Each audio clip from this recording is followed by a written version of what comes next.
Chapter 1631. Colin's face was still filled with shock. As a spiritualist, he was a complete newbie. Even Colin himself was still just a young man with a fart. He didn't know how evil people could be.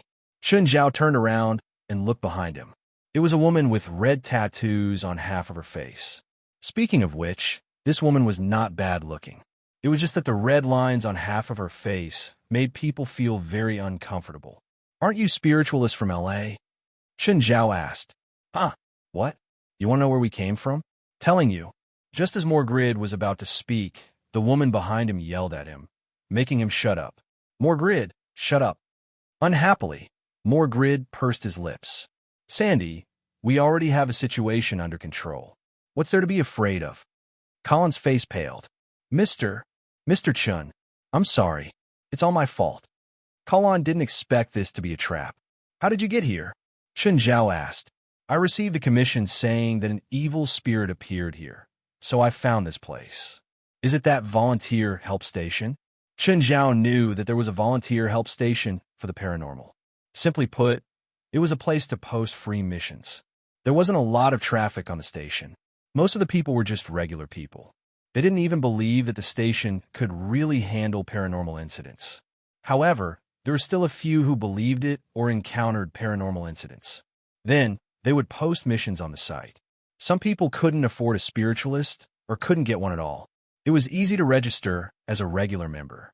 It was the same procedure as most websites. However, the official members were special. There was some information that only spiritualists knew. For example, they could fill in a short paragraph about meditation cultivation. Only official members could accept missions on the site. The people of the society would occasionally try out new spells. If they didn't have a mission on hand, they would go to the volunteer help station to find one. Chun Zhao had visited the volunteer help station before. "Looks like they posted this mission, right?" Chun Zhao looked at Morgrid and Sandy. "That's right. This always works. It can attract 1 or 2 materials every time." Sandy nodded. Colin suddenly charged at Chun Zhao. He grabbed Chun Zhao and tried to escape. But in the next instant, Morgrid yanked the chain in his hand. Chun Zhao and Colin both fell to the ground. Colin quickly climbed to his feet and immediately tried to escape again. But in the next moment, a piece of iron flew over and smashed into Colin's chest. Colin screamed and fell to the ground. "Don't destroy his body. He's a rare, strength-type spiritualist," Sandy said. "Fine." Morgrid stretched out his other hand, and a chain shot towards Colin, binding him tightly. Just then, 3 steel evil spirits walked up to Chun Zhao and Colin and lifted them up. "Damn it, you will be punished." Kellen roared in indignation. Sandy walked up to Colin and reached out to pinch his chin. With a mocking smile on his face, he pointed at one of the evil steel spirits. It said the same thing before. "Hey, to be honest, can't you let us understand before we die? I want to know who killed me," Chun Zhao said helplessly. Sandy looked at Chun Zhao. "You don't look scared or panicked. Would you let us go if we panicked and scared?" "No, so I don't need to be scared or panicked. You look confident.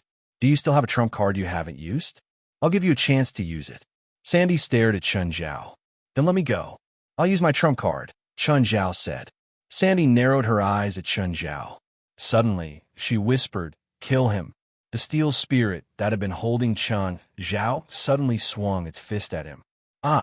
Chun Zhao screamed. Colin couldn't bear to watch anymore. His heart was now full of regret. It was all his fault. He'd harmed Chun Zhao. Chun Zhao's screams filled his ears. This made him even more uneasy and regretful. The steel evil spirit punched Chun Zhao again and again. Chun Zhao kept screaming in pain. But in reality, Chun Zhao wasn't injured at all. Chun Zhao suddenly climbed up. The steel spirit punched him hard and sent him flying. Then it rolled a dozen times on the ground and pounced on Colin. Colin's head was bleeding too. When Chun Zhao stood up again, his body and face were covered in blood. Actually, the blood was Colin's. Chun Zhao felt that if he didn't have any blood on him, he'd really be exposed. So, he'd purposely designed this scene. Sandy looked at Chun Zhao. She wanted to see if he really had a trump card. If Chun Zhao really had a trump card, there was no way he wouldn't use it under the threat of death. Chun Zhao really wanted to spit blood now, but he couldn't. He wanted to bite the tip of his tongue, but he was afraid of pain. It was better not to put on such a difficult performance. The steel spirit pounced at Chun Zhao again and started beating him up. Finally, Chun Zhao was on the verge of collapsing. Impressive, Sandy praised. You're still alive after such an attack. It's rare to see such resistance. You can stop now, Morgrid said. Morgrid said, if we continue to fight, then such a good material will really be destroyed. Okay, take them. We can leave now. Sandy waved her hand. The steel spirit finally stopped attacking Chun Zhao and lifted him up. Then Chun Zhao, Kalon, and the 3 steel evil spirits entered the container of a truck. Colin was already crying. He was really crying. Colin was regretful. Mr. Chun, sorry. It's all my fault. Chun Zhao looked up at Colin. Of course it's your fault. Do you know how much my clothes cost? Colin felt that Chun Zhao was just comforting him and relieving his guilt. But the more he was like this, the more Colin blamed himself. He clearly didn't have any abilities, but he was so arrogant. Now he dragged Chun Zhao down. Actually, this is a good experience. After all, I haven't been beaten up in a long time, Chun Zhao said casually. But the more indifferent Chun Zhao was, the more regretful Colin was.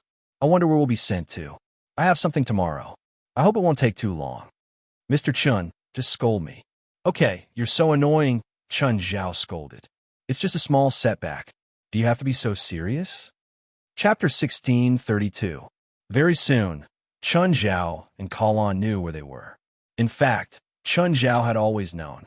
A container couldn't block Chun Zhao's senses. The container they were in was suspended in the air by a military helicopter. It was above a certain sea. After flying for almost an hour, the container was lowered. Then the container's door opened.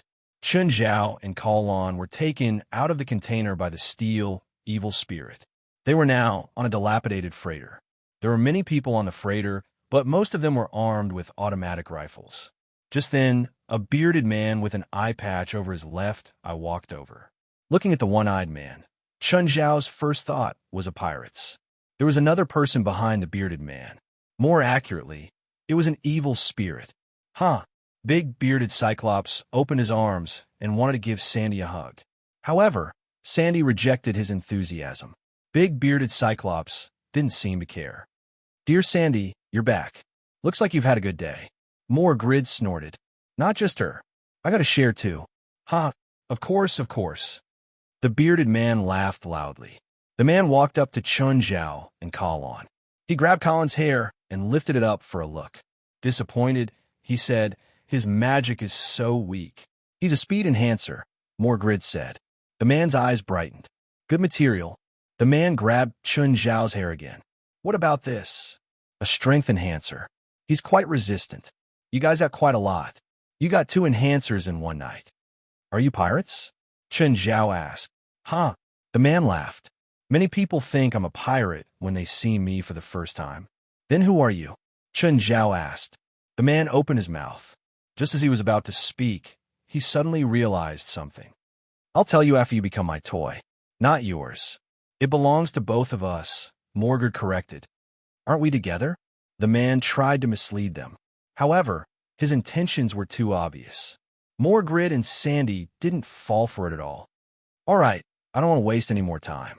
Send them to the factory to be processed, Sandy ordered. The 2 steel evil spirits carried Chun Zhao inside. Mr. Chun, are we going to die here? Kalon was a young man, and he was on the verge of breaking down. Don't give up hope. Maybe a miracle will happen, Chun Zhao comforted. After entering the cabin, Chun Zhao and Colin's eyes widened. The freighter looked like a ship that was about to be scrapped. However, the interior was a huge factory. There was a pool with a diameter of 3 meters in the middle. The pool was filled with molten iron. Around the pool was a circle of magic veins that formed a magic array. The temperature of the entire factory was at least 40 degrees Celsius. There are 10 shelves in the corner of the factory. 10 steel evil spirits were hung on each rack. There were a total of 100 evil steel spirits. It seemed that these steel evil spirits were created here. These steel evil spirits were all finished products. But because no one was controlling them, They were very quiet. There were also some people who were busy below. Just then, a man with a mustache ran up. "Sandy Morgrid, you've gotten quite a lot tonight." "Barton, send them to the solution pool," Sandy said.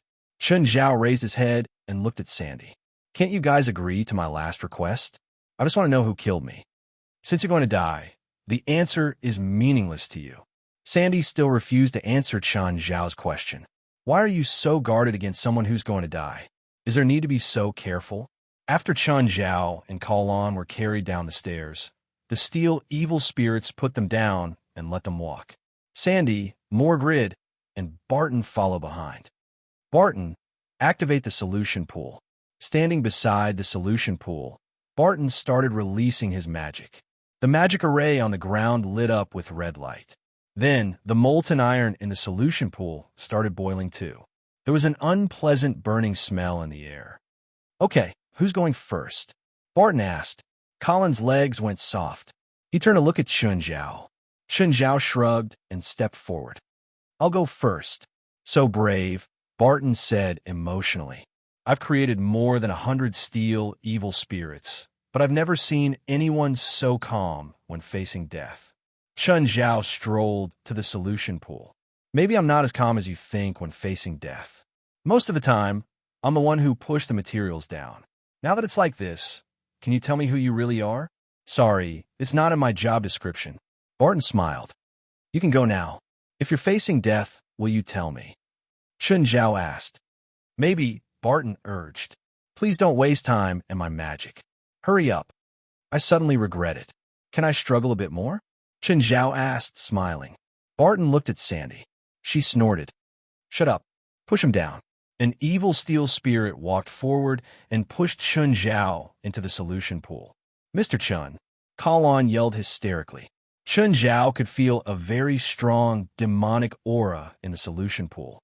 The temperature of the solution pool actually didn't hurt him. It was close to 2,000 degrees Celsius, similar to lava. "That guy didn't even struggle at all," Morgrid exclaimed. Sandy frowned and turned to look at Barton. "Barton, how's the progress?" "I can't feel him," Barton answered. "Did you fail?" Sandy's face showed some displeasure. "No way. He's an enhancer and has great resistance. His success rate should be very high." Morgrid was also unhappy. "There's no 100% success rate in transforming an evil spirit," Barton said. "Any material can fail." "What a pity. Such a good material." "Kid, it's your turn." Sandy looked at Kalon. "No, I definitely don't want to die." "I don't want to die." Kalon turned to run, but the evil spirit behind him grabbed him. "Throw him down," Sandy ordered. Please remember this book's domain name. 9 Heavens Godly Emperor Mobile Version. Chapter 1633. Just as Kalon was about to be thrown into the pool, suddenly, a hand reached out from the lava pool. Everyone froze. Immediately, the three saw Chun Zhao float up from the pool. They also realized that Chun Zhao was completely unharmed.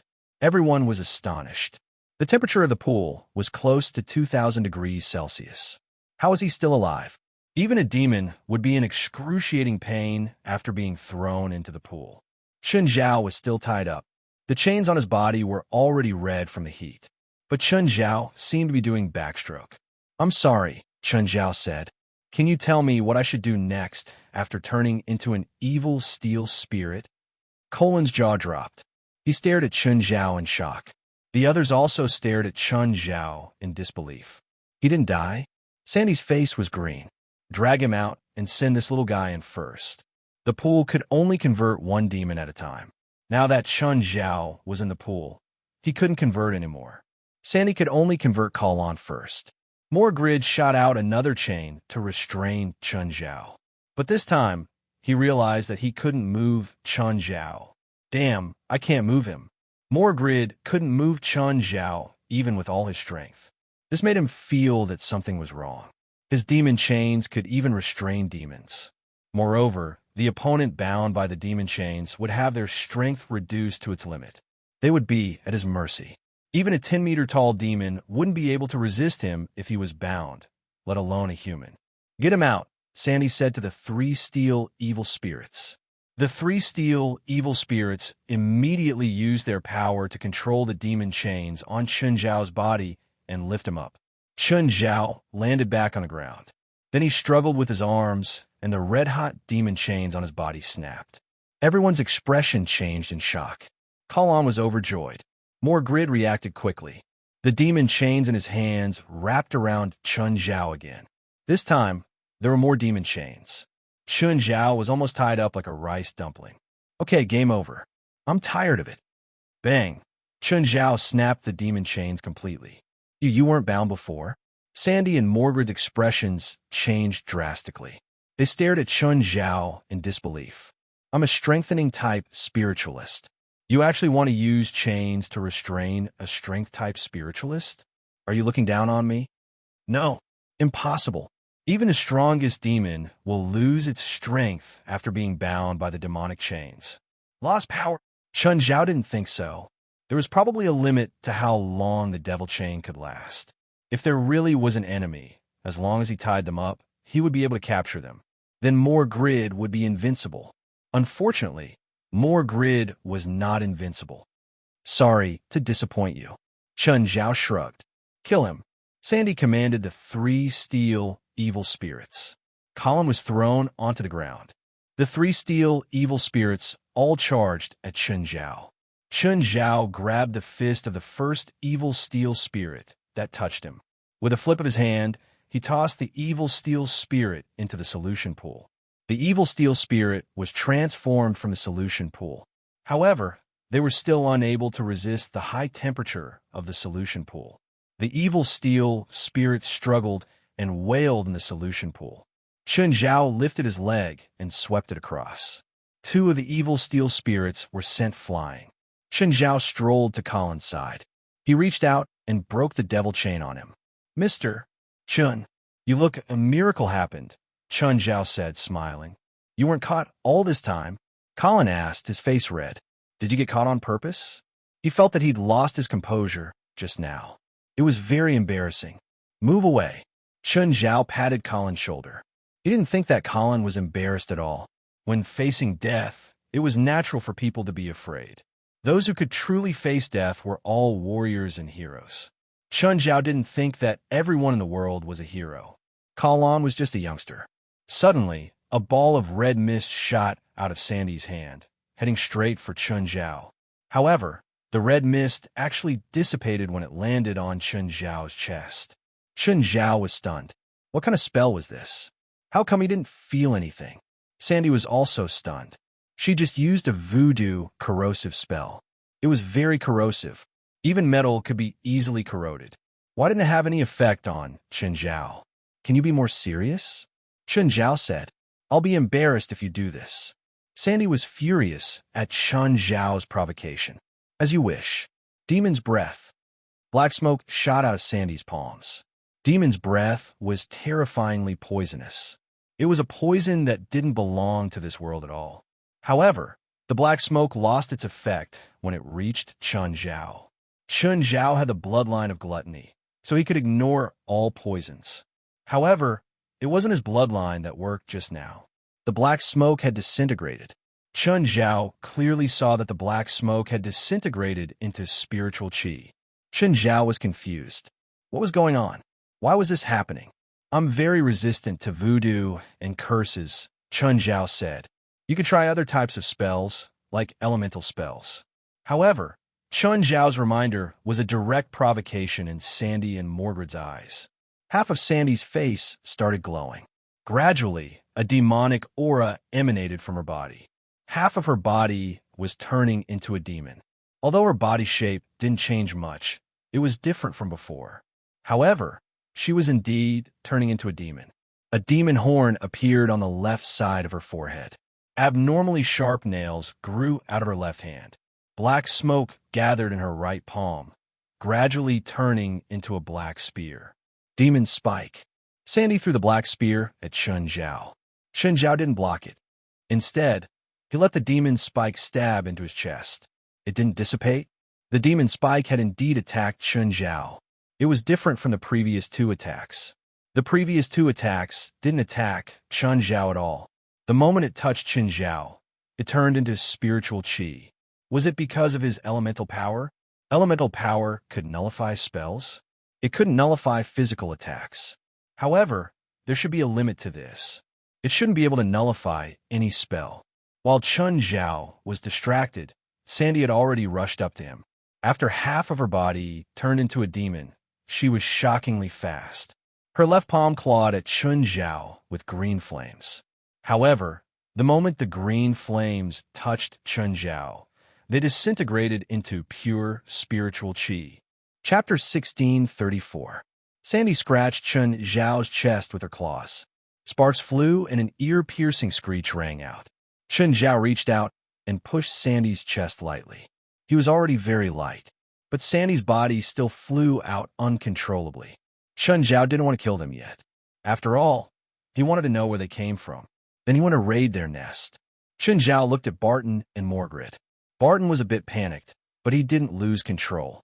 After calming down, he walked to the wall calmly and pressed the alarm. Just then, a large number of armed men rushed in. Without any explanation, they started shooting at Chun Zhao and Kalon. Chun Zhao charged forward immediately. The bullets from the automatic rifles were no different from tickles to him. The only thing that could hurt him now was the large-caliber sniper rifle. Chun Zhao punched the metal frame under their feet. The entire frame collapsed instantly. Everyone was thrown off the platform. Chun Zhao didn't care how many were dead or alive. He grabbed one of the armed men and pulled off his pants to put them on himself. When he'd been thrown into the solution, his clothes were all gone.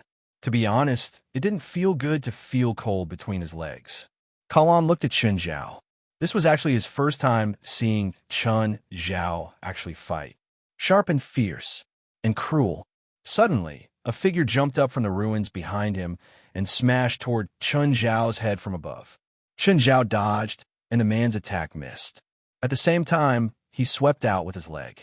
The man was very agile. He also dodged Chun Zhao's attack by a hair's breadth. Chun Zhao looked at the man. It was a man with two swords.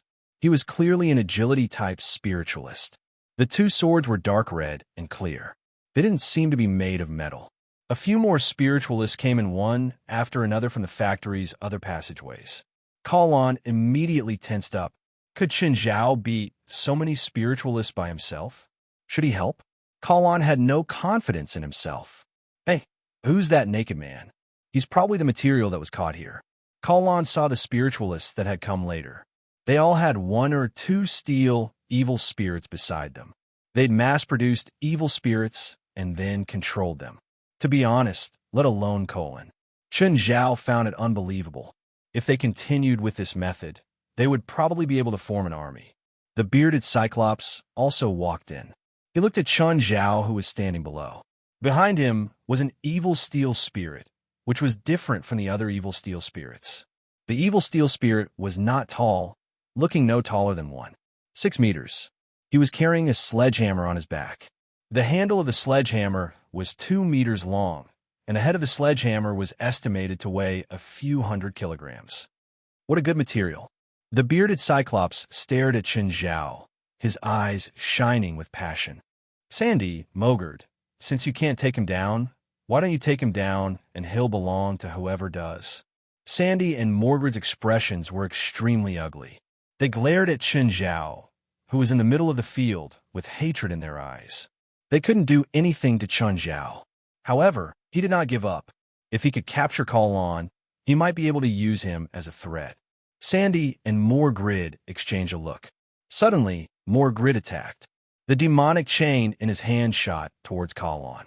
Chun Zhao had already noticed Morgard's strange movements. He pulled Morgard with one hand and grabbed the demonic chain with the other. Seeing Chun Zhao grab the chain, Morgard's expression changed. Chun Zhao yanked hard. Unable to break the chain in time, Morgard flew into the air and fell towards Chun Zhao. Chun Zhao grabbed Morgard's neck. Now, can you tell me where you came from? Morgard's body suddenly changed, and he roared. His body grew 2 meters tall, and he turned into a demon. The demon's arms were wrapped in chains and dragged on the ground. He swung his arms, and countless chains flew towards Chun Zhao. Kalon looked at the chains coming at him from all directions, his heart filled with shock. A newbie like him couldn't participate in a battle like this. Chen Zhao did not care. He went up and grabbed the chest of the transformed Morgrid. He reached out and pried open the demon's chest. Everything happened too fast. No one could react in time. Chen Zhao had already cut open Morgrid's stomach. Sandy, he'll belong to whoever can catch him. Is that okay now? Sandy's expression darkened. The fact that Chen Zhao could kill Morgrid instantly was already very clear. Although she was close to Morgrid, she did not want to fight Chen Zhao. At the moment, she did not want to fight Chen Zhao. Sure, Sandy said. Kalon was more and more uneasy. There were too many enemies here. He did not think that Chen Zhao alone could defeat so many enemies. Mr. Chen, let's charge out, Kalon said in a low voice. No need. Chen Zhao did not start a massacre immediately because he could not protect Kalon alone. His greatest strength lay in offense, not defense. Scanning the enemies around him, Chen Zhao made a decision. The ship will flip later. Stand firm, Chen Zhao said. What? What do you mean? That's what I meant. They were on the ocean. This was his home turf. At the same time, a wave was rising not far from the ship. The wave was only a few meters tall at first, but as it moved forward, it also grew taller. When the people on the deck and in the cockpit noticed the incoming wave, they were all dumbfounded. Everyone was stunned. It was a suffocating wave. It was several times taller than the highest point of the ship. The people on the deck were dumbfounded. They stared at the sky-covering wave in shock. That is boom. It was like a monster's roar. The ship was instantly swept into the wave. Even the largest ship in the world was just a small boat. It was just a small boat under the wave. The freighter simply couldn't withstand this kind of earth-shattering wave. The ship rolled under the wave. As for the people of the cargo hold, they felt as if the world had been turned upside down. Kalon also lost his balance. However, Chen Zhao grabbed Kalon. I told you to stand firm, Chen Zhao said to Kalon. I'm going to let go now. Find a place to hold on. Kalon nodded with difficulty. Chen Zhao let go of Kalon and charged out at the same time. Kalon's only enemy now was gravity and balance. The freighter rolled crazily and was at the mercy of the huge waves. The factory and the cabin was a mess. In this situation, the only thing everyone could do was not to fall and bleed. Except for Chen Zhao. Remember this book's domain name, 9 Heavens Divine Emperor Mobile Version. Chapter 1635. In this upside-down world, Chen Zhao had already reached one of them. Lifting the person, he asked, Are you going to talk or not? Who are you? In his confusion, the person turned into a demon. Chen Zhao didn't wait for him to finish. He smashed his head away.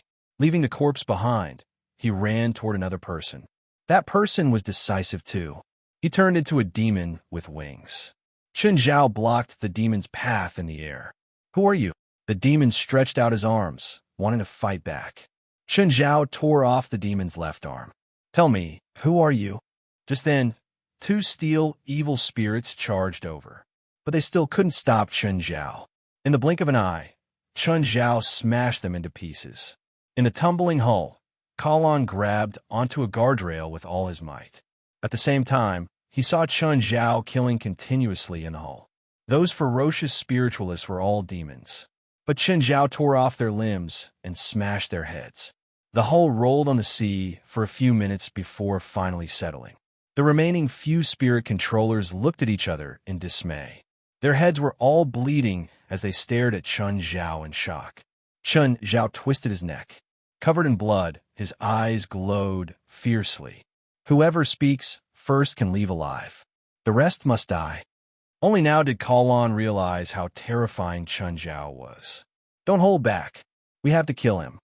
The one-eyed bearded man's head was bleeding from a fall. Right now, he was also a bit disappointed. He thought that Chen Zhao was just prey. Even if he'd killed 1 or 2 of his companions earlier. They weren't nervous. But in the moment of the upside down, Chen Zhao had already killed half of them. Moreover, they all died very quickly. None of them could block a single attack from Chen Zhao. Now, the prey had become the hunter. If they still thought too highly of themselves, they would really be killed by Chen Zhao today. Everyone present began to transform. They all turned into demons. Looks like your master is a demon from the real world. Chun Zhao's voice was cold. Judging from their actions, they didn't seem like a normal supernatural organization. Normal supernatural organizations didn't have proper methods. It was also impossible to brazenly capture a spiritualist and turn him into an evil steel spirit. Even Chun Zhao wouldn't dare to do that. Which spiritualist didn't have a few friends? Moreover, these people were covered in devil's blood. However, the devil's blood did not fuse with them. The person who could provide so much evil demon blood was most likely a hidden evil demon in the modern world. "Brat, you will die here today," said the one-eyed man with a cold snort. Chun Zhao sneered. He didn't even use 10,000 techniques return to one or giant form. He had already killed all of them without leaving a single one of them. He didn't know what else they could do to kill him here. Chun Zhao stomped with all his strength. The metal under his feet caved in, and some places even cracked. A large amount of seawater began to seep into the factory. "You don't have much time," Chun Zhao said, smiling. "You better kill me before the cabin fills up." Suddenly, one of the demons jumped into the sea. He seemed to be more mobile in the water. It was even faster than the fastest fish in the world, drilling rapidly in the water. Then he leaped toward Chun Zhao. Colin immediately tensed. He felt that Chun Zhao was trapped in his own trap. He broke the ground and let the seawater pour in, but he was also in the water. The demon in the water was too fast. He didn't even have enough eyes. Chun Zhao reached into the water and scooped. Chun Zhao lifted the demon up. "Is it fun in the water?" Colin was a bit shocked. The others were also dumbfounded. "He caught it just like that?" Chun Zhao glanced at the demon. He opened the demon's chest and pulled out a bloody heart. But it was still a human heart. Chun Zhao squeezed hard and the heart burst. He tossed the demon's corpse aside. The ship was already tilting and water was seeping everywhere. It won't be long before the freighter sinks. Chun Zhao moved. He was faster in the water than on land. Chun Zhao appeared before Barton in an instant. "I remember you said that if you were faced with death, you would open your mouth, right?" Barton had already turned into a demon, but he still could not hide his fear. He wasn't a battle-type spiritualist. Even though his body was many times stronger than before, he was still a novice at fighting. But he was still a novice at combat, perhaps even worse than Kellen. Chun Zhao had already proven to everyone here how terrifying he was, especially when he was in close proximity. No one dared to say that they could block one attack from Chun Zhao. Barton didn't think that he had the ability either. There are so many of your friends here. Even if you don't speak, some of them will. Do you think it's worth it to keep silent?" Chun Zhao could tell that Barton was wavering. Boom, boom. 2 balls of fire exploded behind Chun Zhao. Chun Zhao was surprised. The 2 balls of fire didn't attack him directly, but they still hit him. The 2 balls of fire didn't dissipate. It seemed that the non-elemental couldn't dispel such pure fire attacks. The non-elemental should only be effective against the spell itself. Unfortunately, the attack's power was rather average. Chun Zhao slapped his palm across the water, bringing along a patch of seawater. The seawater shot out like thousands of arrows. The demon that had ambushed Chun Zhao was instantly riddled with holes. Chun Zhao turned back to Barton. "You better not waste time. I'm not a patient person." Barton looked behind Chun Zhao. A few more evil steel spirits charged over. "Who exactly is your master?" Chun Zhao roared angrily. Instantly, the seawater behind Chun Zhao churned. The few steel evil spirits were instantly engulfed by the seawater, and then there was no more. Yes. Barton was frightened. "My master is Leviathan Aberron." Leviathan Aberron? Leviathan?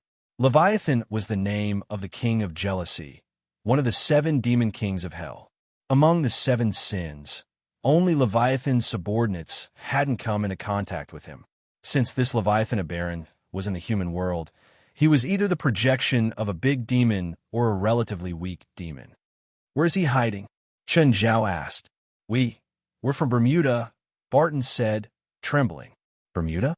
Chun Zhao thought of the Hell Cruise, Levicree, from his second trip to New York. Its destination was the Bermuda Sea. "Can you take me to the Bermuda Sea and find your master?" Chapter 1636. Of course, I'm willing to lead." Before Barton could finish his sentence, his forehead began to split open. Then a worm crawled out from the gap in his forehead. Barton fell to the ground stiffly. Brain-eating bug. Chen Zhao picked up the bug. It seemed that the bug had been hiding in his brain for a long time. As long as he said something or did something, the bug would break out of his shell and eat his brain clean. Then the brain-eating insect would break out of its shell and eat his brain cleanly. It seemed that there was no point in continuing to interrogate them. No wonder the demons were so determined. It was no wonder that the demons were so determined. They knew their situation. When the water level had already reached 3/4 of the cabin, no one wanted to continue fighting. They could tell from Chen Zhao's actions in the water. Chen Zhao was better at fighting in the water than any of them. He wasn't even as good as Chen Zhao on land. Fighting Chen Zhao in the water was suicide. So, they decided to split up and escape. However, all the exits were already flooded by the water.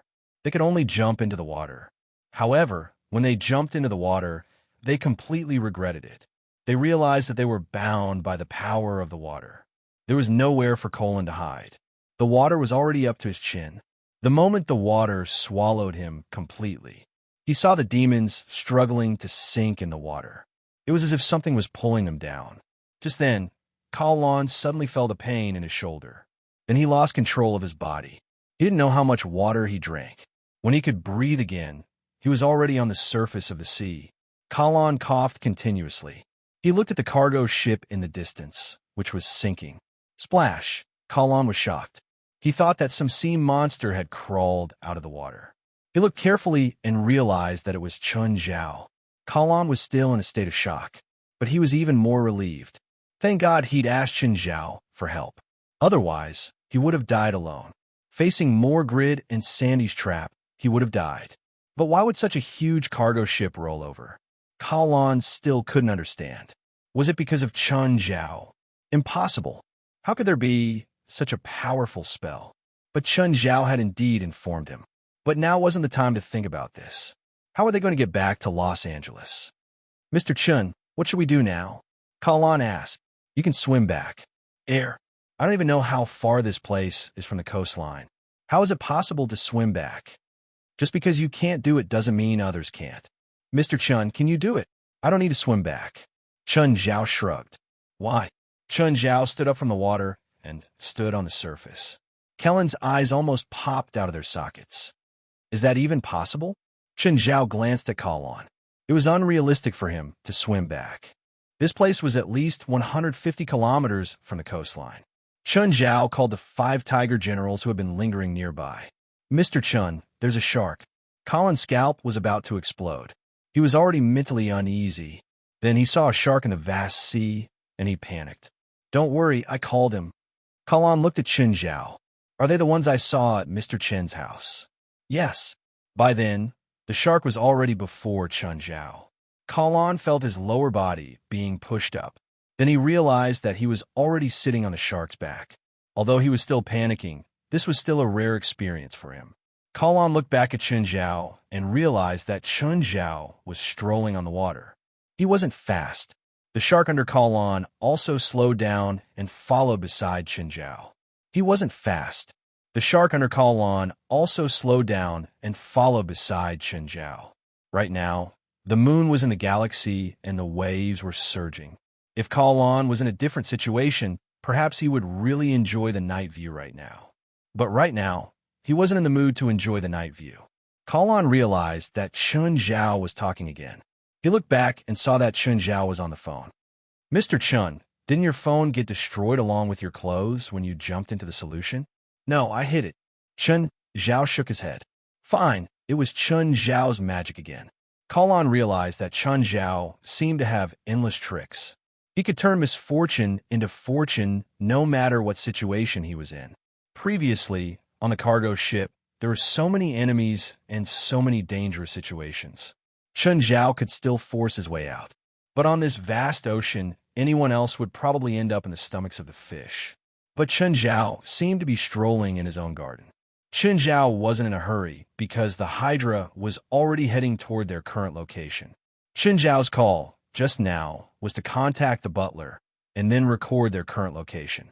Then, the inferior demons would drive the Hydra over to pick them up. 2 hours later, the Hydra finally appeared in front of them. When Kalon boarded the Hydra, he lay on the deck, exhausted. No matter who it was, they wouldn't feel good after soaking in the water for 2 hours. Now, he could finally lie on the deck in peace. In the morning, Chun Zhao woke Kalon, who was sleeping in the guest room. "Do you want some breakfast?" Chun Zhao asked. Kalon didn't refuse. After a night of rest, he was quite energetic and hungry. "Mr. Chun, how long until we get there?" "Soon, in half an hour," Chun Zhao said. Soon, the Hydra reached the shore. "Where are you going now?" Chun Zhao asked. "I'll take you there." "Let's go back to school," Kalon said. The coastal road was at least dozens of kilometers away from the city.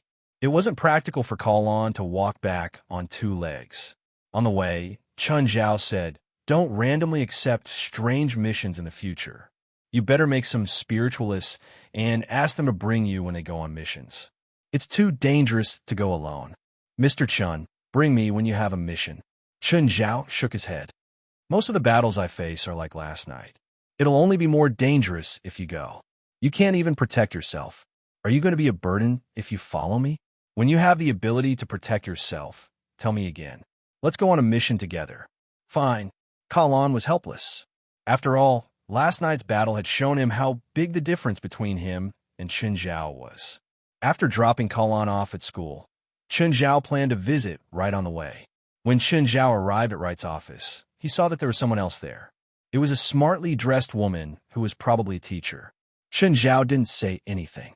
He sat on the sofa and waited for Wright to finish talking to the female teacher. Please remember this book's domain name, 9 Heaven's Divine Emperor. Chapter 1637. The female teacher also noticed Chun Zhao in the office. When she saw Chun Zhao, disdain and disgust appeared on her face. Chun Zhao's posture on the sofa was too ugly.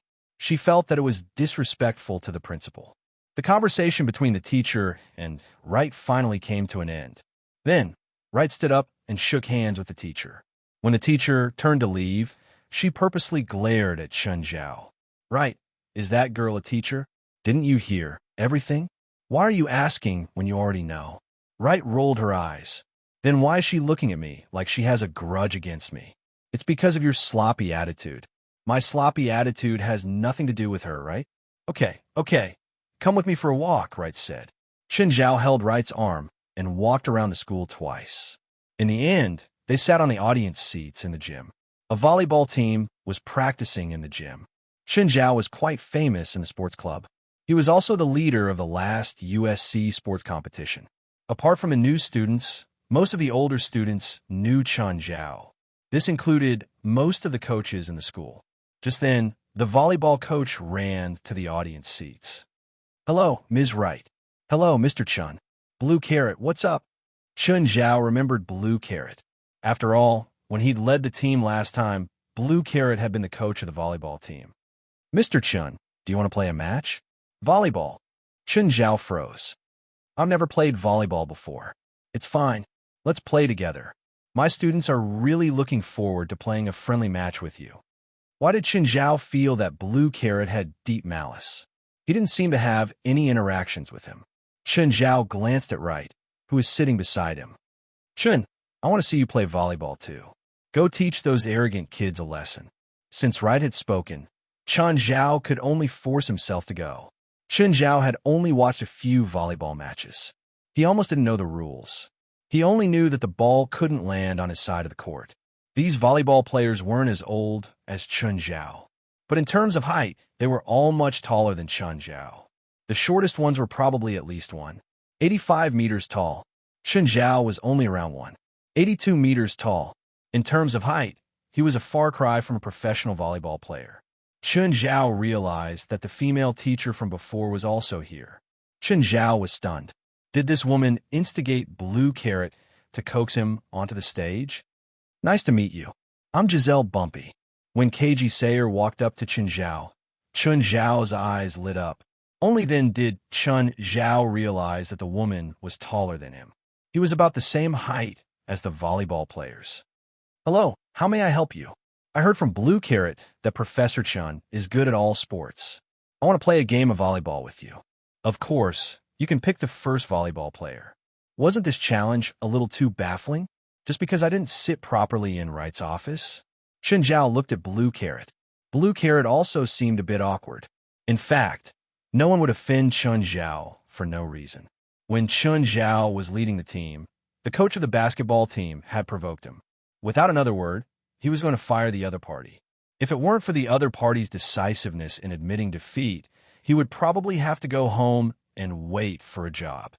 Mr. Chun, Miss KG just wants to talk to you. Okay, let's go. Chen Zhao glanced at the volleyball players on the court. Chen Zhao didn't care who were official players and who were substitutes. Anyway, he didn't know any of them. You pick first, Chen Zhao said generously, because Chen Zhao really didn't know how many people would be playing.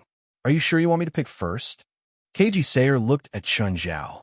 Ladies first, Chen Zhao said in a gentlemanly manner. KG Sayer wouldn't give way to Chen Zhao. She'd once been a professional volleyball player. She didn't know all the players here. However, she'd seen them play a few matches. So, she roughly knew who was strong. This. KG Sayer quickly picked 5 players. Blue Carrot looked at Chen Zhao. There was some sadness in his eyes. KG Sayer had already picked most of the official players. The rest were basically substitutes. There was a huge difference between official players and substitutes. Then I want those few. Chen Zhao randomly picked a few. The substitutes looked at each other. They were all freshmen and didn't know Chen Zhao at all. In terms of technique, they were worlds apart from the seniors. Under KG Sayer's lead, the opposing team had already gathered to discuss tactics. Then Chen Zhao and KG Sayer both put on a singlet. Chen Zhao was on the blue team, and the opposing team was the red team. Mr. Chen, what do you think about the deciding match? Sure. Chen Zhao didn't know what the deciding match was at all. The volleyball match was divided into 4 regular sets and 1 deciding match. The rule was to win 3 out of 5 sets. The regular set was 25 points. The first team to get 25 points and lead the opponent by 2 points would be the winner. The deciding match was 15 points.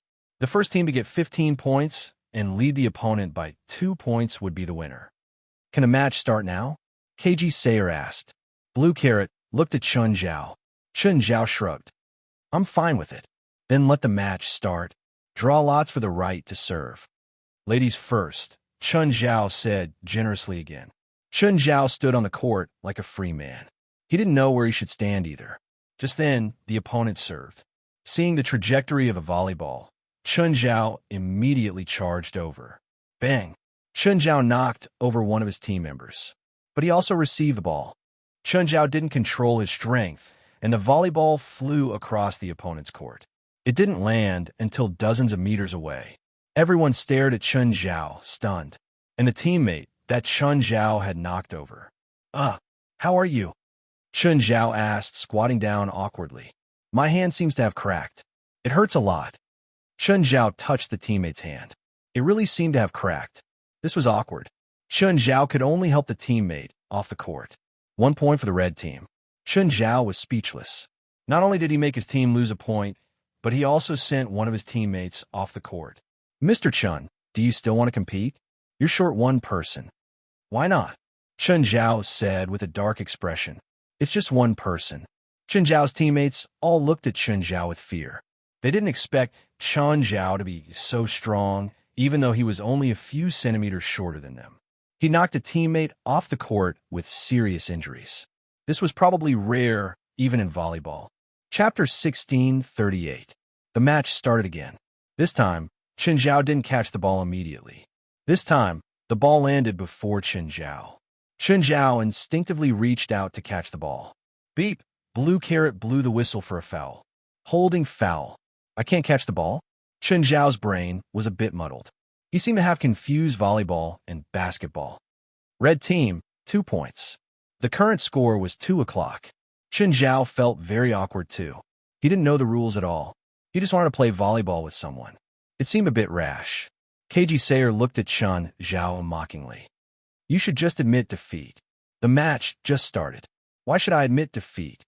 Chen Zhao pouted. Then let's continue, KG Sayer sneered.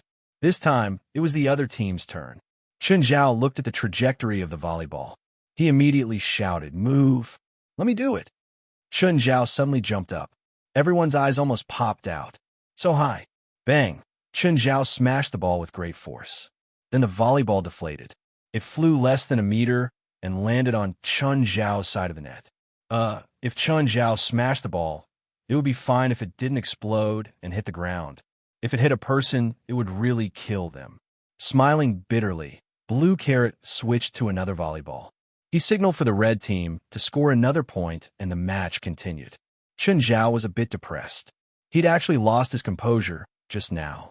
It was a good thing that the ball exploded. Otherwise, with that strength, it would have really killed him. But he'd already lost 3 points. This made Chun Zhao very depressed. The match continued. The match went back and forth. Chun Zhao's emotions and attention were once again focused on the flying volleyball. Chun Zhao flashed and chased after the volleyball. "Don't catch that," his teammate yelled. The ball was already out of bounds, but Chun Zhao acted as if he didn't hear it. He cupped his hands and raised them up.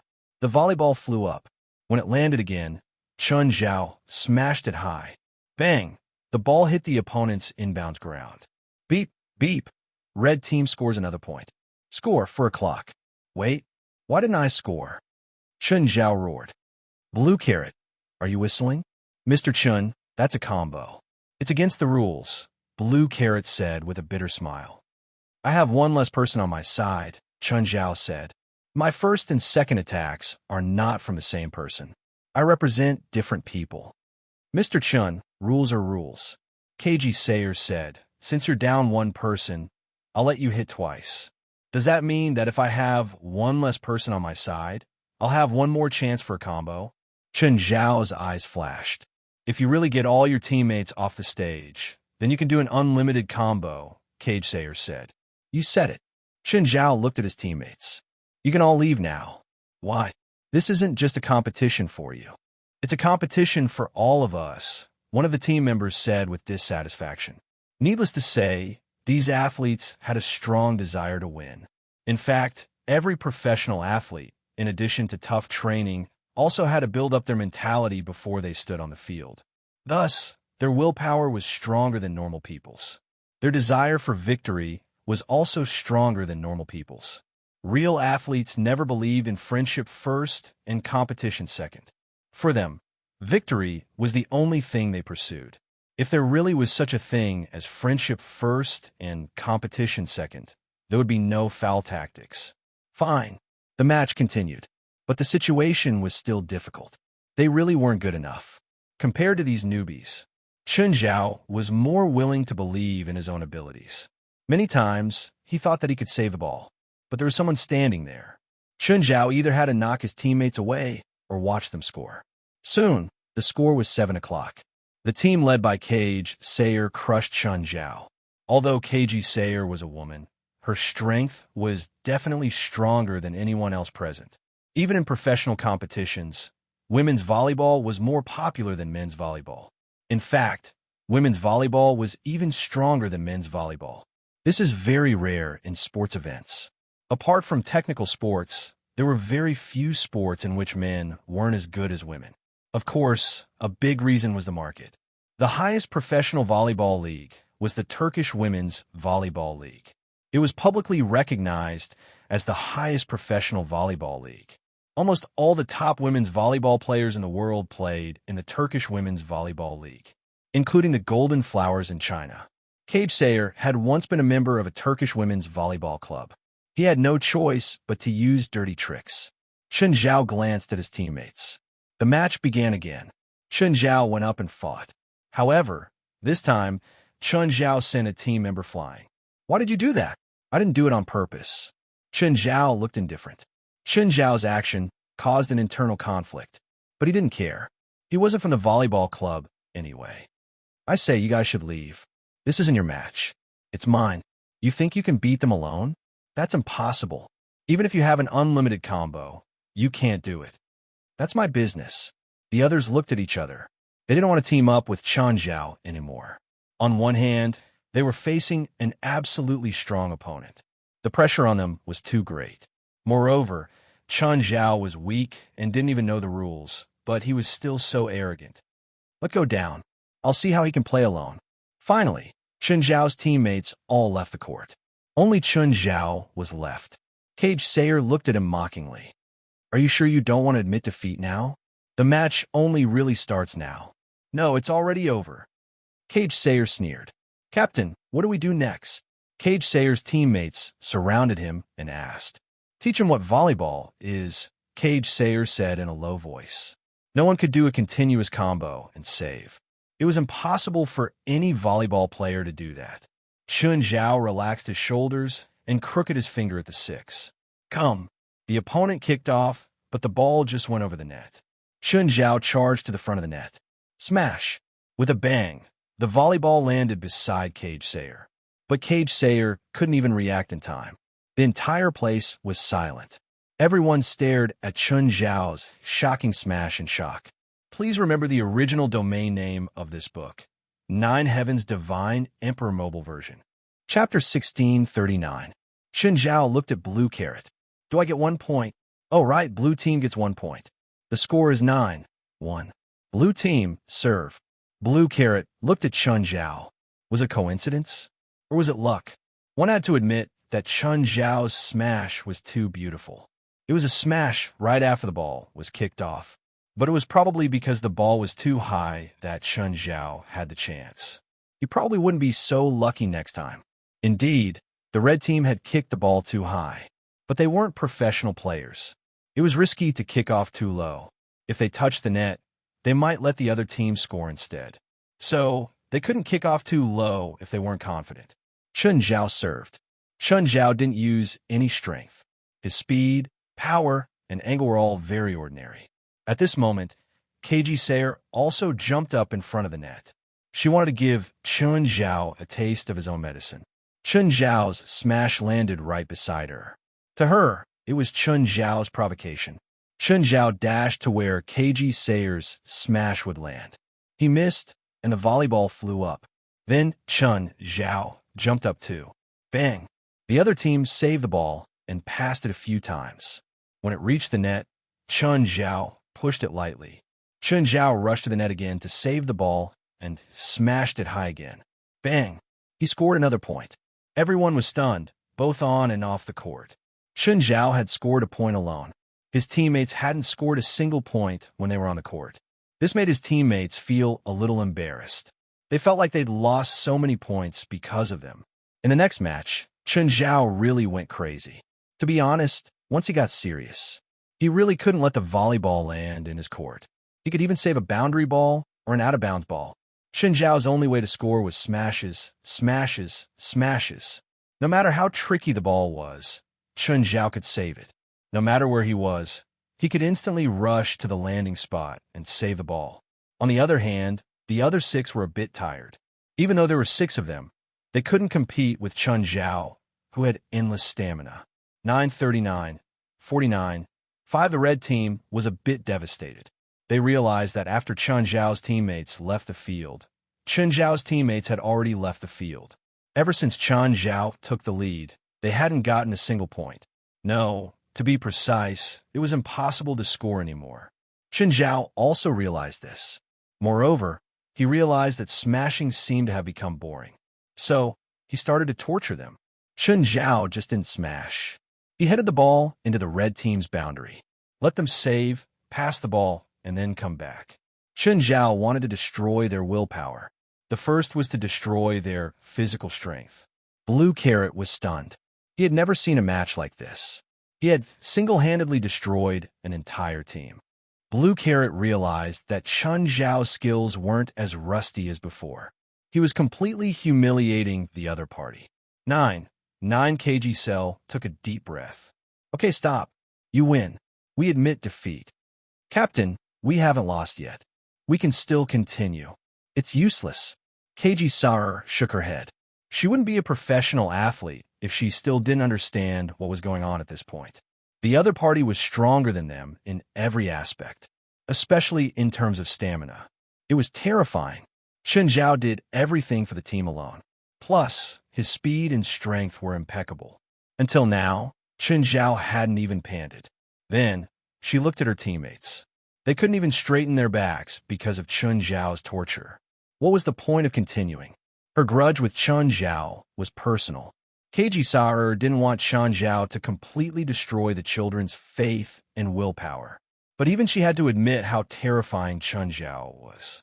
If they were to continue fighting, it would be too late. These children would probably be traumatized for the rest of their lives. Although they weren't satisfied, a loss was a loss. Thank you, and thank my teammates. Without their cooperation, I wouldn't have won. Thank you, everyone. Chun Zhao's opponents and teammates all blushed and lowered their heads. They all blushed and lowered their heads. No one wanted to look at Chun Zhao's eyes. Who was Chun Zhao mocking with that? Wright walked up to Chun Zhao and glared at him. Do you have to beat these hard-working children until they're all black and blue? I won. Can't you let me be arrogant for a while? Okay, let's go. Wait for me. Chun Zhao took off his vest and chased after Wright. The atmosphere in the stadium turned cold. Keiji Saer's revenge mission had ended in failure, just like that. Right, who exactly is Keiji Saer? Why do I feel like she was the one who started what happened in the stadium today? She teaches math and is also the volleyball club's advisor. She's friends with Blue Carrot. That's all I know. Wright looked at Chun Zhao. Don't tell me you played with too many women in the past and dumped them, then forgot about them. I'm not that kind of person. Chun Zhao denied immediately. Really? You really didn't dump them? It really wasn't me. How can I forget who I slept with? Fine. Chun Zhao said goodbye to Wright. Then, he received a call from Zola, asking him to try on some clothes. When he arrived at Bear Mansion, Chun Zhao saw Lepore, who was rehearsing. Lepore thought that Chun Zhao was here to see her. In fact, if Chun Zhao hadn't met Lepore here today, he would have forgotten about her. Lepore had almost forgotten about this student. Although Lepore had chosen traditional Chinese medicine, Chun Zhao had almost forgotten about this student. Lepore had chosen traditional Chinese medicine. The reason why he chose the Chinese medicine department was just to get enough credits. Teacher, can you give me some leeway before the end of the semester? Huh? No, Chun Zhao replied, chuckling. Chun Zhao didn't care about Lepore because he couldn't control her anyway. Chun Zhao wouldn't be like other professors who wouldn't let you pass if you didn't attend enough classes. Chun Zhao only wanted Lepore to get a passing score in the final exam. As for how she planned her time, that was her own business. Chun, you're here. Come in with me. Zola is waiting for you inside. Nat glanced at Lepore beside Chun Zhao and only nodded slightly. Lepore had signed a contract with the Baroness because of Chun Zhao. However, even Chun Zhao couldn't help her with her future development. The only thing he could guarantee was that Lepore wouldn't be bullied in the Baroness modeling group. As for her own future, it would depend on her own ability. Chapter 1640. Other than Zola, Triss, and Cooper were also in the fitting room. There were also two female assistants that Chun Zhao had never seen before. He wondered whose assistant they were. Chun Zhao greeted the three. Nat, Triss, and Cooper were the three designers. Each of them had designed 3 or 4 sets for Chun Zhao. Therefore, he had to try each set on. The two assistants helped Chun Zhao put on his clothes and tidy them up. Zola walked up to Chun Zhao and fixed his collar. Chun, what do you think of this? The sleeves seem a bit small, Chun Zhao said. I feel like they'll explode if I use too much force. Then take them off. Nat, you designed them. You can change them. Okay. Nat nodded and went up to pinch Chun Zhao's arm. Chun, it's not my fault. When I measured you yesterday, you didn't use too much force, but your arm is really strong. Chun Zhao felt helpless that Nat always took advantage of him. Moreover, Nat had always been taking advantage of Chun Zhao openly. Actually, Chun Zhao's arm wasn't that big. After more than 2 hours of fitting, most of the clothes were perfectly designed. Only 2 or 3 of them had minor flaws. One of you, Chun Zhao said, go to the trunk of my car and bring my wine in. Chun Zhao had to return the favor. A while later, the 2 boxes of nameless wine were carried in. You 3 can split this box. This is yours, Zola. Chun, these 2 boxes are worth $6 million, Zola said with a bitter smile. My clothes are luxury goods, but they're not worth that much. The nameless wine had already become an investment target for some investors. The current market price was around $350,000. A box of 9 bottles like this was worth more than $3 million. I'm not doing business with you, Chun Zhao said indifferently. If you don't want it, Then give it to Rasfa for me. Zola couldn't bear to part with it. Nat, Triss, and Cooper obviously wouldn't reject him either. Of course, the three still put on a good front. Whether they kept the 3 bottles for themselves or sold them, it would be a huge profit.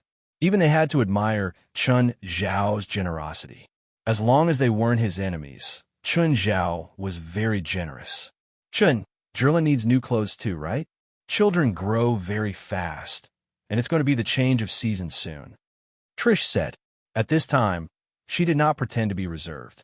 Having a good relationship with Chun Zhao was more important than anything else. Chun, I'll send those clothes to Moon Villa after I'm done with them. Oh, Chun, Zola said. My models are going to your place to take some fashion photos. Anytime. By the way, I heard from my father that you have a few sharks, right? The 3 designers all looked at Chun Zhao. Chun Zhao nodded. You don't want your model to have intimate contact with my shark, right? Is it dangerous? It won't be dangerous if I'm there.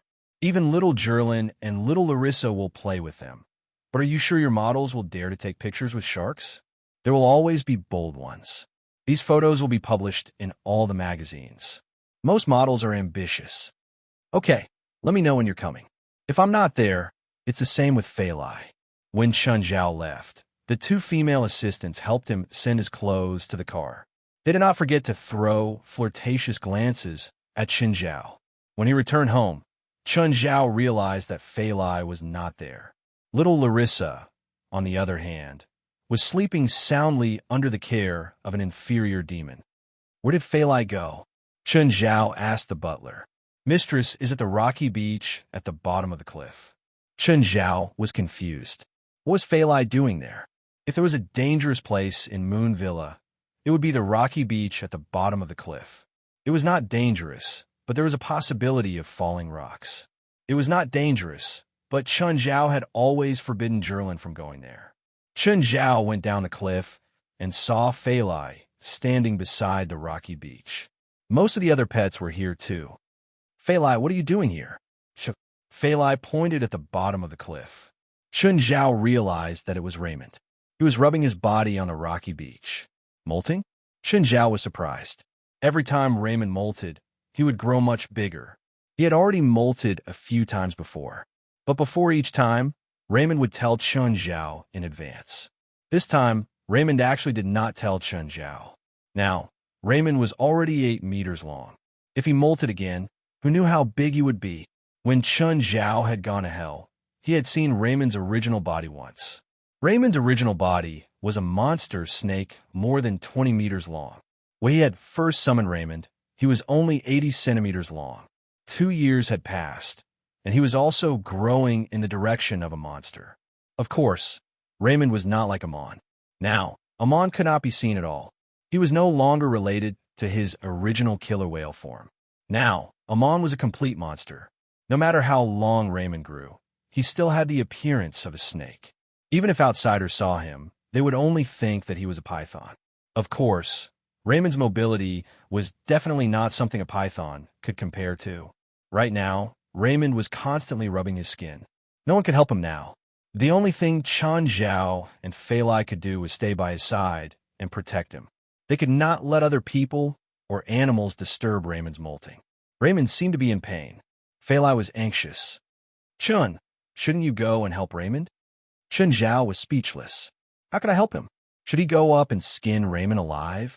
Actually, it was not as difficult for snakes to molt as one would think. In half an hour, the skin on Raymond's head had already fallen off. Raymond kept wriggling his muscles. Gradually, more and more skin fell off. Chun Zhao went up and handed Raymond a demonic crystal. Raymond opened his mouth and swallowed it. If only I could molt. Every time Raymond molts, Master will give him a perfect demonic crystal. Black Ma stuck his tongue out and drooled. It's simple, White Ma said mockingly. Just let Master skin you. Really? Black Ma still had not reacted. He seemed to be considering the feasibility of this plan. Finally, after almost 2 hours of molting, Raymond finally finished. Raymond finally finished shedding his skin, and his body began to grow crazily in a short period of time. In just a few minutes, he had grown at least 2 meters. Fei Lai went up to collect Raymond's skin. Phalai had always been a collector of strange things. Please remember this book's domain name. 9 Heavens Divine Emperor Mobile Version. Chapter 1641. At this moment, Raymond looked almost the same as the monster snake in the movie Anaconda Disaster. But Raymond wasn't a python. He was a poisonous snake. Just like a normal snake, Raymond, who had just shed his skin, looked very fragile. Not long after, Raymond's skin became smooth and textured. Raymond successfully shed. Chun Zhao and Phalai prepared a feast for him. Raymond was very wild. Most of the time, he preferred to hunt in the forest behind. He would even bring back some wild game. When little Larissa woke up, she realized that Raymond had changed his skin. She immediately climbed onto Raymond's body happily. Raymond's body was cold. It was her favorite. After lunch, Chun Zhao was cultivating. Chun Zhao's internal alchemy had doubled in size. Chun Zhao's small world also expanded from 200 meters to 250 meters. His cultivation progress was very fast. At least, it was much faster than before. But this was also because he had just formed his internal core. Chun Zhao could clearly feel that the internal core's growth was slowing down. The bigger the internal core, the slower the cultivation speed. The internal core also seemed to have a limit of saturation. But this was normal. It would be strange if he could continue to grow like this without limit. Chun Zhao used all returns to 1 and the non-elemental giant form. After transforming, Chun Zhao's height had increased from 5 meters to 4 meters. He even went out to the sea to practice. If he practiced in front of his house, he was worried that he would accidentally destroy the entire house. After using all returns to 1 and giant form, Chun Zhao's punches could create huge waves. Just then, Chun Zhao received a call from the handsome guy. "Hey, handsome, how come you're free to call me today? That High Lord friend of yours is going to start a war soon." Chun Zhao was surprised. The handsome guy wouldn't send him a message for no reason. He wouldn't interfere in a war between lords. Did he want Chun Zhao to interfere? Is my friend in danger? Hard to say. The enemy is also a lord. The two of them together can barely fight to a draw. 2 against 1, but they could barely fight to a draw. The situation was really dangerous. But could he interfere with the war with his current strength? Chun Zhao wasn't confident. "Do you remember what I told you last time? I remember you asked me to help you deal with that traitor," Chun Zhao said. "Find the leader of Satanism first, and then bring him to me. In this battle, I can guarantee that Beelzebub Zophi and his wife will win." "Sure," Chun Zhao agreed decisively. In the New Orleans area of the human world, there is an organization hostile to the Satanists. It seems that they have been fighting against the Satanists for decades. If you want to get more information about the Satanists, you can go to this hostile force. This hostile force is called the White Spear Association. All right. Last time I said that I would help you find a demon god pillar's familiar. Come to hell when you have time. Now, Chun Zhao said, "Is it convenient for you to summon me to hell now?" "No problem." Chun Zhao took the opportunity to talk to Phalai. 3 minutes later, he was summoned to hell. This time, the little handsome guy was on a plane. When the handsome young man saw Chun Zhao, he was surprised. "You seem to be different." What's different?" "I can't tell. Is it because I've become stronger?" Chun Zhao was looking forward to the handsome guy's affirmation. After all, the handsome guy was the king of hell. It was an honor for Chun Zhao to receive his recognition. Chun Zhao did not have the thought of being unconvinced by anyone. He also did not think that he did not need other people's acknowledgement. In any circle, people needed other people's approval and recognition. The handsome guy looked at Chun Zhao. "Do you want me to admit that you've become stronger? Just speak from your heart. You don't have to care about my feelings. In terms of strength, there is no difference between the past and the current you." The handsome guy was indeed speaking from his heart. "Has anyone told you that your EQ is low? I can feel your unhappiness," the handsome guy said. Chun Zhao rolled his eyes. "Whatever, continue. If you need me to, I can lie." No need. Your real change is that you've become more advanced. That's a compliment, right? Probably a compliment. The handsome guy was not sure himself. The current you has more possibilities. Then the past me has fewer possibilities? Is that what you mean? Yes. Back then, you were close to your limit. But now, you can open up more possibilities and have more room for growth. Okay, I'll take that as a compliment. If you face that traitor of mine now, you probably won't need to borrow his physical strength, but that's good too. Is there any harm in borrowing his physical strength? In the past, you were close to your limit. After borrowing that traitor's physical strength, a part of it will remain in your body, allowing you to reach your true limit. But now you don't need to do that.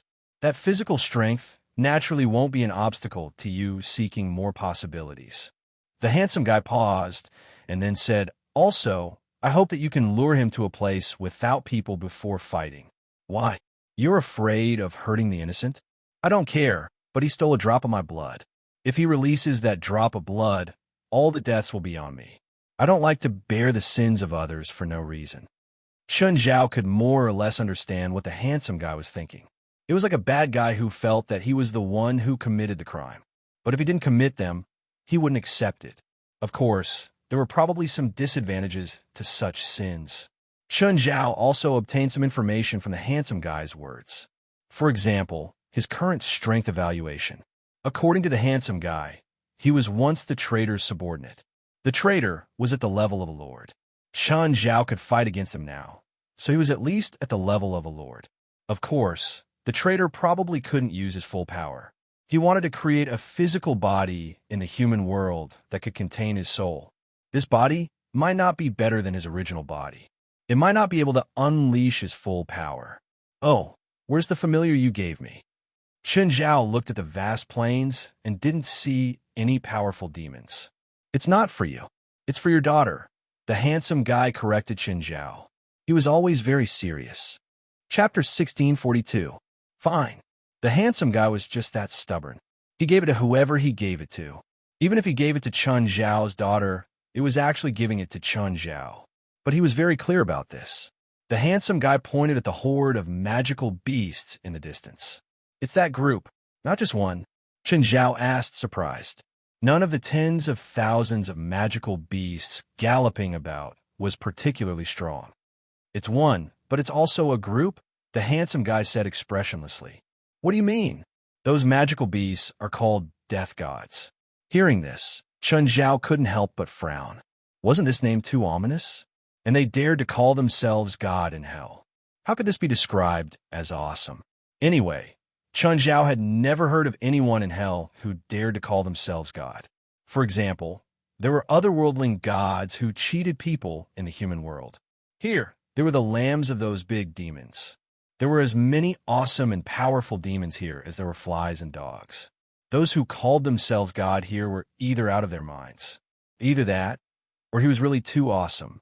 Chun Zhao and the handsome guy flew above the death gods. Only then did Chun Zhao see clearly that the magical beasts were just larger cows. Chun Zhao looked at the handsome guy in confusion. "These are death gods? They're the purest, pure-blooded natives of the infernal realm. They don't have any fiend devil blood mixed with them, and they don't have any combat prowess at all. But once they recognize a master, if their master is attacked, they'll do everything in their power to protect him. Every single death god here can block an attack." Chun Zhao was surprised. "Any attack?" "Of course not. Once an attack exceeds a certain level, a single death god won't be able to block it. However, they can split up or combine as one. For example, with your current strength, a single death god won't be able to block it. Then why are they called death gods? The attack they receive isn't actually dissolved. It's transferred to someone else." Chun Zhao frowned. "Transferred to who?" "Anyone can do it. The fiend devils in hell often self-destruct for no reason. Because of the death gods' attacks, there was a period of time when the death gods were massacred. This plane belongs to me, so no fiend devil dares to come here and kill the death gods. Is there a way to lock onto this transfer?" Chun Zhao didn't want to protect his family. Then he inexplicably transferred this kind of harm to others. "Do you want to use it as a transfer partner?" "Yes." "I don't understand your pity." The handsome guy looked at Chun Zhao in confusion. "Didn't you say that humans are complicated?" Chun Zhao shrugged. "For example, I don't even know if I'm good or evil." "All right. Although I don't understand, since it's your wish, I'll respect it. Actually, you're complicated too, Chun Zhao said out of nowhere. Is that so? Do I have complexity too? The handsome boy shook his head expressionlessly. No one knew what he was thinking. Take out the demon god pillar. Chun Zhao took out the demon god pillar. You use the sealing magic. I'll suppress these death gods. However, the moment Chun Zhao activated the demon god pillar, the demon god pillar suddenly exploded. A giant hand suddenly appeared in the sky. The hand blotted out the sky. Chun Zhao was dumbfounded. The hand reached for Chun Zhao. The handsome guy's eyes narrowed and the hand shattered. But just then, Chun Zhao felt his body being grabbed. A hand had appeared behind him out of nowhere, grabbing his neck and pulling him into nothingness. Even a handsome guy couldn't save him in time. Chun Zhao had already sunk into darkness. The next moment, Chun Zhao opened his eyes again. Chun Zhao found himself in a strange place. There was no light around him, but there were countless stone pillars. These pillars glowed weakly. It was this light that illuminated the terrain here. There was a huge body before Chun Zhao. It was a woman lying on her side. The woman, who was as huge as a mountain, was supporting her head with one hand, and the other was missing. She must have caught him here, right? She could capture him right in front of the handsome guy. He was definitely a demon king. Chun Zhao walked toward the huge woman. When he walked up to the woman, she opened her eyes. Hello, Ms. Beria. Actually, it wasn't hard to guess the woman's identity. After all, Chun Zhao had met her for a moment before. He'd also been brought here when he used the demon god pillar. The demon god pillar was Beria's to begin with. It wasn't strange that she sensed it. That's weird. How can a living person enter hell? Beria kept staring at Chun Zhao. Ms. Beria, why did you summon me here? You have Samuel sent on you. Do you know him? Yes, I'm a master of one of his projections in the human world. You're Samuel's master? No, just a projection. You also have Beelzebub's bloodline. I have a friend who's a subordinate of Beelzebub. He gave this to me. Then how do you know Lucifer? When I was summoned to hell by a friend, I happened to meet him. Chun Zhao didn't plan on lying. Lying before a demon was the stupidest thing to do. Chun Zhao didn't think that his lies could fool a demon. Give me your token, Beria said. Chun Zhao took out a stone sword. Chun Zhao immediately lost control of the stone sword. It flew to Belial by itself. If I need anything in the future, I'll summon you too. Yes, Ms. Beria. Chun Zhao didn't have the right to refuse. He didn't think that he had to act like he didn't respect anyone. In the human world, Chun Zhao couldn't ignore anyone. It was even more so in hell. Beria might not be omniscient, but when Chun Zhao faced Beria, she could instantly know many things about him. Do you have any other orders? Ms. Beria. Oh, one more thing. Chun Zhao's clothes instantly tore. He stood before Beria just like that. Come up and move. Air. Can I refuse? No, Beria said. Chun Zhao didn't know what he was feeling right now. What was this? But looking at Beria's mountain-like body, Chun Zhao didn't know how to move. He didn't know how to move either. Ms. Beria, can you shrink a bit? As soon as Chun Zhao said that, Beria's body was already as big as Chun Zhao's. Chun Zhao could only do it. But halfway through, he said helplessly, can you cooperate? How do I cooperate? Scream, Chun Zhao said with a headache. Chapter 1643. Putting aside Belial's identity. Her appearance was definitely in line with Chun Zhao's aesthetic standards. This was supposed to be a happy occasion. But the key thing was that Belial really didn't know how to cooperate. Are you a stone girl? No, I have a feeling. Belial knew what a stone girl was. Then can you stop wailing and howling like a ghost? If you don't know, go get a woman's soul and ask her how to call it. Just then, a woman's soul appeared beside Chun Zhao and Belial. Both Chun Zhao and the woman were shocked. Where is this? The woman shivered. She looked like she'd just died. Then they saw a man and a woman doing exercises here. Hell, Belial said. Tell me, what should a woman call bed? I'm in hell. I'm dead. How? The woman broke down. If you can't tell me what a woman should call bed, then you've lost your value. Don't fight and kill in front of me, especially at a time like this. Does it affect you? Yes, a lot, Chun Zhao said with a dark expression. Chun Zhao's face darkened. But your lack of reaction is very hurtful for a human male. I'm already very cooperative. I'll find some more human women. Find some souls that been dead for a long time, Chun Zhao said hurriedly. Instantly, a few more women's souls appeared. Who could tell me what to call bed? I can give her an immortal soul. The first woman's soul suddenly shivered. I know. I can demonstrate. Then she started to act like an erotic in front of Chun Zhao and Belial. Belial copied her. Oh, I understand. Belial, who'd completely changed, was indeed a great motivation for Chun Zhao. Is your arm okay? This arm seemed to have been destroyed by the handsome little guy. Chun Zhao asked worriedly for no reason. Do you like more arms? With that, a few more arms suddenly appeared where Belial's broken arm was. Chun Zhao was speechless. No need for so many. Just one on the left and one on the right. Chun Zhao pulled Belial up and changed their position. They worked for more than 10 hours. Chun Zhao sat on the side and lit a cigarette. Just then, Chun Zhao's clothes appeared by themselves. Your friend is here to pick you up. Chun Zhao looked up and saw the handsome boy walking toward him. Chun Zhao stood up and walked toward the handsome guy. You came. All right, let's go. Chun Zhao nodded and looked back at Belial. However, Belial was nowhere to be found. Chun Zhao shook his head and left regretfully. He didn't know if there would be another chance in the future. Take this. The handsome guy tossed the demon god pillar to Chun Zhao. By the way, do demons like you all lack common sense? Chun Zhao asked. Belial never leaves her habitat. Here. Yes. Then why is she still here? Yes, but she doesn't want to leave here. Do you know what happened between us? Chun Zhao asked. The handsome guy looked Chun Zhao up and down and then nodded. Yes. Is there a problem? What problem? For example, will you be cursed after sleeping with the great demon king? Will there be any side effects? Why do you think so? The handsome guy asked, confused. Whatever, it's fine. Chun Zhao shook his head. But he'd probably been forced earlier. By the way, how are Beelzebub, Zophie, and Horus? I can help them defeat this opponent, but Beelzebub, Zophie's target already knows his intentions. His target? Are you talking about the secondary demon king? Yes, his situation isn't good, the handsome guy said. There's a huge flaw in his plan. He didn't hide his intentions, so it's almost impossible for his plan to succeed. Chun Zhao sighed. With his current strength, he couldn't participate in this battle at all. I have a lot of angelic crystals and demonic crystals. Can you help? Chun Zhao asked. I won't participate in a battle between secondary demon kings. Then can you send me to Beelzebub Zophie's territory? Sure. Instantly, Chun Zhao found himself above Beelzebub Zophie's obsidian castle. Roar! Who's invading my territory? Beelzebub, Zophie, and Horus immediately sensed Chun Zhao's aura.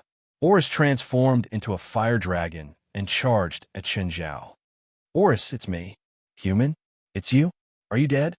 Horus immediately recognized Chun Zhao. No, someone else summoned me. Is Abito's okay? Yes, he's great. Chun Zhao nodded. Let's go down and talk. After entering the castle, Chun Zhao saw Beelzebub Zophie. Your Excellency, High Lord. Human, you seem to have grown a lot. I heard that your situation isn't good recently. Yes, I'm mobilizing all my power to wage war against another lord, Beelzebub Zophie said. If Horus and I lose, then Abitos will never be able to return to hell. You won't lose, Chun Zhao said. I can promise you that you won't lose this battle. Horus and Beelzebub Zophie looked at Chun Zhao. Why?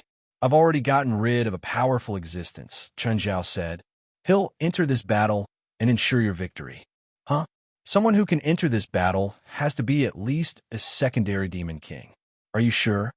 Yes, I'm very sure. Chun Zhao nodded. That's not what I want to talk about now. Chun Zhao took out 80% of his angelic crystals. The angelic crystals piled up into a small mountain. Beelzebub, Zophie, and Horus both flew back. Even they would feel pain when facing such a large pile of angelic crystals. These are most of my angelic crystals, Chun Zhao said. Take them out when necessary to turn the situation around. Beelzebub, Zophie, and Horus glanced at each other. Chun Zhao took out half of his collection of demonic crystals. Beelzebub, Zophie, and Horus sucked in a cold breath again. They knew that Chun Zhao had a lot of demonic crystals and angelic crystals, but they didn't expect him to have so many. Human, I don't have enough to trade with you. Just treat it as my investment. You can return it to me when you become a secondary demon king. What do you know my plan? My friend in hell told me. He also told me about your current situation. Bookmark for easier reading. Chapter 1644. Whether Chun Zhao was willing to admit it or not, Beelzebub Zophi and Oris had helped Chun Zhao greatly in the past. Moreover, they were entrusting their child to him now. What was this? This was a family friendship. So, no matter what, Chun Zhao couldn't just stand by and watch their situation. Human, I swear in the name of Beelzebub Zophi. I swear in the name of Ula Oris. Beelzebub Zophi and Oris both looked at Chun Zhao seriously. You'll be our brother. We will answer all your summons at no cost. Okay, I'm about to return to the human world. If you need anything else, tell me now. Take care of Abidos for us. That's enough. Chun Zhao could empathize with the two Zos. But from the perspective of benefits, they weren't that useful to Chun Zhao now. Chun Zhao was only one level lower than them. So what if Chun Zhao summoned them to the modern world at all costs? Through the suppression of the human world's rules, their power in the modern world would probably be suppressed by at least one level. They would be about the same power as Chun Zhao and probably wouldn't exist in the modern world for long. However, if Beelzebub Zophi could successfully become a secondary demon king, it would be very important to Chun Zhao. He could really do whatever he wanted in the human world. Of course, it was like Chun Zhao was holding a nuclear warhead that he couldn't use. It was an absolute deterrent, but he definitely couldn't use it. He had to summon a secondary demon king to the human world, even if he didn't need to pay any price. But both Chun Zhao and the secondary demon king would need a lot of energy. It was like Chun Zhao was on the moon and talking to a rich man on Earth. Something happened to me on the moon. Come over. How would this rich man go to the moon? Of course, he had to throw money into the water and then have NASA send him up. Oh, do you know any alchemists in the human world? Yes, one of my subordinates is an alchemist, Chun Zhao said. You gave me so many demonic crystals and angelic crystals. I want to make a divine artifact, but I can't. Beelzebub Zophi knew alchemy too. His alchemy skills were definitely better than Ruan Faxi's. However, he needed a large number of angelic crystals to forge a divine artifact. He couldn't even get close to the hill of angelic crystals, let alone create a divine artifact. Help me send these angelic crystals to my treasury. Also, I will give you the design and the required materials as soon as possible. All right. Chun Zhao didn't stay in Obsidian Castle for long. The time limit of 24 hours was up. Chun Zhao returned home. Just then, the butler system contacted Chun Zhao. Master, Miss Amira has called you 12 times in the past 24 hours. Mr. Stephen has called you 29 times in the past 24 hours. While greeting Fei Lai, Chun Zhao said, help me call Miss Amira. Hey, Chun, you're finally willing to call me back? Amira's voice was filled with a hint of complaint. I'm sorry, Amelia. I had something urgent to attend to, so I just got home. Okay, I told you the day before yesterday that I'll help you make an appointment with the cinema chain. Are you free today? If he's not free, I'll tell him to cancel today's meeting. I'm free, Chun Zhao quickly said. After all, Amira was doing voluntary work. Of course, Chun Zhao wouldn't make things difficult for her. Okay, 6 tonight, Marina's restaurant. Don't be late. No problem. I'll be there on time. After hanging up with Amira, Chun Zhao called Stephen. Chun, you asterisk shoal, you're finally willing to call me back. You said that your friend will help us make an appointment with the cinema chain. Is there any progress? I just called my friend. 6 tonight, Marina's restaurant, Chun Zhao said. But we have a favor to ask, so we have to go early. Since they were discussing business, they should act like they were discussing business. Even if Chun Zhao rarely came into contact with this kind of business, Chun Zhao had to face it. It wasn't like he didn't care about others just because he had the resources. Stephen's movies were good, but if the cinema chain didn't give him face, if they reduced the number of movies, he would be the one at a disadvantage. Of course, the cinema chain also needed good movies to attract the audience.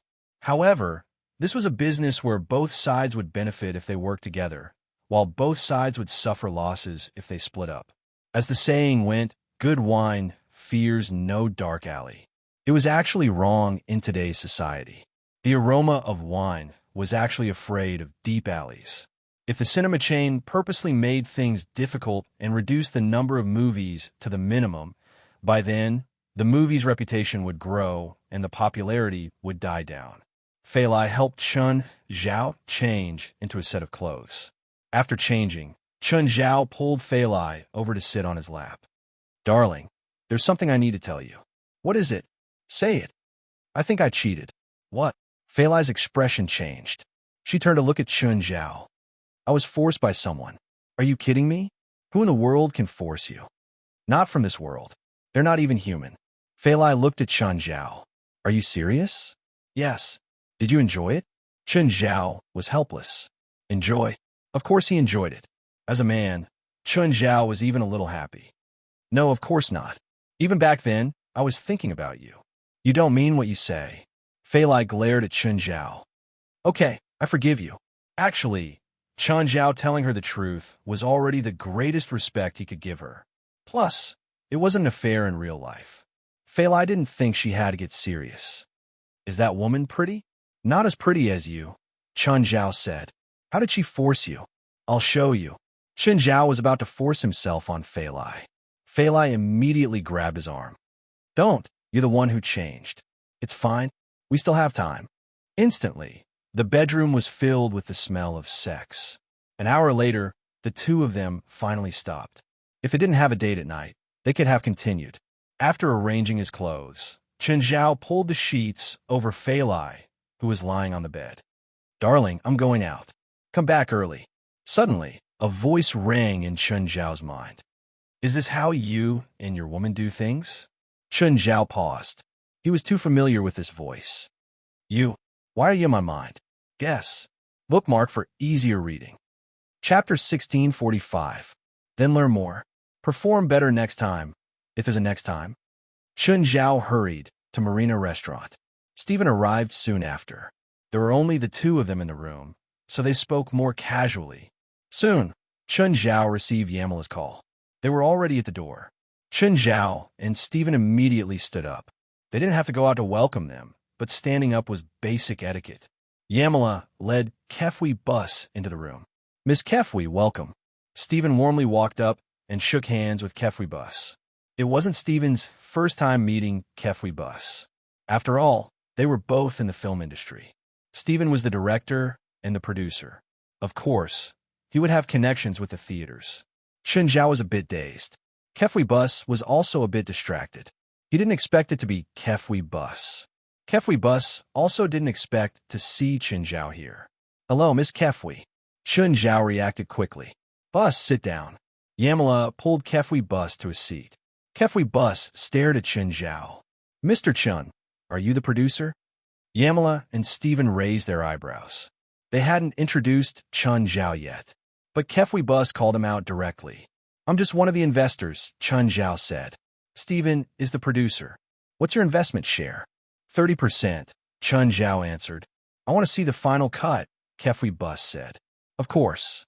If the cinema chains want to schedule a movie, they would first have to look at the sample before deciding how much to schedule. Of course, there was a more complicated operating system. For example, if it was produced by or distributed by the Big Six, there would also be additional screenings. Their film was distributed by RASFA's PLM, so there would also be some additional screenings. Their flaw was the producer. Chun Zhao and Stephen weren't part of the Big Six. Even if Stephen was a god now, it didn't mean he could do whatever he wanted. When filming the movie, many of the actors were related to the Big Six. This was the sharing of benefits. Even so, their film would still be suppressed by the Big Six. For example, there were 2 movies released at the same time as them that were produced by the Big Six. These 2 movies were deliberately used by the Big Six to snipe Stephen's movies.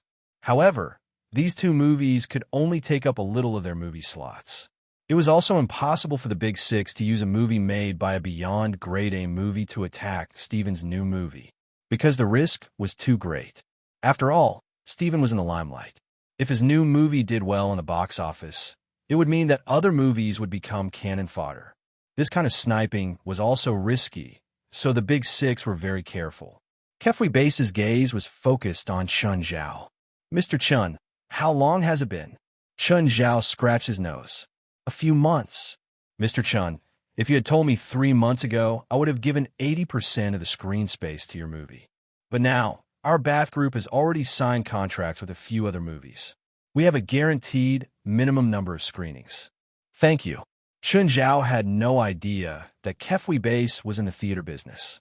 Of course, even if he knew, he didn't want to use their past relationship, because he didn't think he was friends with Kefui Base. Steven and Amira were surprised. From Kefui Base tone, it seemed that they had a close relationship. Base, you and Chun Zhao already know each other? Amira asked. Yes. Kefui Base nodded.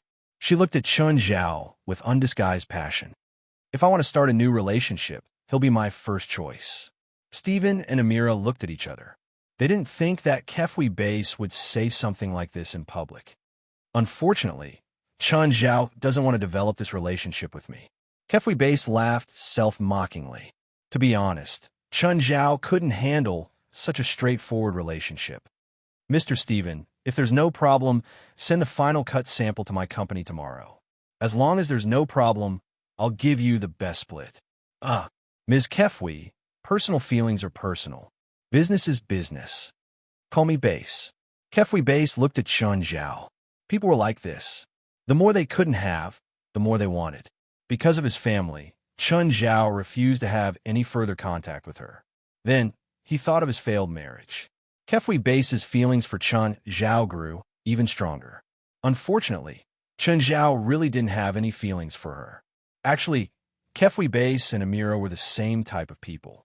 They wouldn't let their emotions get to their heads.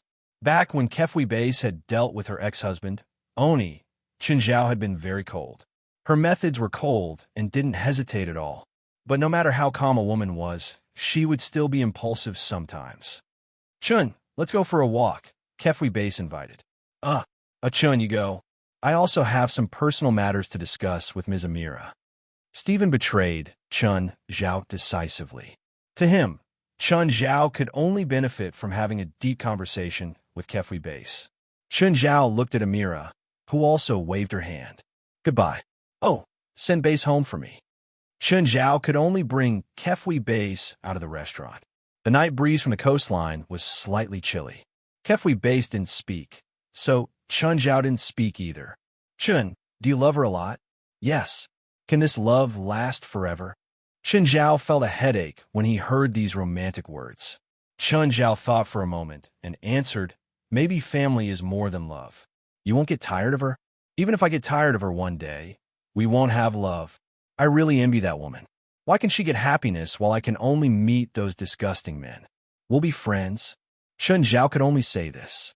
Give me a hug. Chun Zhao bent down and hugged Kefui Base. I need a warm hug. Chun Zhao felt like his head was about to explode. What warm hug? Thank you. Chun Zhao felt his ear get bitten.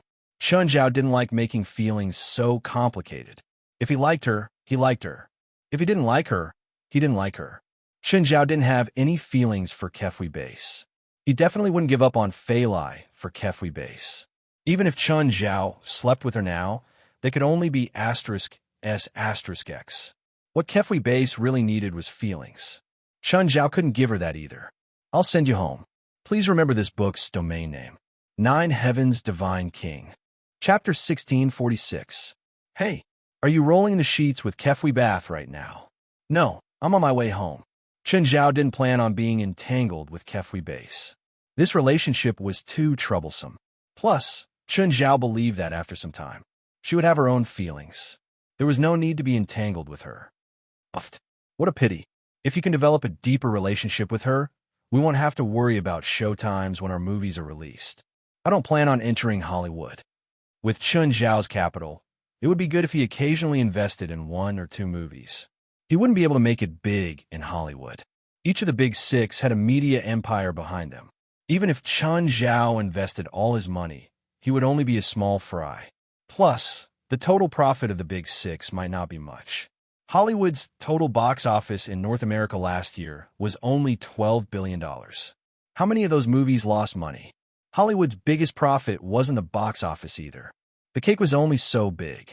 If Chun Zhao went in and snatched food from the tiger's mouth. Actually, Steven was just joking. Even he could only make one movie with Chun Zhao and Rasfa. No matter if the movie's box office was successful or not, Steven wouldn't make any more foreign movies. It wasn't that Steven didn't want to work with Chun Zhao. It was because he had no choice. Hollywood's internal power was deeply rooted. No one could shake it. When Chun Zhao returned home, it was already very late. After changing, he lay on the bed and asked softly, "Are you asleep?" "I'm back." Fei Lai's arms were already around Chun Zhao's neck. "Hey, Belial, are you still there?" Chun Zhao asked. "I'm here. Are you going to start acting again?" "In the morning, Fei Lai. I'm going to New Orleans in a few days." "How many days?" Fei Lai drank a glass of milk. "I'm not sure." "Okay, go early and come back early." Just then, the housekeeper spoke. "Master, Ms. Alex is calling. Would you like to connect now?" "Connect," Chun Zhao said. "Hey, Chun, what is it? You said last time that you needed an assistant. One will come for an interview today." "Okay, what time is your appointment?" 10 in the morning in my office." Chun Zhao looked at the time. It was already past 8, just in time to go to Alex's law firm. "I'll go out now." Fei Lai helped Chun Zhao tidy up his clothes. Only then did Chun Zhao leave slowly. Bosamai was wearing thick glasses and sitting in a conference room. The coffee in front of her had already gone cold. In front of her was a thick stack of papers. Bosimi looked at the time from time to time. The interview was supposed to be at 10 o'clock, but now half an hour had passed. Bohemia kind of wants to go. After some hesitation, Bohemia stood up and walked out of the conference room. She went to Alex's office and knocked on the door. "Come in." Bohemia pushed the door open and entered. "Miss Alex, if it's not convenient today, we can make another appointment." In fact, when Bosimi saw the recruitment advertisement, she thought that Alex was looking for an assistant. But when she arrived, she heard from Alex that her boss was looking for a personal assistant. Bosimi used to be a personal assistant, and it wasn't a pleasant experience. Therefore, Bosimi instinctively wanted to refuse. However, she was already here, and she was an introverted person, so she was too embarrassed to leave. Now, it was already past time. She wanted to use this opportunity to refuse. Alex glanced at the time. "Wait a moment." With that, Alex picked up the phone. "Hey, Chin, when are you coming?" "It's already past half an hour." "Sorry, there's a traffic jam. When are you coming?" "Aren't I already here?" Chin Zhao pushed open the door and walked in with the phone. Annoyed, Alex put down the phone. Chin Zhao turned his head and looked at Bosimi. "Is this lady here to hire my personal assistant?" "Yes, that's her." Alex nodded. "She has a lot of work experience and a good education. She's more than qualified to be your personal assistant." "Alex, let me your office for a while." Alex left her office. Chun Zhao sat in Alex's seat. "Please sit. How should I address you?" "Hi, I'm Bosimi Pam." "Okay, Pam." Chun Zhao nodded. Bosimi was not used to Chun Zhao calling her by her last name. However, her introverted personality prevented her from correcting him directly. "Can you show me your information?" "Oh, okay." Bosimi immediately handed her documents to Chun Zhao. Then she placed the documents she'd brought before Chun Zhao. "This is my degree certificate. This is the evaluation report from my previous company. I know 4 foreign languages, including French, German, Russian, and Japanese." Bosimi secretly regretted it. She was someone who did not know how to refuse at all. As soon as Chun Zhao opened his mouth, she started to introduce herself. She completely forgot about her intention to refuse. "What's your salary requirement?" Bosimi took a deep breath and said, "The higher, the better. Refuse, refuse, refuse." Bosimi chanted in her heart. "Is $10,000 a month enough?" Hearing that, Bosimi's eyes immediately widened. After all, personal assistants usually did not earn more than $5,000 a month. Even the highest salary she'd had in the past was no more than $1,500 a week. Before Bosimi could refuse, Chun Zhao asked, "You're from New Orleans?" Yes.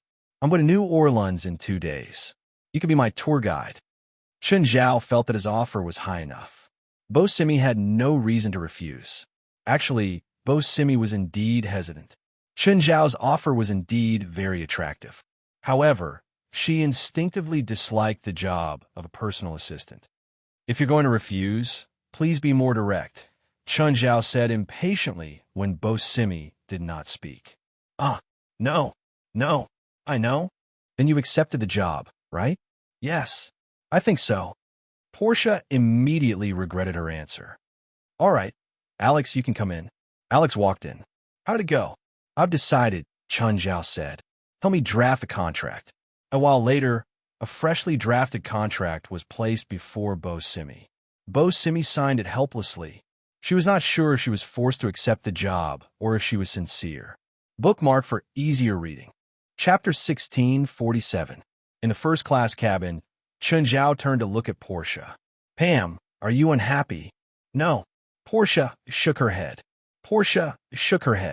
After a while, Portia couldn't help but ask, Boss, if I resign now, will you be angry? No, of course not. Chen Zhao smiled. I'm a very generous person. Other than using my connections to make sure you never find a job, I won't do anything overboard, Chen Zhao said in a gentle tone. By the way, do you want to resign? Chen Zhao asked gently. No, I'm just asking. Portia turned to look at the white clouds outside the window. On the first day of work, Chen Zhao brought her home. Portia knew one thing. Chen Zhao was very rich. How rich was he? The kind that could make her disappear from the face of the earth. Of course, it wasn't completely without benefits. At least she got a month's salary in advance so that she could pay her rent first. At the same time, he sold his second-hand truck to her at a low price. This allowed her to solve the transportation problem. Portia ignored Chen Zhao. She picked up an actor's training and started reading. With her education background, it wasn't hard for her to find a job. However, she'd gone to Los Angeles because it was close to Hollywood. Of course, she hadn't gotten a single role yet. Not even passerby had. Suddenly, Chen Zhao closed Portia's book. Boss, what are you doing? I'm bored. Chatting with me. My job doesn't include chatting. No, it does. Chen Zhao waved his finger. It doesn't. You can call Alex and have her read the contract for you. Portia took a deep breath and calmed her anger. I really hope the plane falls and this asterisk shoal falls to his death. Rumble. The plane seemed to have encountered turbulence and shook. Encountering turbulence wasn't something that people liked. The vibration was very uncomfortable. Of course, it was unavoidable for commercial flights to encounter turbulence at high altitudes. Just then, the turbulence shook again. This time it was stronger than last time. All the passengers felt weightless. Just then, Portia saw a spark explode from the left engine. Then, the vibration of the plane became more obvious. Portia screamed. The engine is on fire. Chen Zhao turned his head. I think a bird crashed into the engine. This was indeed the case. Chen Zhao did feel it, but Chen Zhao couldn't stop it. The plane began to shake. Because the speed of the aircraft engine was very fast, if a flying bird were to hit the engine, it would bring about an imbalance of several tons of inertia, which could instantly cause devastating damage to the engine. At this time, many passengers who had pulled over saw that the engine was on fire. The entire cabin was in a state of panic. We're dead. We're dead. Not only Portia, but all the passengers were also panicking. Chen Zhao was helpless. He couldn't save everyone. However, the plane had not yet lost control and was still flying in a relatively stable manner. The captain had already informed them that they would be docking at the nearest Houston airport.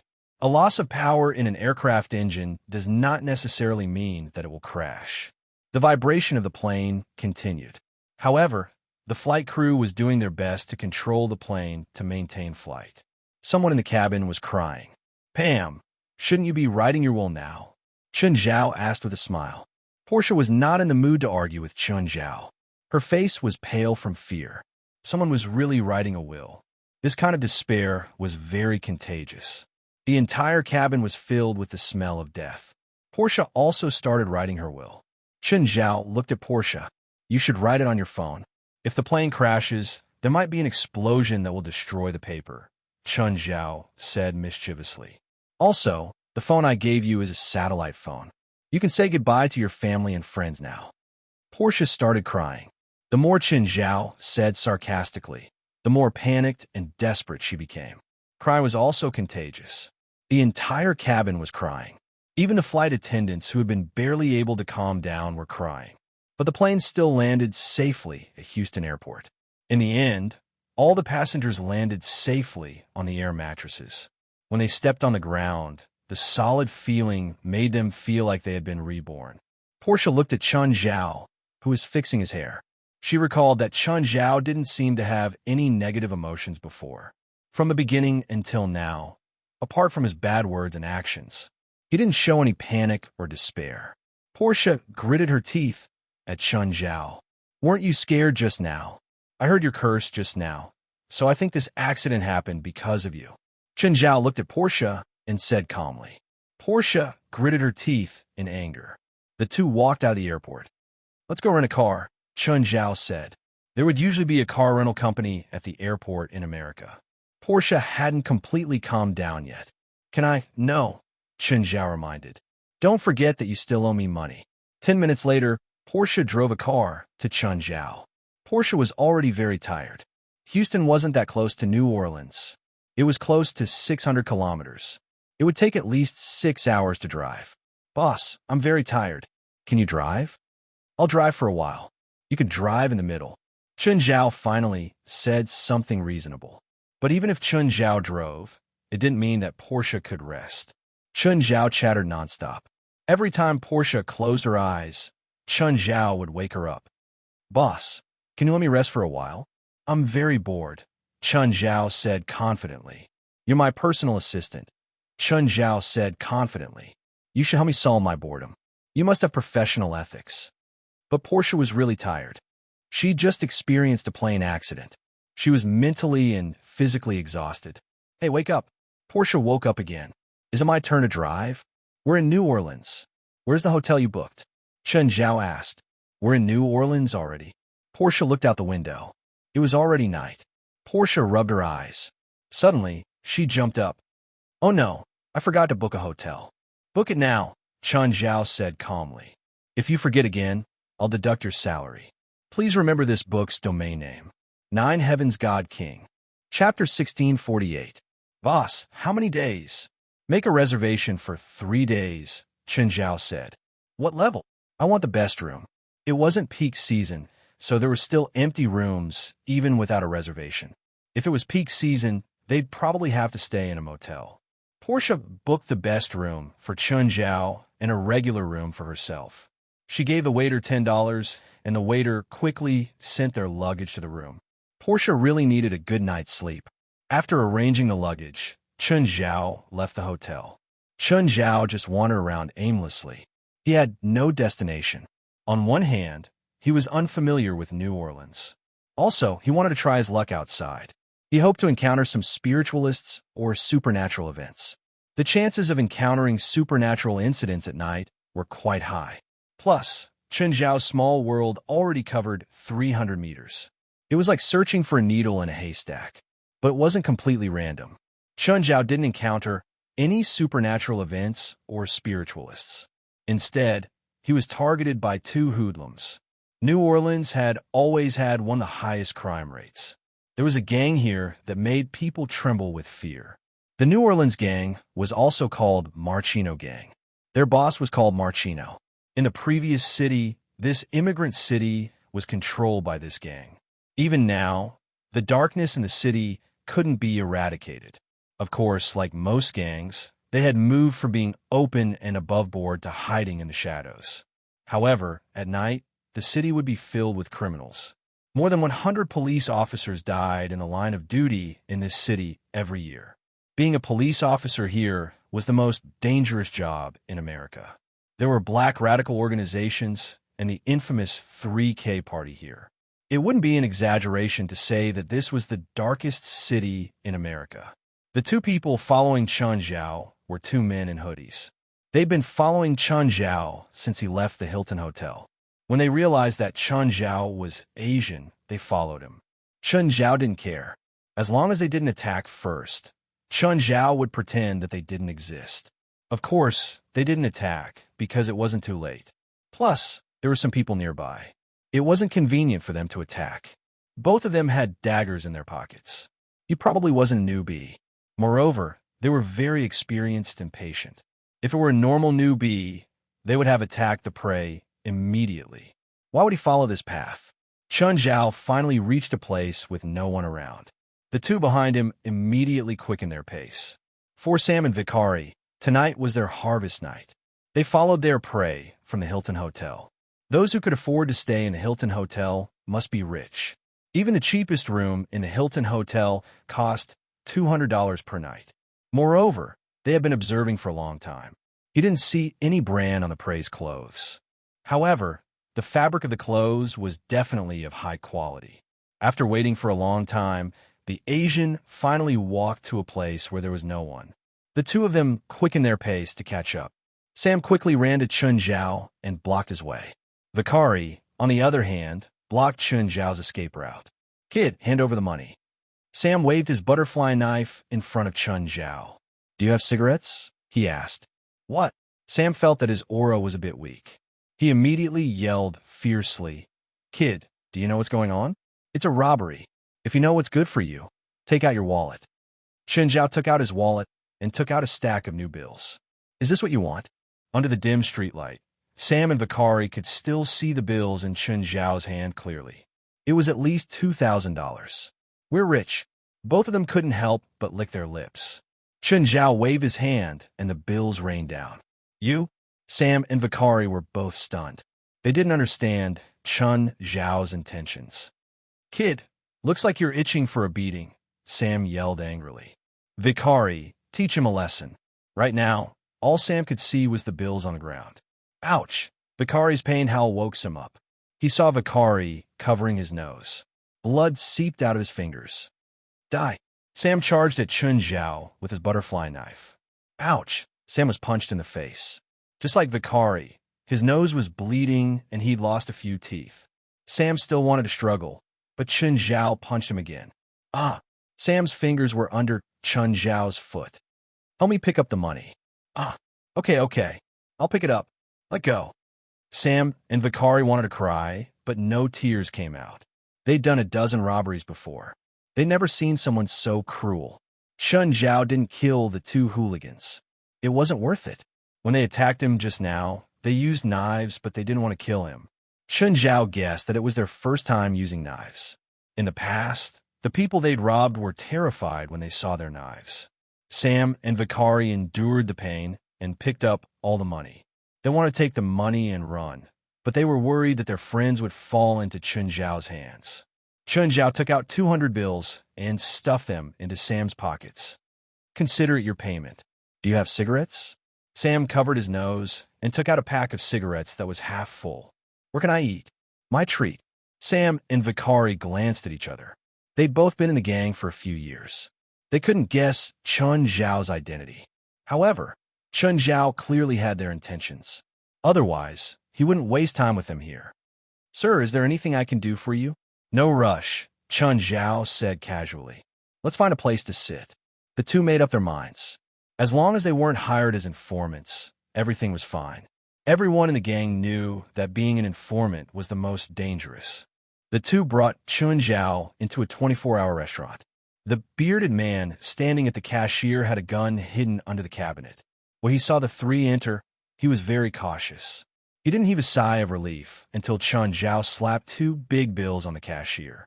"By the way, are there any places in New Orleans that are rumored to be haunted?" "Sir, why do you want to know?" "I'm just curious," Chun Zhao said casually, leaning against the chair. Just then, the bearded man walked over with hamburgers, sandwiches, and drinks. "I do know," Big Beardy interrupted. "Uncle, sit." Chun Zhao pulled out a chair. Chapter 1649. Big Beard was the owner of the restaurant. It was open every night. However, there would always be 1 or 2 robberies every month. That wasn't a high number. In fact, Big Beard had even been robbed 7 days in a week. Of course, there were successful robberies and failed robberies. Most of the time, Big Beard would take out the gun he hid under the cashier and the robbers would run away. Big Beardy could tell where Vikari and Sam were from just by looking at them. But Chun Zhao couldn't tell. Judging from Chun Zhao's clothes, he should be rich. He just didn't understand why he would hang out with people like Sam and Vicari. But they didn't have the intention to rob. Big Beard wasn't as vigilant as before. After Chun Zhao's invitation, he sat down and started chatting with Chun Zhao. There used to be a toll station on the Sibruk Coast Highway, but it's long been closed and abandoned, Big Beard said. Drivers passing by often see people at the abandoned toll station. I've seen them before, too. I know. Sam immediately interrupted. And said, it said that more than 20 years ago, there was a tragic car accident at the toll booth on that highway. At that time, there were more than a dozen cars queuing at the toll booth. In the end, a tanker full of fuel was loaded directly into the toll booth. As a result, the staff at the toll booth and more than a dozen waiting cars were all set on fire. More than 30 people died. Yes, Sam said. The toll station was demolished not long after, but a stop at the edge of the highway has been kept. The government says it's to commemorate the victims of the accident. The bearded man said, but there are also rumors that the place is haunted. Every time the construction team tries to demolish it, they encounter an accident, so they never touch the station entrance again. The road has been diverted for a few hundred meters, but the passing vehicles can still see the station entrance. I once passed by that road and saw a figure at the roadside station. Apparently, they're the victims at the toll station. They don't know they're dead, so they keep wandering there. Everyone's interest was piqued, and they began to speak one after another about the paranormal incidents that they had either heard about or experienced personally. Of course, with Chun Zhao's knowledge, he could tell that most of it was fake, but there were a few that he couldn't tell if they were real or fake. For example, he couldn't find any flaws in the toll station, but he couldn't tell if it was real or fake before he confirmed it himself. After all, it wasn't difficult to fabricate a more realistic supernatural event. Boss, it's been a pleasure chatting with you. Picking up a burger, Chun Zhao stood up and stuffed a $100 bill into Beardy's hand. At the same time, he called out to Sam and Vicari, let's go. Sir, if you come again tomorrow night, I will continue to tell you stories. The bearded man was very happy. Not only did he kill time, but he also earned tips. Sam and Vicari were cautious as they left the restaurant. Actually, at this time, they wanted to escape. But since Chun Zhao didn't want to let them go, there was nothing they could do. Do you have cars? Chun Zhao asked. Both Sam and Vicari wanted to say no. As a matter of fact, they had a small old car. I'll stay in New Orleans for a while. I wanted to hire you for $500 a day, but since you don't have a car, forget it. With that, he turned to leave. Okay, I'm leaving. Bye. The two immediately caught up. Yes, we have a car. We have a car. What a joke. The two of them robbed for a few days, but they still couldn't get $500. Usually, each successful robbery would only get a few $100s. Sometimes it was even less. They could make do with this bit of money for a few days. Then, when they ran out of money, they would rob again. This was basically their daily life. They didn't succeed every time. Now, Chun Zhao was going to hire them. Plus, it was $500 a day. This one was much easier than robbing others. It was also much less risky. Sir, what do you want us to do? I want to go to the locations of the supernatural events you mentioned. Sam and Vicari exchanged glances. What exactly did this rich guy want to do? But it wasn't hard at all. They thought that Chun Zhao wanted them to do something risky. They didn't expect this. They already thought that Chun Zhao was a rich guy looking for excitement. That was all. What did they have to hesitate about? Soon, Sam and Vicari got into the car with Chun Zhao. The first place they went was the Sibruk Coastal Highway. After half an hour, they reached their destination. Sam parked the car by the side of the road and looked at a sentry box dozens of meters away. That's the original toll station. Chun Zhao sat in the car and looked at the abandoned toll station in the distance. As expected, there was an unusual aura. Sir, do you want to go take a look? No need, Chun Zhao said. Let's go to the next place. With Chun Zhao's eyesight, he could tell at a glance if there were any supernatural events or not. There was an unusual aura here that couldn't escape Chun Zhao's eyes. Sam and Vicari didn't know what Chun Zhao was planning. But now that Chun Zhao was their employer, they naturally listened to him. Then, the two drove and took Chun Zhao to many places. There were about a third of the places with real supernatural events. Is there any place you haven't been to? Sir, we've been to all of them, Sam and Vicari said. By the way, I remember a few days ago, one of our friends said that something happened to his girlfriend's family. His girlfriend's entire family went crazy, except for his girlfriend who was with him at the time. The police reported that they accidentally ate hallucinogenic and poisonous food. However, his girlfriend doesn't seem to be normal these days. She doesn't dare to go home recently. Do you know where she lives? Yes. Then let's go take a look. Half an hour later, the car stopped outside a house in a community. There was a dim light in the house, and the curtains were drawn. That's weird. Is there someone living here? Could it be Bonka's girlfriend who came home? Didn't I hear that his girlfriend has been staying with him recently? Chen Zhao could feel that there were two evil spirits in the house. They were very fierce ones. Also, what Sam and Vicari saw wasn't light. It was real will-o'-the-wisp, but Chen Zhao didn't plan on subduing them for now.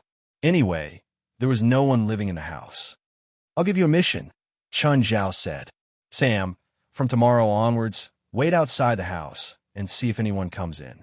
If a stranger enters or leaves, remember to follow that person. Vicari, go to the Seabrook toll station and keep watch. It's the same. Here's $1,000 for today's work. Send me back to the hotel now. Please remember this book's domain name, Nine Heavens Divine Emperor. Chapter 1650. Sam and Vicari were dumbfounded. What kind of mission was this? They didn't understand at all. However, this $1,000 was the real deal. They couldn't find a reason to reject it. Plus, it wasn't a risky mission. At least, that was what they thought. When they reached the hotel, Chen Zhao looked back at the two people in the car. Let's get a better car tomorrow. It's so uncomfortable. Sam and Vicari were helpless. They didn't have the money to get a better car. Unless they used all the money Chen Zhao gave them to buy a new car, they would probably be able to meet Chen Zhao's requirements. Sam, what do you think that guy does? Who cares? He has money anyway. Sam couldn't be bothered to think that much. He thought that Chen Zhao was just a rich person looking for fun. The next day, Portia felt extremely comfortable. She'd slept so well. But after checking the time, she was so scared that she scrambled up to wash up. It was already 9 in the morning. She'd slept for more than 10 hours. Chen Zhao's temper wasn't good. Portia hurried to Chen Zhao's room. Chen Zhao's door was open. Two waiters were pushing a dining cart, preparing breakfast for him. Portia entered the room and saw that Chen Zhao was doing his morning exercise. Breakfast is ready. Please enjoy. After Portia tipped them, the two waiters bowed and left. Portia thought to herself as she looked at the prepared breakfast. This guy's even so extravagant for breakfast. This breakfast alone cost more than $1,000. Portia glanced at Chen Zhao, who was still running on the treadmill. She secretly picked up an egg roll and stuffed it into her mouth. But before she could swallow, she realized that Chen Zhao was already standing before her. Cough, cough. Portia almost choked to death. Sit down and eat together, Chen Zhao said calmly. No need to sneak around. Then he went into the bathroom to wash up. Portia's face was bright red. She didn't know whether to sit or stand. After a while, Chen Zhao walked out of the bathroom. Portia's eyes widened when she saw Chen Zhao's figure. She couldn't help but swallow. She didn't expect this guy to have such a good figure. You're not eating? Chen Zhao sat on the sofa. Portia wanted to eat. The food here was all high-end, but she was a bit shy. Sit down and eat. After Chen Zhao spoke for the second time, Portia finally sat down to eat breakfast. Boss, do you have any plans for today? Just walking around. Do you have any recommendations? Chen Zhao asked. New Orleans Art Gallery. Want to go? No. Chen Zhao rejected immediately. I don't have any artistic talent, so I can't pretend. Mr. Chen, do you want to see the longest bridge in the world, Lake Pontchartrain Bridge? Sure. The Lake Pontchartrain Bridge consists of two parallel bridges spanning Lake Pontchartrain, with a total length of 422 kilometers. The second bridge is 16 meters longer than the first, and this project was completed in 1969 last century. In one section of the Pontchartrain Bridge, there is an artificial island, a holiday resort for tourists. When you're full, help me choose a set of clothes. Boss, I'm not your servant. You need to ask Alex about the job of a personal assistant. All right. Portia was helpless. After getting dressed he said, "Drive the car to the hotel entrance." Portia's lips twitched. Instinctively, she wanted to reject him. But after considering the situation, she gave up on the idea. She was already subconsciously following Chun Zhao's orders. Portia was obviously driving today. She was countless times more familiar with New Orleans than Chun Zhao. "Boss, what business do you have in New Orleans this time? Do I need to prepare anything?" "Nothing. You don't need to worry about that." Portia was speechless. Her expertise was completely useless against Chun Zhao. She was almost reduced to Chun Zhao's servant. No, not almost.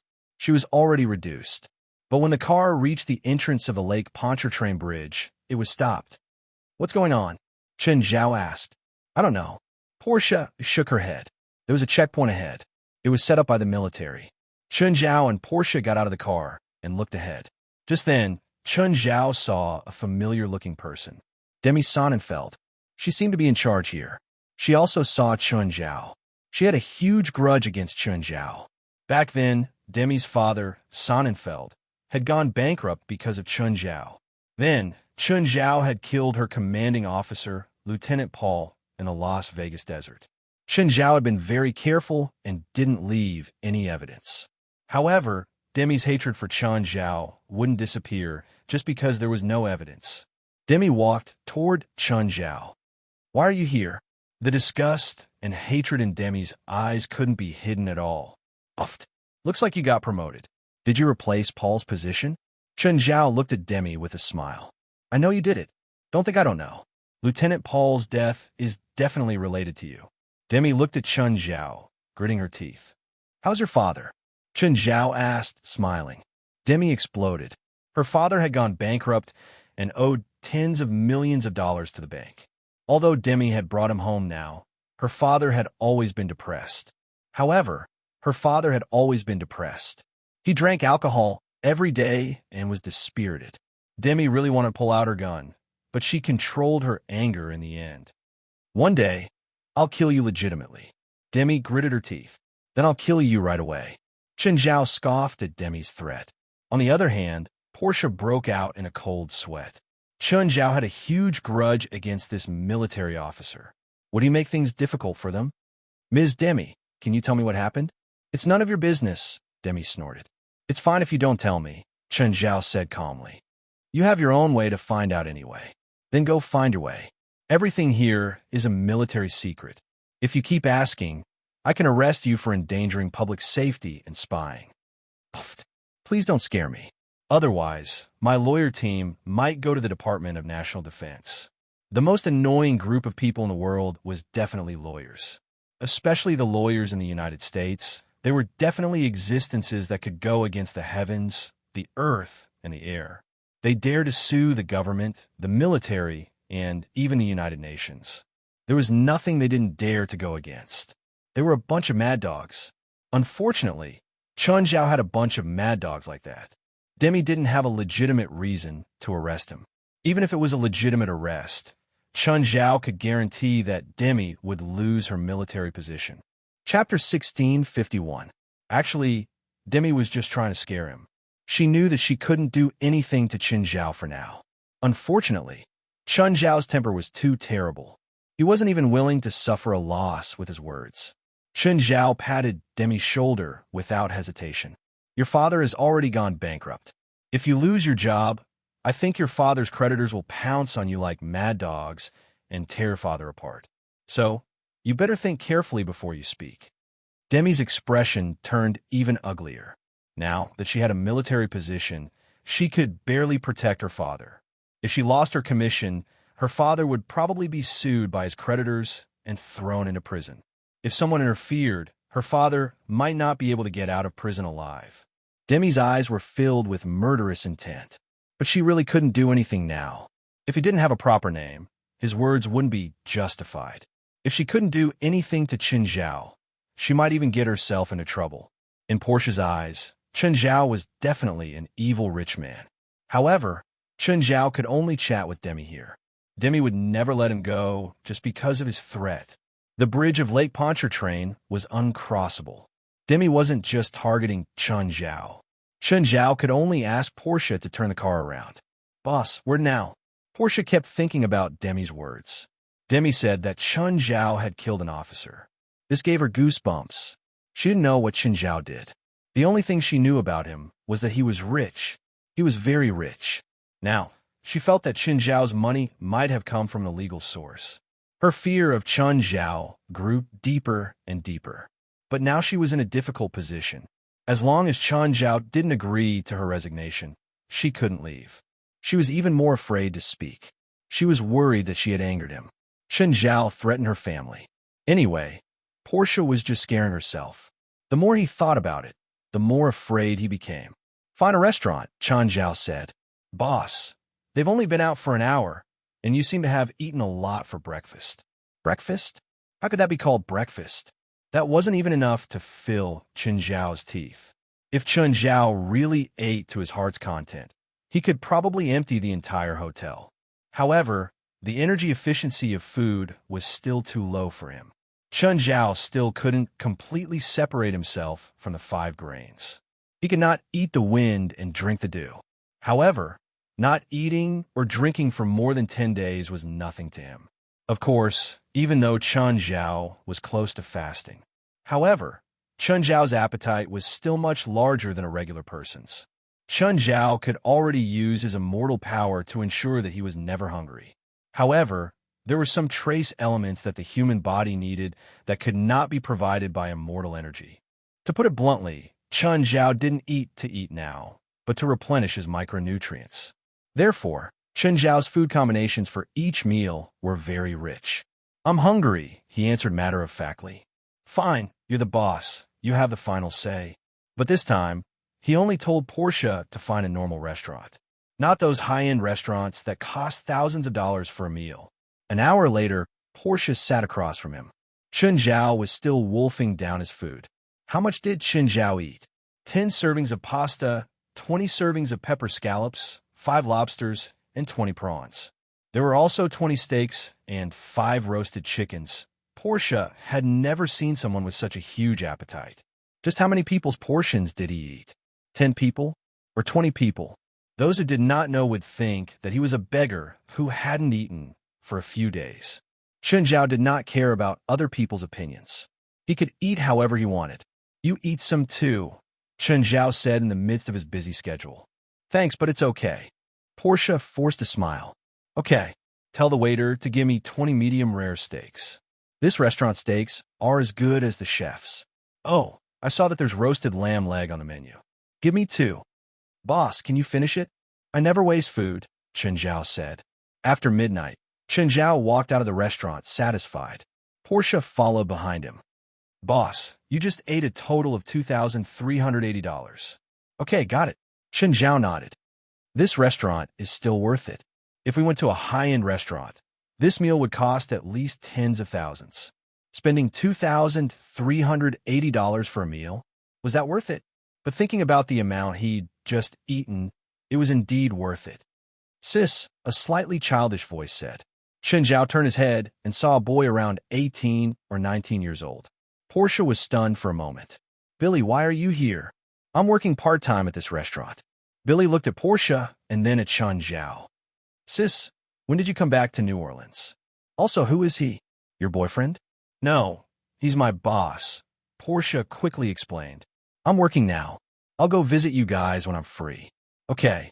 Billy still had some baby fat on his face, but he was even taller than Chun Zhao. Chun Zhao did not know what these foreigners ate to be so tall at such a young age. Billy walked up to Chun Zhao. "Don't bully my sister, or I'll teach you a lesson. Portia, come to my room tonight. I have something I need you to deal with." "Ah," Billy's face darkened. Chun Zhao smiled faintly. "If you continue to threaten me, your sister's job will be very difficult. Kid, don't trouble your sister with your immature way of thinking." Billy's face darkened. Billy's face turned red, and he stared at Chun Zhao hatefully. "Sis, don't work for him anymore. Billy, don't mind my business." Portia did not want Billy to get involved. Chun Zhao was clearly not a good person. If Billy angered him, the consequences would be unimaginable. Billy's face turned green as he watched Chun Zhao and his sister leave. He also felt that Chun Zhao was not a good person. If his sister worked for him, she might encounter indescribable trouble. No, he had to think of something. Boss, Billy's just a kid. Don't lower yourself to his level. Of course not, Chen Zhao replied, smiling. I won't lower myself to a kid's level. Then where are we going now? Is there anything more memorable in New Orleans? There's a street in New Moon City that sells traditional handicrafts. Most of the ancestors are French and Italian craftsmen. New Moon City's handicrafts are very famous. Chapter 1652. Actually, New Moon City was another name for New Orleans. But in New Orleans, there was an old part of the city that had always been called New Moon City. Because that area was more conservative, it had a very traditional architectural style and atmosphere. Chen Zhao listened as Portia introduced New Orleans. He could not help but interrupt. New Moon City has such a stylish name. Why was it changed to New Orleans? New Orleans was named after Louis XV regent, the Duke of Orleans, Portia said. But New Orleans has another name. You definitely don't know. What name? City of the Dead. Isn't this name too ominous? Chen Zhao frowned. Actually, it's because New Orleans' terrain is low and it's built on a swamp. It's almost the same as water level. Water will seep in after digging 2 or 3 meters. That's why the coffins of the dead here are all suspended. They're not buried underground, but in the tombs above the ground. But this also caused several plagues in New Orleans. It's all because the corpses were not buried. That's how the name City of the Dead came about. Portia paused for a moment before continuing. 15 years ago, Hurricane Katrina struck New Orleans. Several cemeteries in the city were almost razed to the ground. At that time, thousands of corpses were scattered all over the city by the hurricane, making the name of the City of the Undead even more resounding. Chen Zhao frowned. Let's not go to New Moon City. Take me to a few cemeteries in the city. Portia was speechless. Why did he go to a cemetery instead of shopping? Did he eat too much? Boss, what's so good about those places? I just want to see the suspended tombs, Chen Zhao said calmly. Portia was speechless at Chen Zhao's unpredictable style. But what could she do? She was just a personal assistant. She could only do whatever the boss said. Portia sent Chen Zhao to a cemetery. Most cities had cemeteries in the suburbs. But in New Orleans, many cemeteries were in the city. Portia did not like to come to cemeteries. No one did, but she had no choice. Since Chen Zhao was coming, she could only follow. Chen Zhao got out of the car. Portia also got out. Visiting a cemetery? Only he could think of something like that. Portia followed behind him. He kept mumbling to himself. Chen Zhao realized that the graveyard was indeed very low. Some of the turf even seeped water when stepped on. However, Chen Zhao was confused. Surprisingly, Chen Zhao didn't feel any strong yin qi in the cemetery. After all, it was risky to leave the body on the ground. It wasn't just the plague. It was even more likely for them to turn into zombies. Once a corpse came into contact with the moonlight, it was very likely that it would turn into a zombie. The design of this tomb could gather yin and disperse yang. Therefore, logically speaking, the yin qi in this cemetery should be very heavy. But why was the yin qi here so weak? It was even worse than the cemeteries in other cities. Chen Zhao continued walking in the cemetery. Most of the mausoleums in the cemetery maintained a European architectural style. Actually, it was just a smaller version. Some of the mausoleums in the cemetery were relatively new. Many of the older parts were severely damaged. Portia felt very uncomfortable. Not everyone could stand in front of a stranger's mausoleum for a few minutes. Are you not feeling well? Chen Zhao looked back at Portia. Portia's expression was very ugly. Isn't that obvious? Are you feeling well? Okay. Chen Zhao really didn't have any other expression on his face. There was a problem here. This was Chen Zhao's conclusion. But even if he knew there was a problem here, it was useless. Chen Zhao could send Sam and Vakari to guard the 2 problematic places. But how would he guard the cemetery? The cemetery was an open area. Many people would come to sweep the graves every day. Even if someone came with ulterior motives, they wouldn't be able to tell. Unless Chen Zhao guarded the place personally. But Chen Zhao didn't plan on spending the night here. Take me to other cemeteries. Boss, why are you here? I plan on investing in a cemetery. Whoosh! Portia almost couldn't breathe. Boss, you're not joking, right? No. In the next 3 days, Give me a proposal for the investment and construction of the cemetery. Boss, cemeteries are usually opened up by the government. There's no investment. No one has ever invested in cemeteries. Portia wanted to stop Chun Zhao's stupid idea. Fine. Chun Zhao shrugged. Portia heaved a sigh of relief. That was close. What was going on in Chun Zhao's head? How could he have such a weird idea? Portia hurriedly drove away with Chun Zhao. Suddenly, a thought flashed through Portia's mind. Boss, you're not messing with me, are you? Chun Zhao turned his head slowly. What? You said you're going to invest in cemeteries. Portia saw the mockery in Chun Zhao's eyes. This asterisk shoal is indeed messing with me. Then, Chun Zhao walked around the cemeteries one after another. Portia was about to go crazy. This guy must be crazy. He could go to the park, the mall, or even the street. What's so good about a cemetery? And he's enjoying it so much. Okay, let's go back to the hotel, Chun Zhao said. There was a man-made island on the Lake Pontchartrain Bridge. It was about 2 square kilometers. It was a leisure area that combined leisure, shopping, and entertainment. Many vehicles would make a detour to this recreational area. But last night, something happened here. After midnight, the place was covered in fog. The dozens of employees in the leisure area lost contact with the outside world. According to the report, a body was found on the Lake Pontchartrain Bridge. It was confirmed to be an employee of the leisure area. Then the police sent a team into the area. But now, even the police who had entered had disappeared. They had completely lost contact with them. Then the military announced that the bridge was closed and temporarily took over the Lake Pontchartrain Bridge. Even the military didn't know much about the situation in the leisure area now. High-altitude satellites couldn't penetrate the leisure area either. The military had sent 2 helicopters to hover above the leisure area. But both helicopters had crashed in the leisure area. The situation became even more complicated. But the military still didn't know what had happened inside. Demi had a headache now. The Lake Pontchartrain Bridge was the main road. There were close to 50,000 cars every day. Every minute she closed the bridge, the pressure would increase. From the city government to her boss, everyone kept urging her to solve the problem. Chapter 1653. Right now, Demi had very limited information. She only knew that there seemed to be some kind of creature inside, but the number was unknown. Demi only had 2 choices now. Send troops to attack. Demi had troops, very powerful troops. But from the current situation, the fog in the leisure area seemed to be harmful to the human body. The pilots of the 2 downed helicopters were wearing gas masks, but they still crashed. This meant that the fog could enter human pores. The only good thing was that the fog hadn't spread. Once it spread to the cities on both sides of the river, it would cause huge panic and casualties. If she sent troops to attack, she had to give the soldiers full protection first. Wearing full body isolation suits would definitely affect their movements, even if they destroyed the thing inside. But how could they disperse the fog?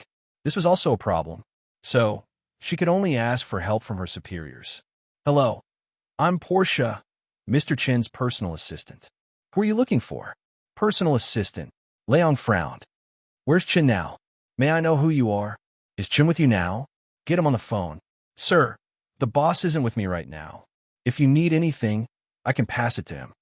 Which phone is he using now? Leong asked impatiently. I'm sorry, sir. Without his permission, I can't give you his private number. Where's your boss now? Tell him to call me back. He knows my number. Okay, I'll tell him. Portia's answer was flawless. But just then, Portia's door was suddenly pushed open. Portia clearly remembered that her door was locked. How could it be? Who would come to her room at this time? Could it be Chun Zhao? Portia stood up and walked to the entrance. Then, she saw 2 soldiers walk in.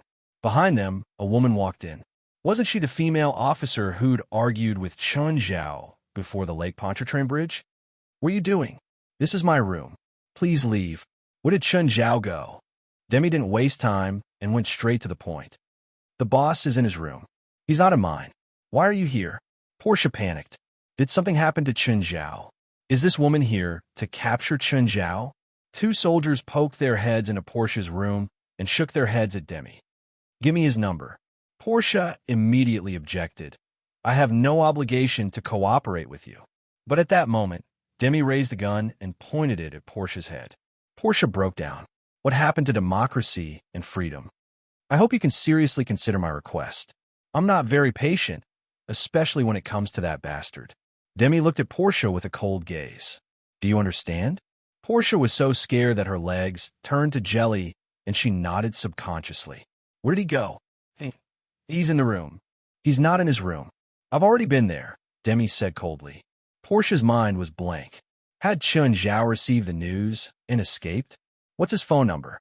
19 asterisk asterisk asterisk asterisk asterisk. Demi dialed Chun Zhao's number. Hello, who is this?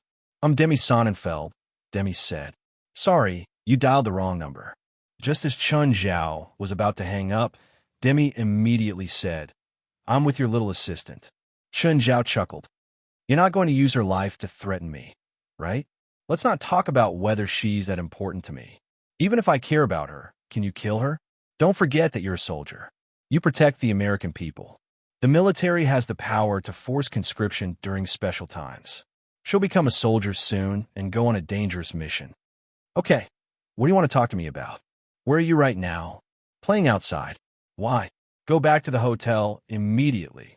I don't have time. If you want to wait, then wait. If not, then let her go to the battlefield. Chun Zhao said nonchalantly. When are you coming back? Depends on my mood. Chun Zhao didn't know why Demi wanted to talk to him, but it had nothing to do with Chun Zhao. Demi was also very angry. At the same time, she was even more anxious. She asked for help from her superior. Then, for some reason, her superior recommended Chun Zhao to her. Chun Zhao didn't care how anxious Demi was. Anyway, he wasn't in a hurry. Chun Zhao drove to the restaurant that was open at night yesterday. When the bearded owner saw Chun Zhao, he immediately placed the menu before Chun Zhao. After ordering some food, Chun Zhao called Sam and Vikari to inform them. 10 minutes later, the two arrived. Sir, yes, sit down and eat something, Chun Zhao said casually. The two were indeed a bit hungry. They didn't stand on ceremony with Chun Zhao. They picked up the hamburger and sandwiches and started eating. Did you monitor those two places like I asked? Chun Zhao asked. Yes, Sam said. I sat in the car all day. I was even questioned by the patrolling police. Did you find anything? No. I waited all day and no one went near that house. Sam shook his head. Chun Zhao turned to Vikari. What about you? Me too, Vikari said. I didn't see anyone go near the abandoned toll station. Chun Zhao tossed $1,000 in front of the two. You two install a driving recorder in your car, Chun Zhao said. Sir, do you not trust us? Yes. Why should Chun Zhao trust them? The two could only lower their heads and eat the food in their hands helplessly. It made sense. They didn't have anything worthy of Chun Zhao's trust. After all, they weren't familiar with each other and they were gangsters. Sir, can you tell me who you're looking for? No, Chun Zhao said indifferently. Call me immediately if you find anything. As long as you find the person I'm looking for, I'll give you a large sum of money. Even if you don't find the person, I'll pay you every day according to our agreement. Of course, if you play tricks, I'll find someone to kill you. Sir, we know some people. They might be able to help you find the person you're looking for. No need, Chun Zhao rejected directly. They can only find gangsters. Plus, if there were too many people, it would be easy to leak that he was looking for someone. If the spiritualists wanted to hide, it wouldn't be easy for Chun Zhao to find them. Please remember the domain name of this book.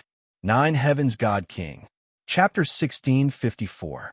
In fact, Chun Zhao had only asked them to watch over the place with a probing attitude. Chun Zhao wouldn't put all his hopes on two hooligans if they didn't have a chance. Then Chun Zhao would follow his original plan. If you guys watch the place for me at night, I'll pay you 500 more. Sam and Vikari looked at each other. They didn't know who Chun Zhao was looking for. But Chun Zhao's price wasn't low.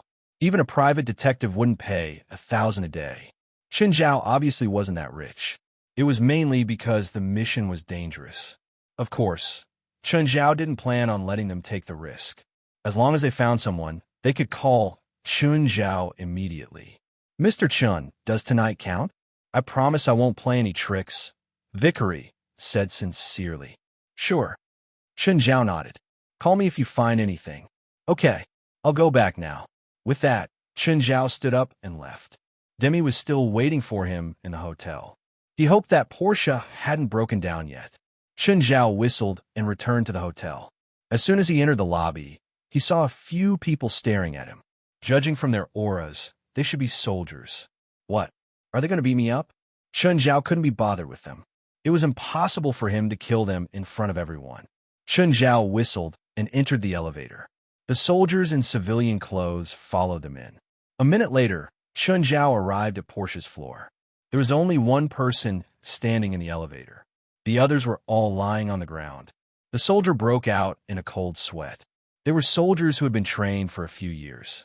They could definitely do something on the battlefield. But in the end, they were all beaten down by that man in less than 10 seconds. Chen Zhao pushed open Portia's door. Instantly, a gun was pointed at Chen Zhao's head. Bang! In the room, Portia and Demi saw a soldier fly in. They lay on the ground and didn't get up. Demi's expression darkened as she watched Chen Zhao walk in. You'd better explain me why you hit my people. You'd better explain to me why your men pointed a gun at my head. At the same time, he turned to Portia. Portia, I heard that something happened to you, so I immediately came back to save you. Are you touched? Portia looked at Chen Zhao as if she was looking at a demon. She had heard the conversation between Chen Zhao and Demi very clearly. This guy didn't care about her life at all. Demi took a deep breath and suppressed the anger in her heart. Mr. Chen, in the name of the military, I would like to hire you as a special consultant. Not interested, Chen Zhao said indifferently. Demi could trick Portia, but that didn't mean she could trick Chen Zhao. You have no right to refuse. Chen Zhao laughed mockingly. And then? Demi knew that being tough was useless, so she could only calm herself down and try her best to control her emotions. Mr. Chen, consider it as hiring. The military will pay you. Fine. How much do you want to pay me? Chen Zhao asked. $2 million. Portia sucked in a cold breath. So much money. Didn't Demi have a grudge against Chen Zhao? Why did she hire Chen Zhao now? And $2 million right off the bat. Portia had thought that Demi was here to capture Chen Zhao. But things weren't what she had imagined at all. Do you know that even if I don't do anything, my monthly income is close to $70 million? Chen Zhao looked at Demi. In other words, the pay you gave me isn't even enough for a day's income. Also, given the bad record of the military, I'm doubtful if the military can keep its promise. After all, I don't want the Las Vegas incident to happen again, right? Portia was completely dumbfounded. $70 million a month? What kind of joke was this? Was Chen Zhao a drug dealer? Tell me, how much do you want? Tell me what happened first, Chen Zhao said calmly. Demi looked at Portia. Go out first, Chen Zhao ordered Portia. There was no benefit for her to get involved. Also, this should be a military secret. It was very dangerous for ordinary people to know military secrets. Even if Demi wouldn't do anything to Portia in front of Chen Zhao. For a long time in the future, Portia might be under the military surveillance. After Portia walked out of the room, the door was closed. Another soldier stood guard outside. The leisure area of the artificial island under the Lake Pontchartrain Bridge has been shrouded in mist since last night, Demi said. Other than the dozens of employees in the leisure area, a few more groups of people have entered the island. From what we know, there's some kind of creature on the island. From the corpses we've found, that thing eats people. The mist was released by that thing. The mist also has a very strong anesthetic effect. It's 100 times stronger than the current military tranquilizer gun bullets. As long as a part of the mist comes into contact with it, you'll lose all feeling and touch. You have experience dealing with abnormal creatures, so I need you to lead a team in and find a way to disperse the mist. It'd be best if you can kill those creatures. You said it yourself. The mist has a very strong anesthetic effect. I'll just be a piece of rotten meat if I go in. All of you will wear military isolation suits, Demi said. It's only one level lower than spacesuits. It's completely sealed. I can consider it, Chen Zhao said, but it's still very risky for me. $5 million. As long as you're willing to accept this mission, the military can give you $5 million and pay 20% in advance. Chen Zhao shook his head. $20 million, and it'll be paid in full. That's impossible. Demi immediately yelled. The military won't pay such a high price. Portia, who was outside, heard Demi's yell. However, with the soldier at the door watching, Portia didn't dare to approach. I don't have enough benefits. Why should I participate in such a dangerous mission? Also, your credibility is too low. I don't trust you at all. I can't make the decision. Then find someone who can, Chun Zhao said indifferently. Oh, please make a decision soon. After all, I don't like to stay up late. Even though Demi hated Chun Zhao to the bone, she couldn't do anything to him. Also, I won't go with that team you mentioned. Who knows if your people will shoot me in the back. Please remember this book's domain name. 9 Heavens Divine Emperor. Chapter 1655. A while later, Chun Zhao's phone rang. It was Leong. Chun, help me. The situation this time is very serious. If the fog spreads, it'll cause huge casualties to the cities on both sides of the artificial island. This isn't California, Chun Zhao said. So, I have no reason to do volunteer work. Plus, this is very risky for me. Shouldn't the military show enough sincerity when hiring someone? But your asking price of $20 million is too high. No, it's not high at all, Chun Zhao said. I think it matches my current value. Chun, just do me a favor. We're friends. Of course, I'm willing to help you. Huh? We're friends? Chun Zhao didn't believe it himself, let alone Leong. They'd never been friends. But they weren't enemies now. That was all. Leong was someone who prioritized benefits. Back then, he became Chun Zhao's enemy mainly because the supernatural organization couldn't be controlled. But now, Leong wasn't the head of the anti-terrorism security department anymore. So, whether the supernatural organization was controlled by the anti-terrorism security department or not had nothing to do with him. So, it wasn't impulsive to become Chun Zhao's enemy now. It was stupid. The Lake Pontchartrain Bridge incident this time had nothing to do with Leong. Leong was just helping his colleague. It could also be considered an exchange of benefits. If Chun Zhao helped, he was helping him. If he didn't help, he wouldn't get hurt. Anyway, Leong was doing a business without buying or selling. So you agree? Leong, something's wrong with my body recently. I accidentally hurt myself while practicing magic. I can die at any time, so I need to save money for my family. Okay, I understand. I'll send your condition to the military. A while later, Demi came to Chun Zhao with a murderous expression. My superior has already agreed to your request. I can give you the money, but I'll only transfer it after you solve the problem. Cough. I haven't been feeling well recently. I'll go back and sleep. Wait, I could transfer 20% first, Demi said. Goodbye. 50%. I'll transfer you $10 million first. I want everything, not a penny less. Demi gritted her teeth at Chun Zhao. Chun Zhao didn't trust Demi or the military. If the military wanted to renege on the debt, there was nothing he could do. Of course, it wasn't completely impossible. It was nothing more than mutual harm. But in the end, it was still Chun Zhao who was at a disadvantage. Okay, $20 million US. I'll transfer the money now. Demi compromised in the end. There was no other way. Chun Zhao was too stubborn, and every minute the Lake Pontchartrain Bridge was blocked was a penny lost. The pressure on Demi increased as well. If this matter could not be resolved satisfactorily, then her development in the military would come to an end. The money has been transferred. Chun Zhao nodded and walked out of the room. Portia said, "Help me check if there's any cash in my account." "Yes, boss," Portia replied carefully. A minute later, Portia stared at Chun Zhao in shock. "Boss, you just received $20 million US. Very good." Chun Zhao finally looked satisfied. In any case, it was not a loss to make $20 million US in one night. "You can go now, right?" "Of course. Hurry up and take me there.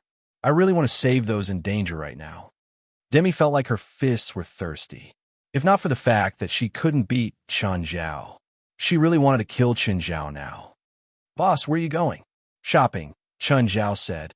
"You want to come?" "Really? Shopping?" "Yes. Where's the nearest cemetery?" "Help me check." Portia was about to break down. "Boss, I'm tired." "Forget it," Chun Zhao said considerately. "You can rest." When Chun Zhao and Demi arrived at the elevator, Demi saw that her subordinates were all injured. Demi's face darkened. Who did it? Everyone looked at Chun Zhao. Demi glared at Chun Zhao. You dare to attack my people? Demi had always been a very protective person.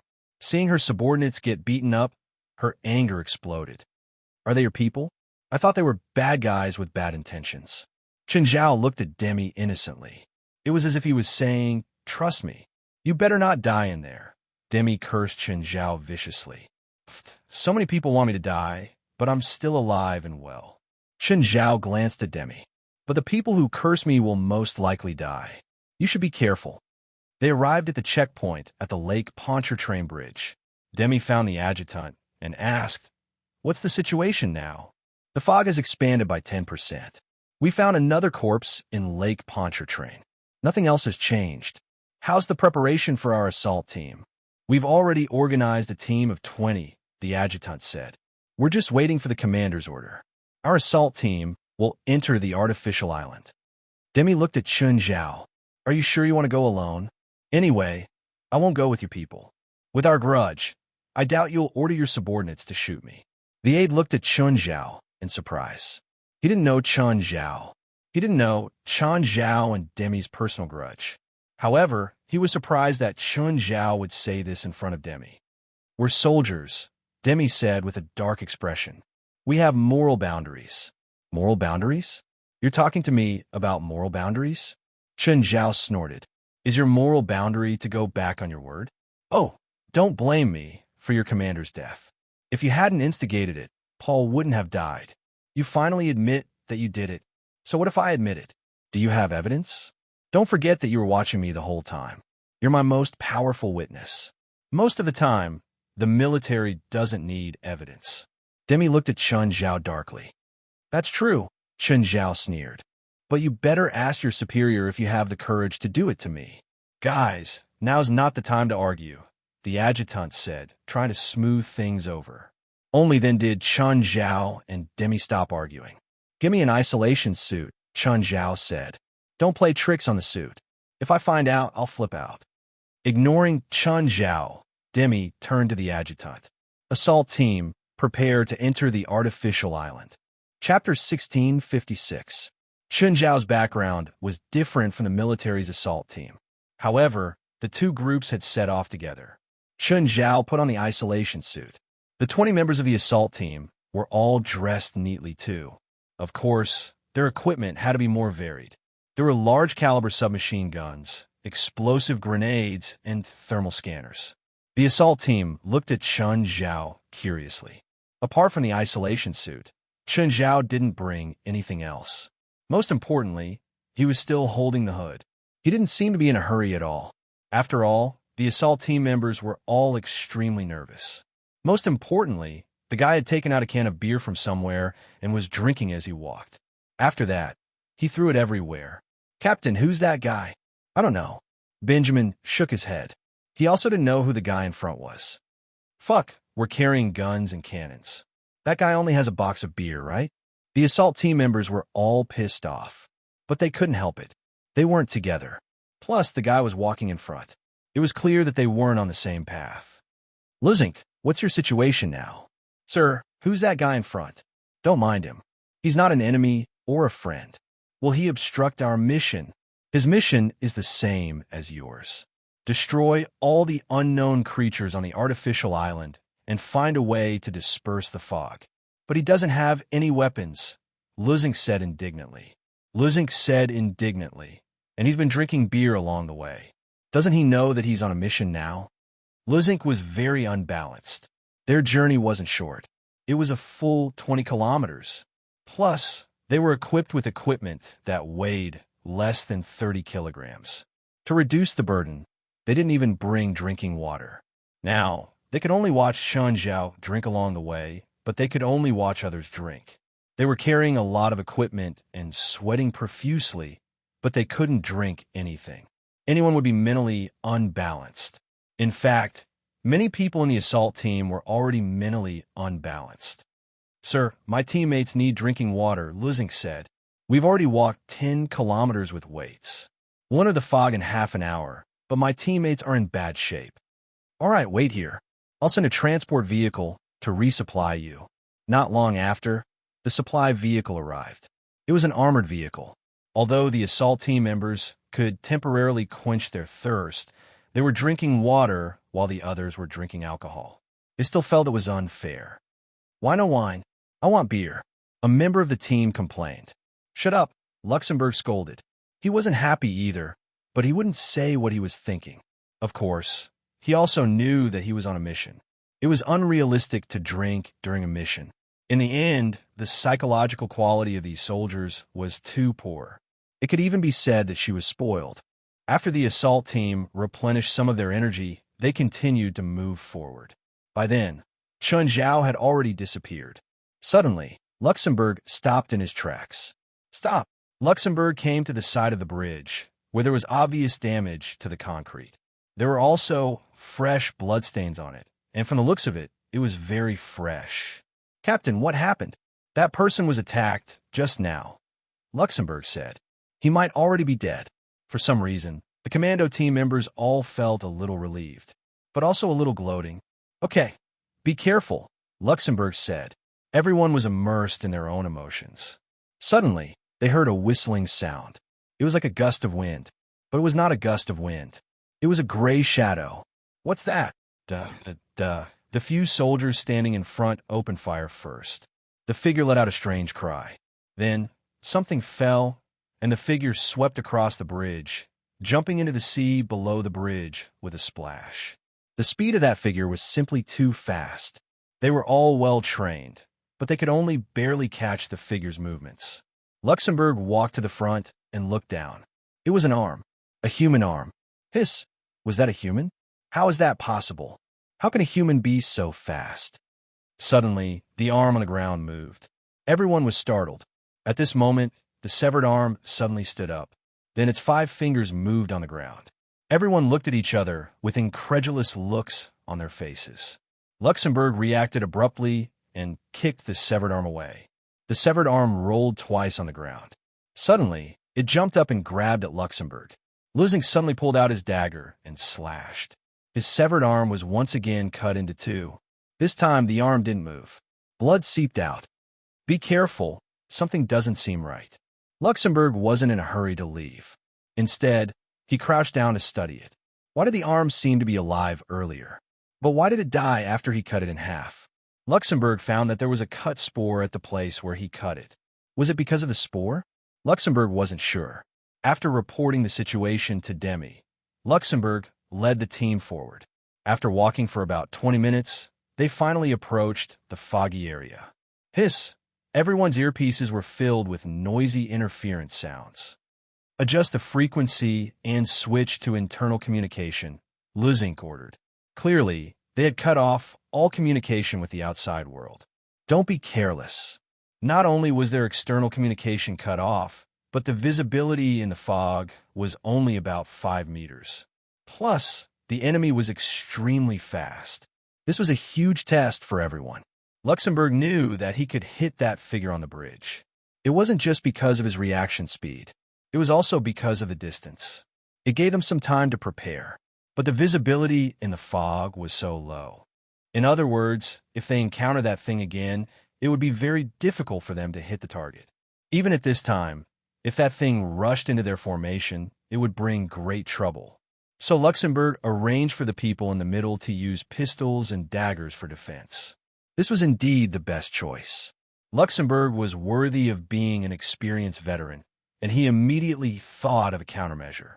Just then, there seemed to be a figure in front of them, but because they were in the fog, it was very hard to tell. Shoot at will.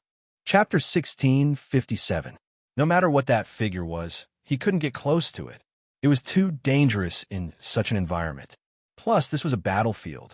If they waited for him to give the order to shoot, they might delay the battle or even cause the team to collapse. So he had to give the order to shoot at will. The figure disappeared instantly. Luxembourg raised his hand and put it away. The gunshots stopped. Luxembourg gave the order to advance cautiously. There was a pool of blood on the ground. It seemed that the thing they attacked was injured. Did it not die again? Whoosh! Right at this moment, a whistling sound rang out in everyone's ears. They weren't unfamiliar with this sound. Something was in the fog. However, because the sound transmitted in the fog would be repeatedly reflected, it caused the sound to become very chaotic. Just then, a figure rushed out of the fog. The figure was too fast. Luxembourg's reaction was the fastest, and he fired instantly. But the figure instantly avoided its original position and circled to the side. Bang, bang, Luxembourg switched to using his pistol. One shot missed, and one hit. The figure stopped. Only then did everyone see it clearly. Wasn't a person? Luxembourg fired another shot at the figure's head. He used the Desert Eagle, which could be said to be the most powerful pistol. The thing's head exploded instantly, but its movements didn't stop. It continued to charge at the commando formation. Everyone was a little shocked. It could still move without a head. One of the commandos was thrown to the ground by the headless thing. Then the thing started to tear the commando's uniform. Luxembourg stepped forward and kicked the thing over, stabbing it with all his might with his dagger. But it wasn't dead yet. Luxembourg suddenly remembered that there were also swollen spores on the thing's body, and there were quite a few of them. Luxembourg raised his dagger and stabbed one of the spores on the thing's chest. Instantly, the thing's body stopped moving, but its limbs were still moving. Luxembourg saw that there were a few spores on the thing's limbs. Luxembourg immediately used his pistol and shot the spores on the thing's left arm. When the spores were shot, its left arm stopped moving. Then the right arm, then the thigh. These are living corpses just like the zombies in Resident Evil. It's useless to attack their brains. The spores on these things should be some kind of parasitic organism, and wherever they are, that part will have an independent life, Lusing said. If he was just guessing before, he could confirm his guess now. Merrick, how are you? No, I'm fine. Merrick was the one who had been attacked by the parasite earlier. He didn't dare tell Lusing that his protective suit was torn. But before he set off, he was told that the fog here had an extremely strong anesthetic effect. Logically speaking, he should have been anesthetized by now. But the truth was that he wasn't affected. Also, his inner thigh seemed to be injured. It worried him if he told Luxembourg that he was injured. Would Luxembourg think that he was infected and abandon him? They might even be killed. That's good. Let's move on. Luxembourg nodded. He did not notice Merrick's strange behavior. After all, they were separated by the protective suit, and Merrick sounded slightly panicked. He just thought that it was because he had just been attacked. The team continued to advance normally, but they did not know that as soon as they left, the headless corpse that should have been dead stood up again. There was a spore on the back of the corpse. It was the first time for the commando team, including Luxembourg, to deal with such abnormal organisms. No matter what glorious achievements the commando team had in the past, they had no experience in dealing with supernatural events. Thus, Luxembourg found a weakness of these living corpses with his quick thinking. He did not examine the corpses carefully. The limbs of the corpses were changing. The bullets started being forced out of the gunshot wounds and then healed. Not long after, the living corpse turned back into a complete body with 4 limbs and an abnormally developed head. However, before the living corpse could move, an even larger figure rushed out of the fog, instantly biting the newly recovered living corpse and devouring it in large mouthfuls.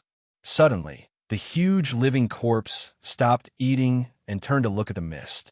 Chen Zhao walked out of the fog. The huge living corpse immediately pounced at Chen Zhao. Come here. Chen Zhao lifted his leg and kicked the corpse away. Chen Zhao did not care whether he killed it or not. He had been following behind the commando team. Merrick's infection had also happened under his watch. But Chen Zhao wanted to know if there were any changes during the infection. As for the commando team's life and death, what did that have to do with him? Was he familiar with them? What happened on the artificial island was definitely not a sudden event. It was man-made. The fog here was filled with a chemical smell. There were magic spores floating in the air. It was clearly a person with a certain level of chemical production ability. At the same time, this person or the organization behind him had spiritualist abilities. The combination of the two created the incident on the artificial island. But the fog would quickly evaporate into the air. So, the fog had to be released continuously. Otherwise, it would have dissipated long ago. As for the possibility of it spreading, As long as the machine that released the fog didn't suddenly increase its release speed by 100 times, there was no possibility of it spreading. Chun Zhao did not destroy the machine, because it had already happened. There was no one alive on the island, except for him and the commando team. Chun Zhao was more interested in the changes and reactions of the people infected by the magic spores. As for who was doing the experiment on the island, Chun Zhao could not find it. He did not have the time to chase the culprit for the military. Of course, it was not that he had no clues at all. Chun Zhao discovered that almost all the machines in the leisure area of the artificial island had been destroyed. Only the surveillance and power supply were still normal. If he followed this trail, he might be able to find more clues. But he still went to the surveillance room and removed all the hard drives. What happened here? Could it be related to the Satanists? Chun Zhao guessed. Chun Zhao's small world could not cover the entire artificial island, but a small area was still under Chun Zhao's surveillance. Just then, Chun Zhao discovered that a monster had entered the range of his small world. Chapter 1658. The monster was heading toward the assault team. Chun Zhao stood on the roof of a 3-story building.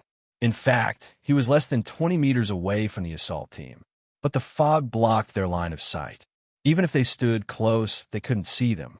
Some monsters noticed Chun Zhao, but he kicked them away. The monsters killed each other. They didn't group up to attack Chun Zhao. Finally, the first casualty of the assault team appeared. It wasn't the infected Merrick. It was another team member. 2 living corpses charged into the formation and disrupted the assault team's deployment. Chun Zhao realized that the attacks of these living corpses were only average. Of course, they weren't average when compared to Chun Zhao. They were compared to the American soldiers. Their only advantage was speed. Furthermore, it was because of this thick fog. If it wasn't for the fog, the American soldiers had cleaned them up a long time ago. But it was the fog that prevented the soldiers from getting what they wanted. At this moment, Merrick finally made his move. He wasn't himself anymore. The magic spores had seeped into his brain. He was a living corpse now, too, just like the zombie spores in the Amazon rainforest. But he didn't turn into a brainless creature. He had human intelligence. In a situation that no one had expected, Merrick grabbed a former comrade. Then he dragged him into the fog. The comrade that Merrick had dragged into the fog was bitten to death. Chun Zhao watched all this without any intention of interfering. After eating the man, Merrick became even stronger. The magic spores had completely changed him. Living corpses didn't have digestive systems anymore. They could directly turn food into energy.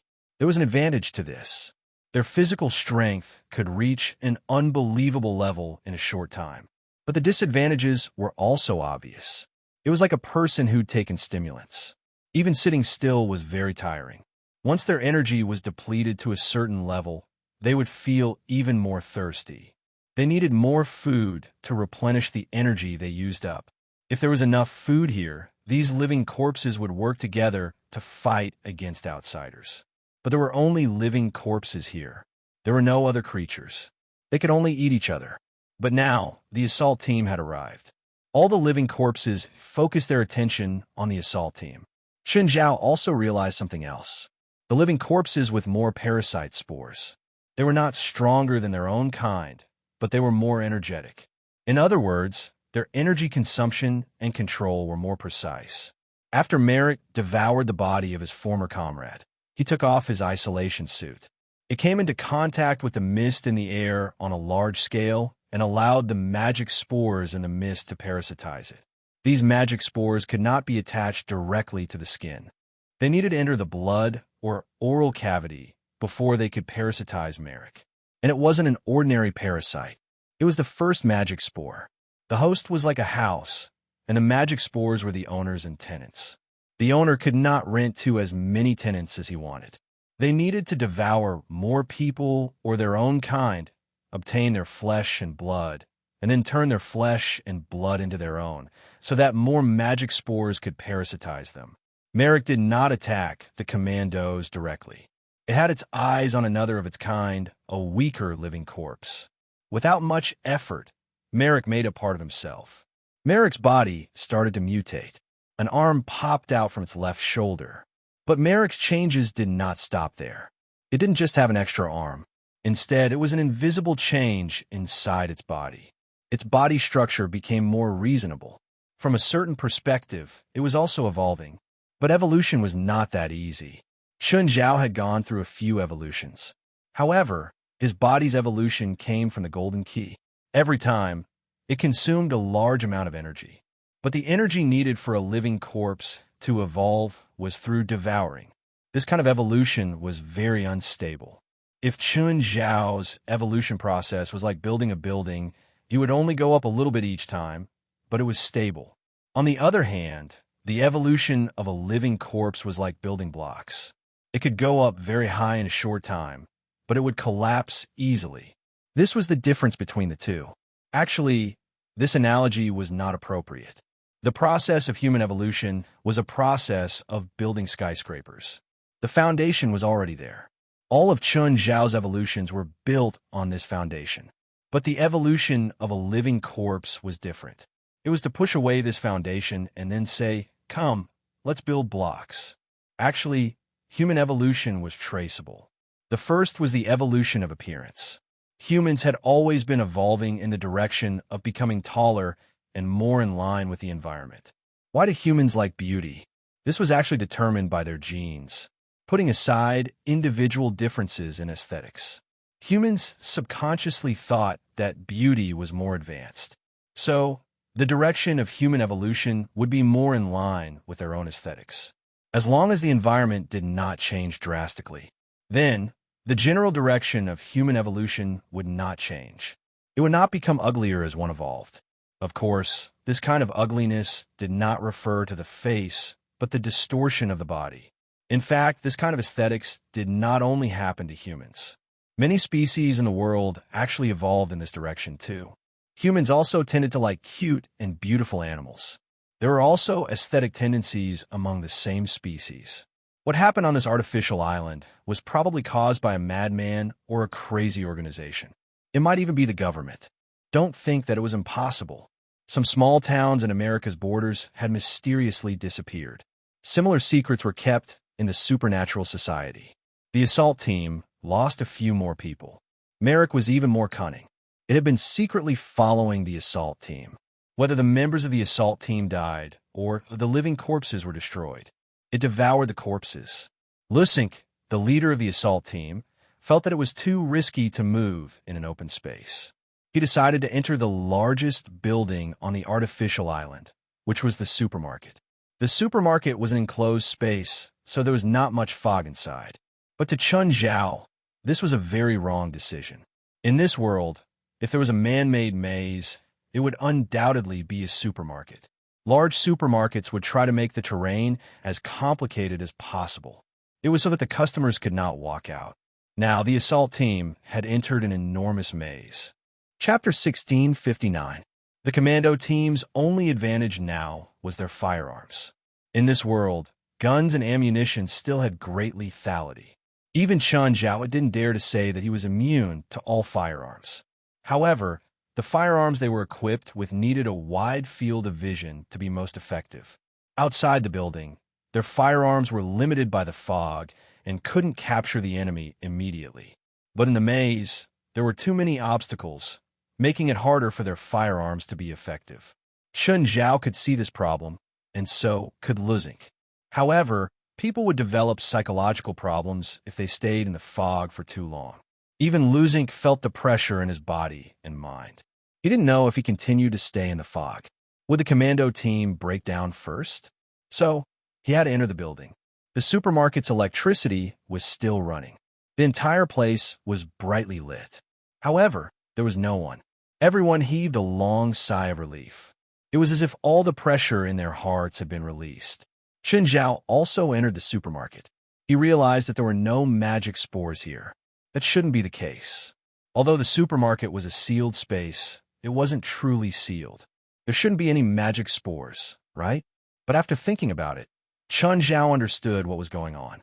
The existence of magic spores depended on the spread of the mist.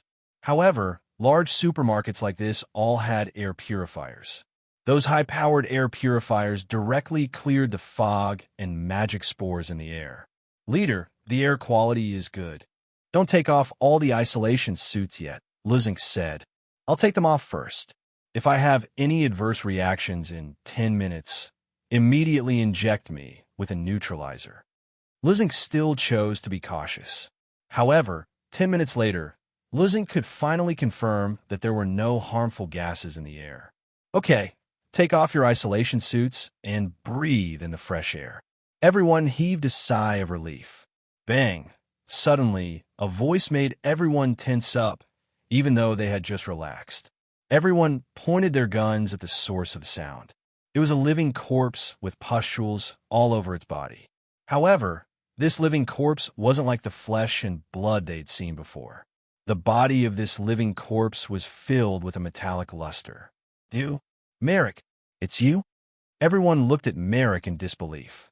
He could still vaguely make out Merrick's face. It wasn't just Merrick who had been infected by the magic spores. Furthermore, there were 3 pairs of arms on his back. Everyone was a little surprised. He didn't expect it to only disappear for a little more than an hour. That was what Merrick had become. Bang! Luzink raised his Desert Eagle and fired a shot at Merrick's head. Merrick tilted his head back slightly. The bullet was embedded in Merrick's forehead. The skin on Merrick's forehead twitched, and the bullet fell to the ground. Everyone was shocked. Bang! Suddenly, another loud noise came from behind. Then, a giant beast blocked the assault team's path. The giant beast smashed through 2 rows of shelves on the left and right, glaring at the assault team members with ferocious eyes. It looked like a dog. To be precise, he was a dog when he was alive. But at this moment, it had already severed its relationship with the dog. It was much larger than Merrick. It was at least 4 meters long. Its entire body seemed to be severely scalded. Almost all of its skin had fallen off. It was covered in blood, and smoke rose faintly from its body. Sharp bone spikes grew out of its joints. Then, more loud noises came from the assault team's right. Rows of shelves were flipped over and sent flying. The assault team turned around. It was a living corpse that looked like a mountain gorilla. One could still vaguely tell what the corpse used to look like. However, its forelimbs had clearly evolved much faster than its hind limbs. Merrick, the zombie dog, and the gorilla monster stood in a triangle, surrounding the assault team. The assault team's faces were extremely pale. They all looked at the 3 monsters in fear. Luxembourg was also at a loss. Suddenly, he saw a figure sitting on one of the shelves. Luxembourg's eyes narrowed. It's that person. Is he a human or an infected corpse? Luxembourg wasn't sure. Chun Zhao sat on the top of the shelf with his legs crossed, watching the situation below. Chun Zhao met Luxembourg's gaze and grinned. He waved at Luxembourg. You're not infected? Hearing Luxembourg's words, everyone looked up at Chun Zhao too. How is that possible? You're not dead? Why are you here? Why do you think I'm dead? Chun Zhao chuckled. You're alone and don't have any equipment. How can you avoid these monsters? Chun Zhao chuckled. He clearly wasn't going to answer this question. Do you still have time to ask me questions? We don't have much time. Do you? One had to admit that Luxembourg's intentions were very sinister. He wanted to lure a monster to attack Chun Zhao. That way, they could retreat from the encirclement. If the 3 monsters surrounded them from 3 directions, their chances of winning weren't high. But if they could lure a monster to attack Chun Zhao, their pressure would be greatly reduced. Moreover, after a short encounter, they realized that these monsters were very, very smart. Apart from being irrational, they weren't any less intelligent than humans. Apart from their lack of rationality, their intelligence was no less than that of humans. Their battle instincts were even stronger than humans. Everyone in the assault team was armed to the teeth. They knew what to do. They might not be able to win against the assault team head-on. Even Merrick, who could block bullets. It didn't mean that he could remain unscathed against firearms. After all, it was only the Desert Eagle that attacked him just now. The assault team's automatic rifles were much more powerful than the Desert Eagle. Moreover, there were other firearms. For example, explosive grenades. They were enough to cause damage to him. They weren't fatal, but they were still a great threat. As expected, Merrick turned to look at Chun Zhao. Merrick wasn't the Merrick of the past anymore. However, it had a very good understanding of firearms. Therefore, he instinctively thought that it wasn't worth it to fight the assault team head-on. Moreover, there were two living corpses that weren't weaker than him. If he advanced too recklessly and got heavily injured, the two monsters would seize the opportunity and swallow him whole. He was more willing to be like before. When the sandpiper and clam fought, he would be the fisherman. Merrick slowly took a few steps back. Luxembourg was overjoyed. It seemed that his plan had succeeded. As expected, Merrick retreated. The perfect encirclement already had a hole. Chapter 1660. As soon as Merrick moved, the assault team immediately retreated toward the hole Merrick had created. Merrick looked at Chun Zhao. After a brief pause, Merrick attacked Chun Zhao. Chun Zhao didn't even stand up. He casually slapped him. Merrick was sent flying by the slap. Luzink and the others suddenly realized that Merrick had returned to them. Of course, Merrick didn't appear before them in a normal way. Instead, he was smashed by someone. Compared to when Merrick had appeared and shocked everyone, Chun Zhao was different. Right now, Merrick was in a very sorry state. The ground where Merrick landed cracked from the impact. 4 of the 8 arms on his back were broken. Everyone looked at Chun Zhao in shock. What had just happened? They were busy retreating, so they didn't see what had happened. Luzink looked at Chun Zhao. Sir, since you're strong enough, we should work together. Huh? Chun Zhao laughed mockingly. You clearly didn't plan to do that. Luzink had planned to use Chun Zhao as bait. Just because of this, they wouldn't be friends. In the business world, the concept of friend and enemy was very vague. But on the battlefield, enemies and friends could be instantly distinguished. Those who betrayed you once wouldn't be friends. No one was willing to fight alongside a traitor, because no one knew if the traitor would shoot them in the back. Of course, Chun Zhao had never wanted to be their friend. It was just a matter of who would betray first. Sir, if you can't be our comrade, then you can only be our enemy. Luzink was a decisive person. He wouldn't waste time and pretend to be polite. Are you sure it's good to add another enemy now? If I go to hell, Luzink said, I'll make all my enemies die with me. That's if you have the ability, Chun Zhao said indifferently. Without another word, Luzink raised his Desert Eagle and fired at Chun Zhao. But Chun Zhao only used his index finger and thumb to pinch the bullet. This thing is useless against me. Chun Zhao casually tossed the bullet away. Everyone's expression changed again. Catching a bullet with his hand? How is that possible? What about this? Luzink suddenly tossed a grenade at Chun Zhao. Moreover, he had calculated the time of the explosion. The power of a high explosive grenade was terrifying. This was no ordinary grenade. The radius of a normal grenade was only 4 meters. However, the radius of a high explosive bomb was 12 meters. It wasn't just the difference in killing radius. At the same time, high explosive bombs could instantly create super high temperatures. It could melt steel in an instant. Chun Zhao reached out and caught the bomb. The bomb exploded the moment Chun Zhao caught it. The high temperature engulfed Chun Zhao instantly. Unfortunately, a second later, when the flames dissipated, Chun Zhao was still standing there unscathed. Chun Zhao flipped his hand, and the melted metal shell flowed down his palm. It's not enough. What exactly are you? Luzink's expression was solemn. What you just said is a curse in my hometown. Luxon immediately changed his direction. This time, he took the initiative to lead the assault team into the encirclement. But the encirclement this time was different from the last time. Based on the IQ of these living corpses, they definitely understood Chun Zhao's threat. Most of the time, battles between intelligent creatures were not decided by pure force. Throughout history, most battles were actually won by the strong. It was just that these battles weren't recorded most of the time. On the other hand, the weak defeating the strong would be recorded in history. Merrick stood up again, a strange howl coming from his mouth. The gorilla monster and cadaver dog also turned to look at Chun Zhao. Sir, have fun. Luxon was rather proud. He felt that his plan had succeeded.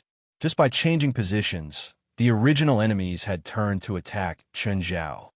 Let's go, Luxon ordered. He believed that the 3 monsters wouldn't attack them now. But before they could take a few steps, the gorilla monster descended from the sky and landed before them. Then Cadaver Hound, then Merrick. Fire.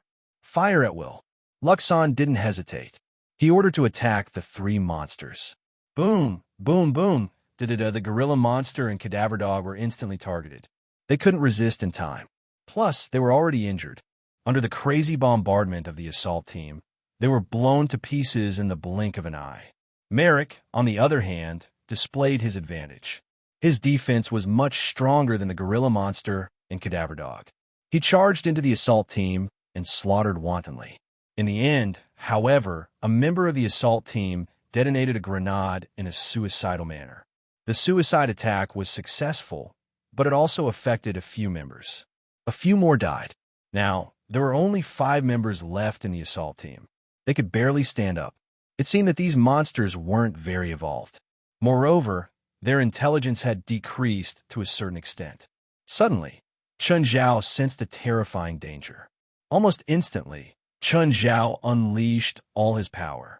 Clone, all returned to one. Dark assimilation, giant. Boom. The entire city of New Orleans heard a huge explosion. A bright ball of fire shot into the sky. In the middle of the Lake Pontchartrain Bridge, there was a huge explosion on the artificial island. In an instant, the artificial island was blown to pieces. The terrifying impact also swept through the military checkpoint on the Lake Pontchartrain Bridge. The checkpoint was in a mess. Demi's head was bleeding from the impact. What happened? What happened? Demi looked at her messy subordinates. Just then, she saw a bright light. When she saw the skyrocketing ball of fire in the middle of the Lake Pontchartrain Bridge, Demi's face paled. What's that? Sir, immediately assess the power of the explosion and the cause. The checkpoint was attacked, but it wasn't really damaged. There were no casualties. Moreover, the center of the explosion was in the middle of Lake Pontchartrain. Although there were huge waves, the waves had already weakened when they reached the shore. Sir, the cause of the explosion is unknown. The power of the explosion is equivalent to 5,000 tons of TN. The source should be under the artificial island. Demi felt her teeth ache. 5,000 tons. The nuclear explosion in Hiroshima was probably 20,000 tons. Now, such an accident had happened in her mission area. She could almost imagine what kind of accountability she would face. Right, that Asterisk Shoal seemed to be on the artificial island right now. There was no way he could survive that kind of explosion, right? Please remember this book's domain name, 9 Heavens Divine Emperor. Chapter 1661. Sir, we found someone on the Lake Pontchartrain Bridge. He's moving here. Demi picked up the binoculars. It was night, but Demi's binoculars were military and had night vision. Seeing the people on the bridge, Demi was unhappy. Fuck, he's not dead. The person Demi saw was none other than Chun Zhao. It was Chun Zhao. Chun Zhao's clothes were all torn. Chun Zhao also had lingering fear. If not for that sense of danger, Chun Zhao would probably be heavily injured now. Even so, Chun Zhao was still injured. The explosion just now was too sudden. It was too intense. The terrifying power was completely unimaginable. The entire artificial island had disappeared. To some extent, the explosion was even more destructive than Hiroshima and Nagasaki. The 2 nuclear bombs had exploded in the sky. So the center of the explosion was actually in the sky. The real damage to Hiroshima and Nagasaki was the shockwave and the decades of nuclear pollution that followed. But the explosion had come from underground. Chun Zhao was basically standing in the center of the explosion. It was easy to imagine how good it felt. Anyway, Chun Zhao felt like he was ascending to heaven. But this also tested the upper limit of Chun Zhao's resistance. This explosion was almost Chun Zhao's upper limit. Just then, a few military vehicles came over. Demi jumped down from the car. She looked at Chun Zhao with a complicated expression. On one hand, she wanted to know more about the artificial island from Chun Zhao. On the other hand, she felt pity that Chun Zhao didn't die on the island. Tell me what happened just now, Demi said, looking at Chun Zhao. You're asking me what happened? Demi asked, looking at Chun Zhao. You're asking me what happened? I'm asking you why there was such a huge explosion. If I was at the center of the explosion, I'd be a piece of meat now. Chun Zhao was furious. Where are my people? You think your people can survive? Chun Zhao sneered. Like him, they were all at the center of the explosion. Chun Zhao could survive because he was thick-skinned. How could those people survive? How did you survive? Because I'd already left the artificial island. Why did you leave? Of course. The problem's solved. Why should I stay on the island? This incident was obviously done by the mastermind behind the scenes. He was the evidence that wanted to destroy everything. But even Chun Zhao had to admit that he'd lost to such a big deal. Although Lake Pontchartrain was not the center of the city. However, due to its geographical location, the explosion at Lake Pontchartrain was too conspicuous. The people on both sides of the river were not blind. Demi looked at the furious Chun Zhao. She wanted to ask a few more questions. But Chun Zhao was extremely uncooperative. It was impossible for him to ask any more questions. Chun Zhao was in a bad mood. He pulled the driver out of the car and threw him on the ground. Then he drove away. Chun Zhao felt that he had suffered a great loss. He almost lost his life for $20 million. Even if he did nothing and lay at home for 10 days, he could earn $20 million. As expected, the military's employment was a scam. No matter what, he would never accept employment from the military again. Chun Zhao returned to the hotel dejectedly. Because of his disheveled appearance, he was stopped by the hotel lobby manager. If they weren't in public, Chun Zhao really wanted to beat him up so badly that even his mother wouldn't recognize him. The next day, knock, knock, knock, come in. Portia and Demi walked into Chun Zhao's room. Chun Zhao was still exercising in the morning. Portia looked like she had nothing left to live for. Mr. Chun, I want to know what happened last night. I don't know anything, Chun Zhao said, annoyed. Don't ask me. Ever since the explosion on the artificial island, Demi had been having a headache. The impact of this incident was too great. Even the White Palace said this morning that it was the work of terrorists. As for which organization it was, the White Palace said that they were still investigating. If the White Palace didn't know who did it, they had to ask someone who did. Demi was undoubtedly the most likely to know. After all, she was in charge of this operation. But honestly, Demi didn't know either. She felt that Chun Zhao might know, or he might have some clues. Even if she couldn't live under the same sky as Chun Zhao, she had to contact him now. She asked about what happened last night. Mr. Chun, this is your duty. Don't forget that you're hired by the military. I only promised to help you solve your problems. When did I promise to answer your questions? Chun Zhao asked casually as he ran on the treadmill. Then how do we know if Mr. Chun did anything? Forget it. Portia, go and order me breakfast. It's the same as yesterday. Portia also knew that Chun Zhao was purposely sending her away. Here's what happened last night. Chun Zhao started to explain the general situation. Of course, he didn't include some information. For example, Chun Zhao had the hard drive of the surveillance and the conflict between him and the commando team. Demi sighed. She could more or less tell whether Chun Zhao was telling the truth or not. Chun Zhao might not have told the whole truth, but most of it was probably true. As for the close cooperation with the commando team that Chun Zhao said, she definitely didn't believe it. The only thing she was sure of was that Chun Zhao really didn't know who the mastermind was. Okay, then I'll leave first. Demi glanced at Chun Zhao one last time, her eyes filled with viciousness. I hope we can work together again. There's definitely no chance. I'll never work with you, Chun Zhao roared. Get out of my room right now. Demi's lips curled into a smile. It was rare to see Chun Zhao lose his composure like this. He's not bad. Unfortunately, why didn't he die in the explosion last night? What a pity. Demi could only entertain herself now, because she knew very well, when she returned, she knew what kind of blame she would face. A while later, Portia returned to Chun Zhao's room. Boss, what exactly happened between you and Miss Demi? It's none of your business, Chun Zhao said in a bad mood. Don't ask what you shouldn't. Knowing too much won't do you any good. Breakfast was here. Chun Zhao treated the food as his enemies. Even Portia could feel that her boss's temper wasn't ordinary today. Chun Zhao thought of Sam and Vikari. He picked up the phone and called Sam. Sam, did you and Vikari find anything last night? No, sir. Fine, come to the hotel, Chun Zhao said unhappily. Chapter 1662. When Sam and Vikari came, they were all dispirited. Seeing Chun Zhao eating, all of his good moods were gone. Then, look at the luxurious suite. Evil capitalism. Portia stood at the side and looked at Sam and Vicari in confusion. These two clearly weren't good people. How did the boss get involved with these people? Portia, give them $1,500 each. After a pause, Chen Zhao said, get them 2 more rooms in the hotel and let them stay there for 10 days. Put all their normal expenses on my tab. Sir, we have a place to stay, Sam said, looking at Chen Zhao. It'll be convenient for you to come over immediately when I find you. Also, go rest and go out at night.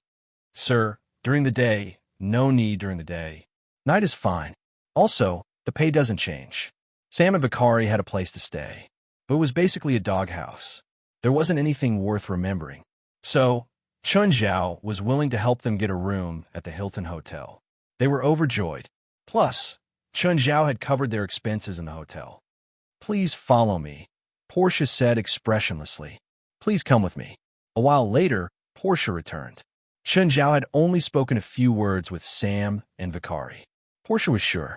These two were the hooligans on streets.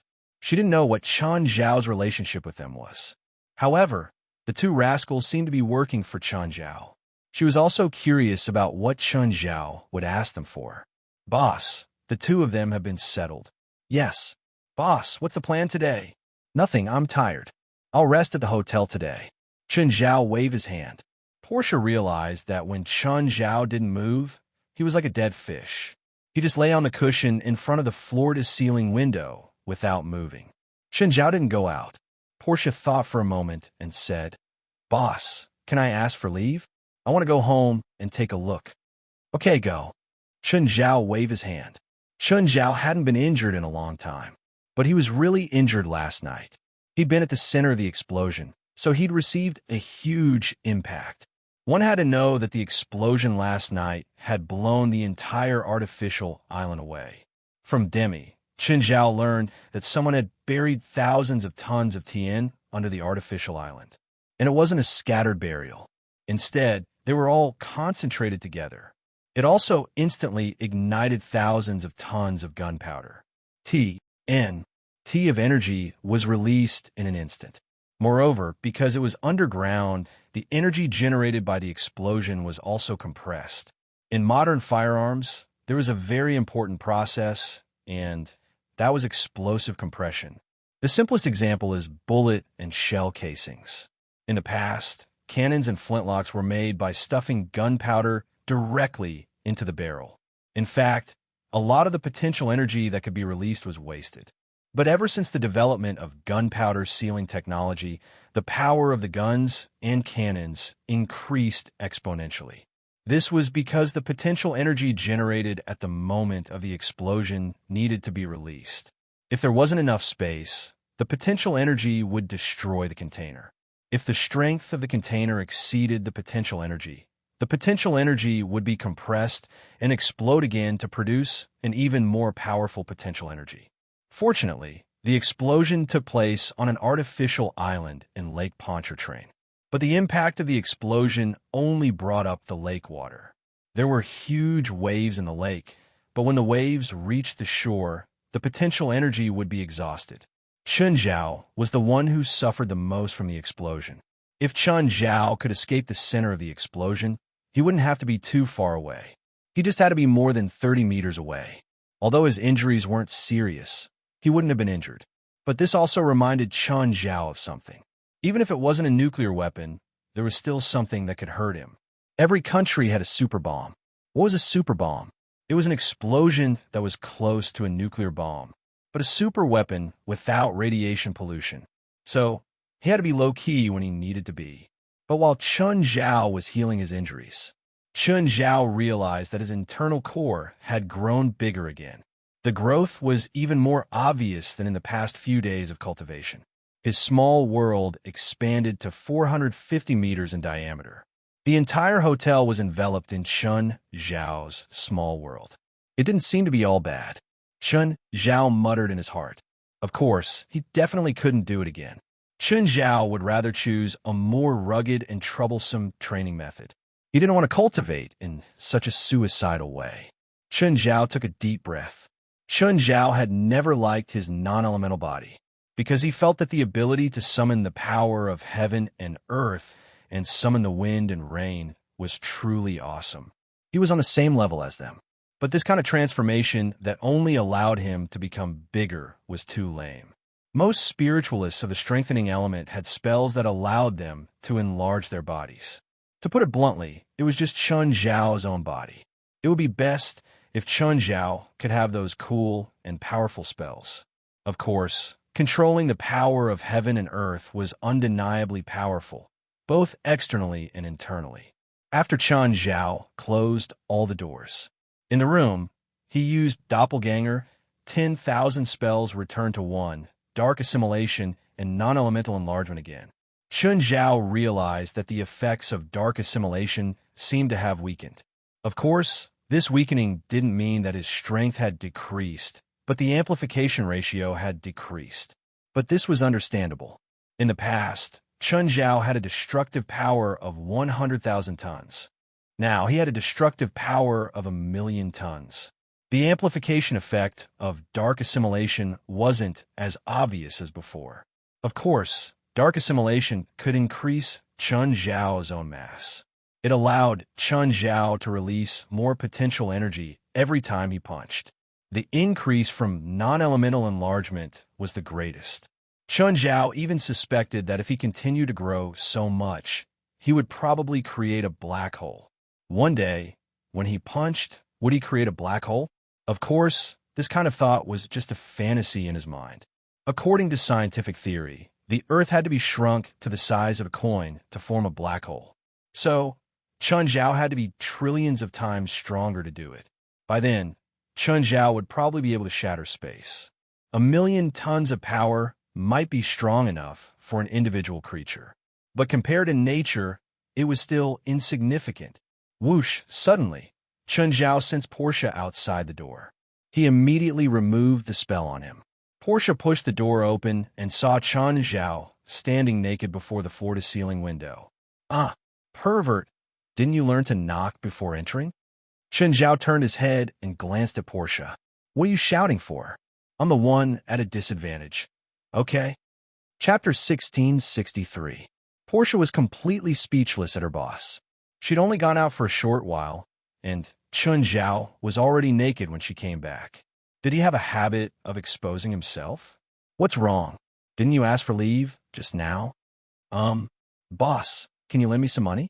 Didn't you get a month's salary in advance? Portia hesitated, although she had an advance of a month's salary, but she also had a lot of debts. Okay, use my card if you want to buy anything, Chun Zhao said. Thank you, boss. Portia was overjoyed, but she still pretended to be reserved. Chun Zhao waved his hand and chased Portia out. Boss, your calf meat doesn't seem to be well proportioned. You should work on your calf meat. Chun Zhao looked at his calf.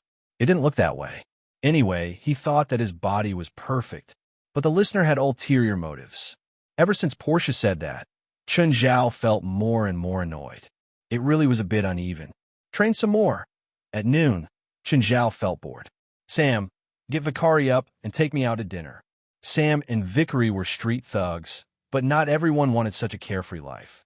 Many people were young and ignorant. When they grew up, they couldn't find decent jobs because of their criminal records. Many people were young and ignorant. When they became adults, they could not find a decent job because of their criminal records.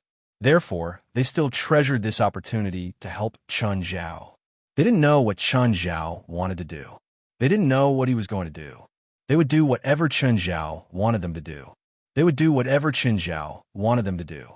Sam and Vicari finished packing and went to Chun Zhao's room. Let's go. Take me to a special restaurant. Chun Zhao tossed the car keys to Sam. The two became Chun Zhao's drivers. Billy, the Asian you mentioned, came out of the hotel, but he has 2 people with him. Follow them closely. I'll call them over now. Billy was still a student, but he was in the sports club and was quite popular in school. He usually attended all kinds of parties, so he knew many people. This time, Billy asked for help. After a few calls, more than 10 students in school agreed to help. Anyway, they just had to cover their faces and beat someone up. It wasn't a big deal. He had to admit that the American kids were getting bolder and bolder. 10 minutes later, Billy's call came. Lowell, where are you right now? It's on Avenue Nova in the Northern French District. Head north, and you'll arrive at Ranchi Boulevard in 5 minutes. Just in time. We're also nearby. We'll be here soon. Keep up with us. Don't lose sight of us. Don't worry, I won't lose him. However, they were ultimately not professionals. Even Sam and Vakari realized that someone was following them. Moreover, there were quite a few of them. Sam and Vakari instantly tensed up. Sir, there are people following us, and there are quite a lot of them. What should we do? In order to see if it was an enemy of Chun Zhao's, or perhaps he was an assassin. Chun Zhao was expressionless. Lead them to a place with no one. Sir, I realize that there are a lot of them. It's fine, Chun Zhao said calmly. They're just kids. At this time, Vakari, who was sitting on the co-pilot's seat, opened the glove box. There was a pistol inside. Put the gun away, Chun Zhao said, frowning. We don't need it. Fine. Actually, the two didn't want to use a gun either. After all, things would become serious if they did. Sam drove the car to the suburban road. Okay, get off here, Chun Zhao said. Sam and Vakari were both nervous. Chun Zhao sat at the back of the car, looking very relaxed. Just then, 7 or 8 cars appeared behind them. More than 10 people got off. Sam and Vakari were a bit surprised. They really were a bunch of kids. Of course, the leader was Billy. Asian, who didn't expect this, right? You're in big trouble now. Big trouble?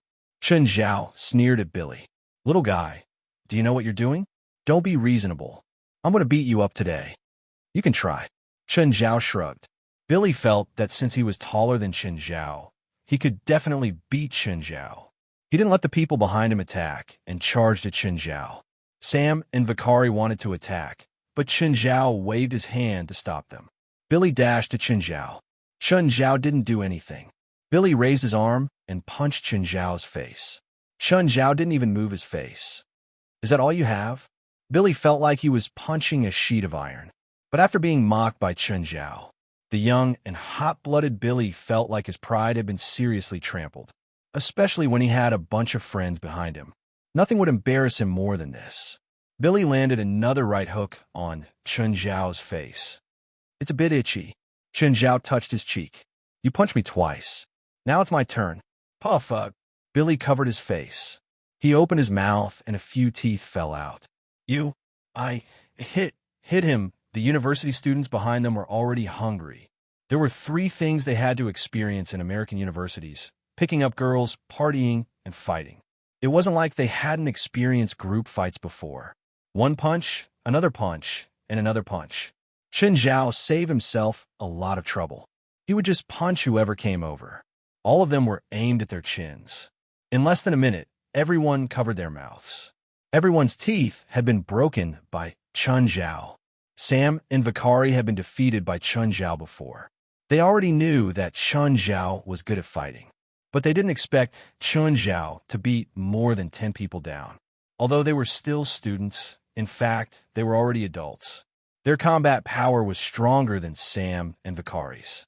They thought that Chun Zhao would lose, but they didn't expect that they couldn't even touch Chun Zhao. Of course, that wasn't accurate. After all, Chun Zhao had purposely taken 2 punches from Billy. Can you find more people next time? I wasn't in a good mood today, but I feel much better now.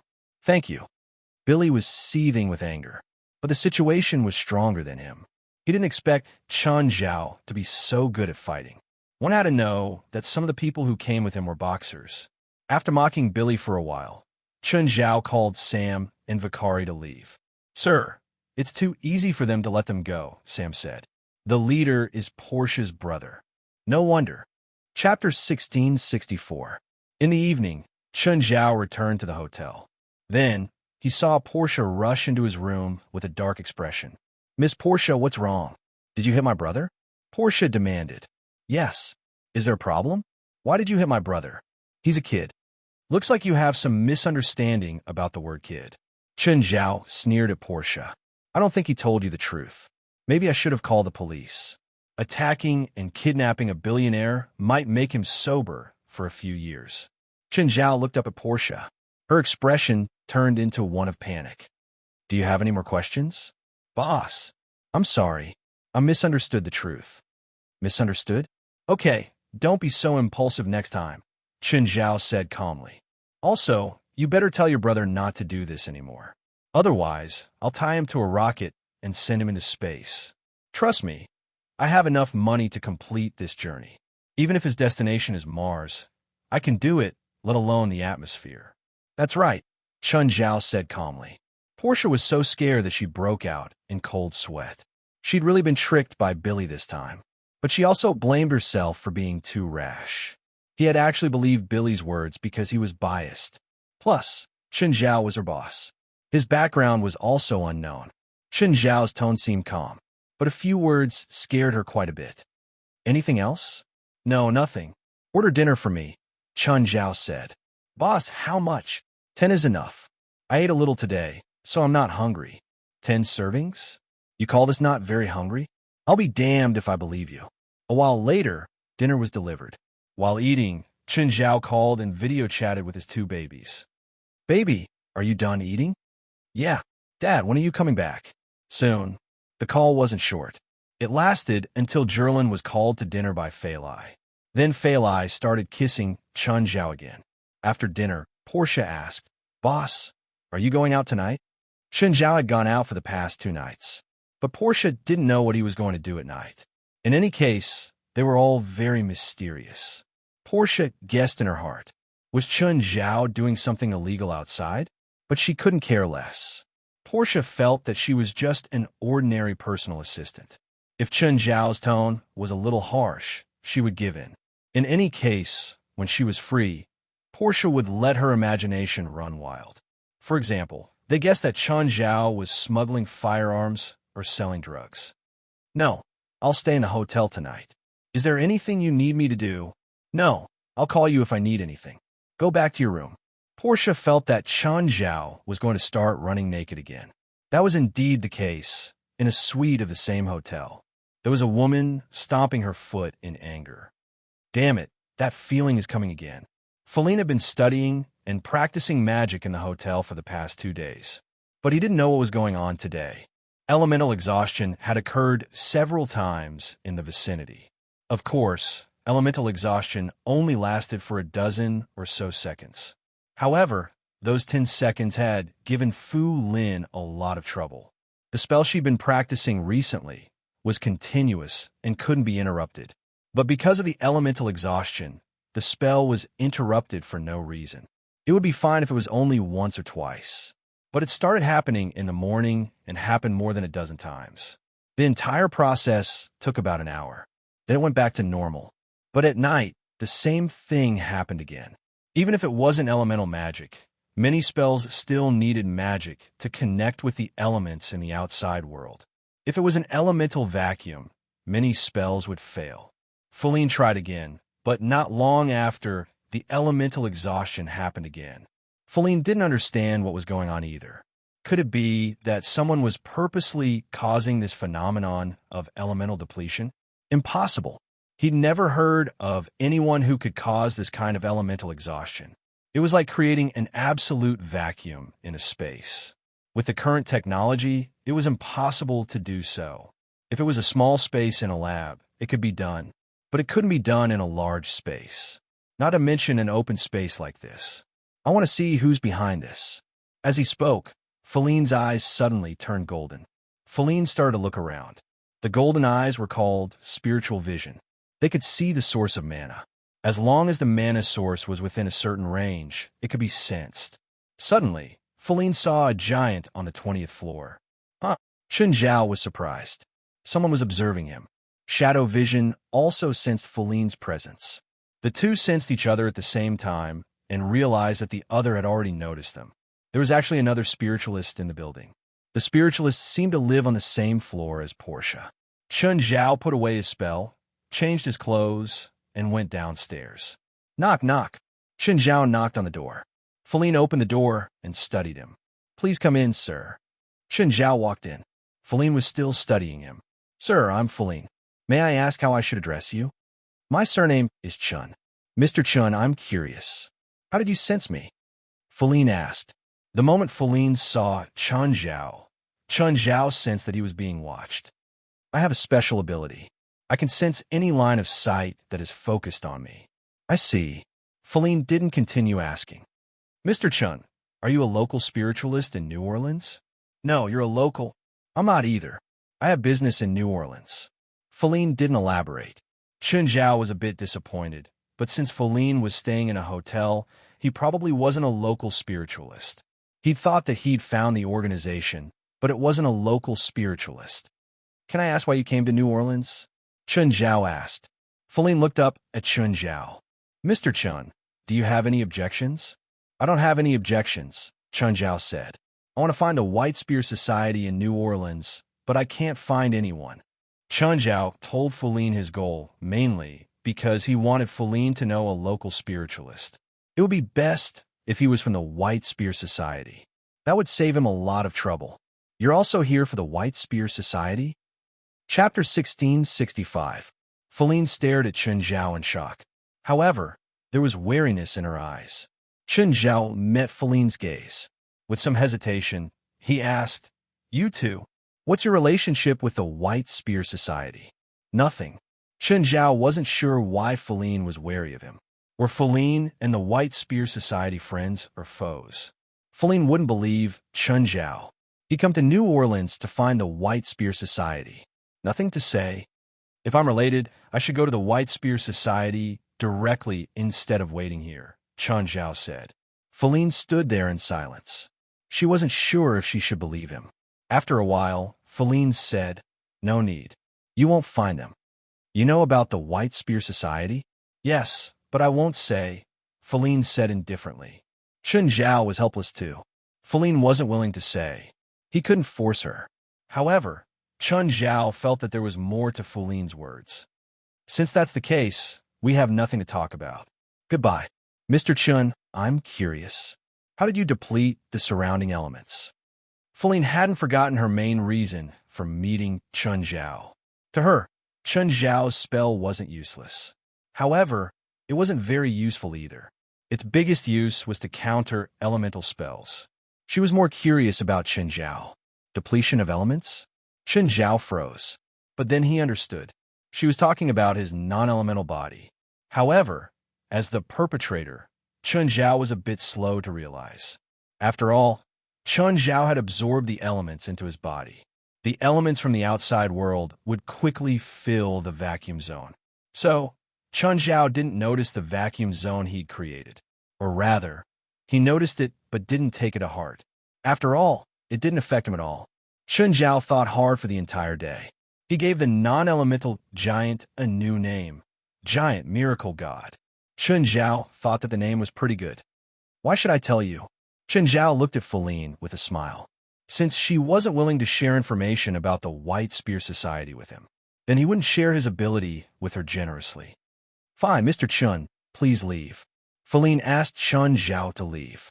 Chun Zhao didn't continue pestering her. He turned and left Fu Lin's room. Chun Zhao returned to his room.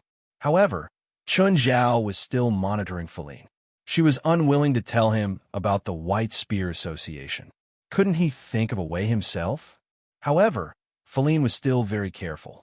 He didn't leave until 2 in the morning. Chun Zhao also followed them out of the hotel. Fu Lin was driving the car on the empty street. She felt that something was wrong. She didn't know why, but she just felt that something was wrong. But what exactly was wrong? She couldn't put her finger on it. Was he being followed? Fu Lin stopped the car and opened his spiritual vision. She glanced around and found no source of magic power within several kilometers. Fu Lin heaved a sigh of relief. It seemed that he had been overly cautious. It was probably because of the small conflict with Chun Zhao. Let her be vigilant. In fact, Fu Lin had overlooked something.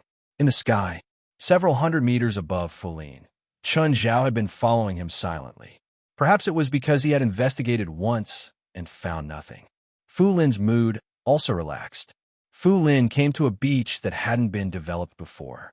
After walking around the beach, Fu Lin stopped in front of a rock that was as tall as a person. There was a red engraving on the rock. It should be some kind of magic rune. Fu Lin cautiously used his spiritual vision to look around. Only then did he send magic power into the rune. The rune suddenly exploded with a beam of light, shooting straight at the control center. The rune was imprinted on the clouds in the sky, but by now, it was already very faint. A normal person wouldn't be able to see the rune imprinted on the clouds.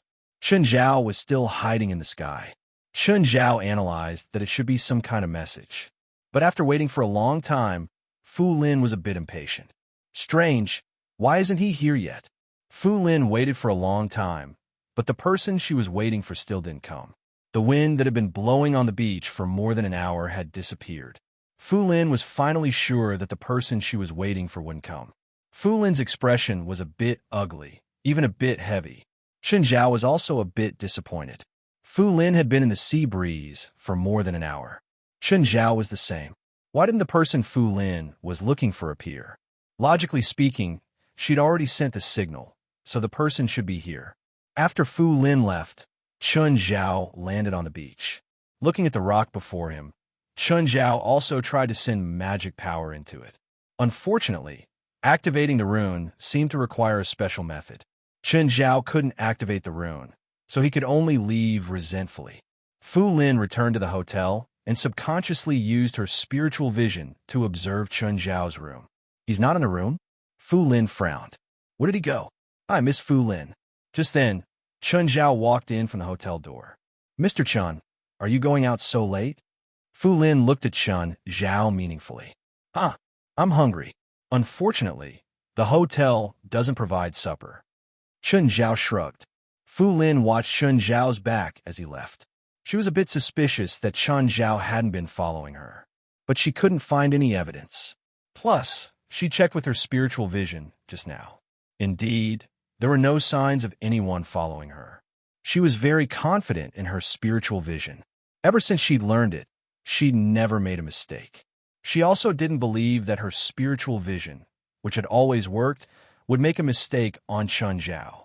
Fu Lin's heart jumped. She used her spiritual vision to check on Chen Zhao again. She discovered that Chen Zhao's magic source was very weak. It seemed to be a tiny spot on his abdomen, but she could indeed see it. Was she really thinking too much? Fu Lin wasn't sure.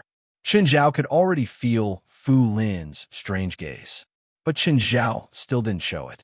Both sides knew that there was something wrong, but neither made it public. Fu Lin shook her head. She had a lot on her mind and couldn't pay attention to Chen Zhao. She'd been in New Orleans for quite some time. She'd found a few magic runes in New Orleans and activated them to send a message to the White Spear Society. But the White Spear Society still didn't reply. This made her heart heavier. Had something really happened to them? She'd rushed to New Orleans after receiving the White Spear Society's distress message. But after arriving, she still couldn't contact the White Spear Society.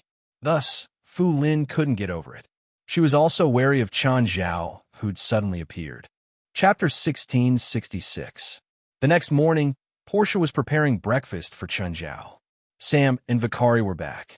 Sir, we still didn't find anything last night. Okay, Chen Zhao said. Go get something to eat and then rest. Then we'll go find food first.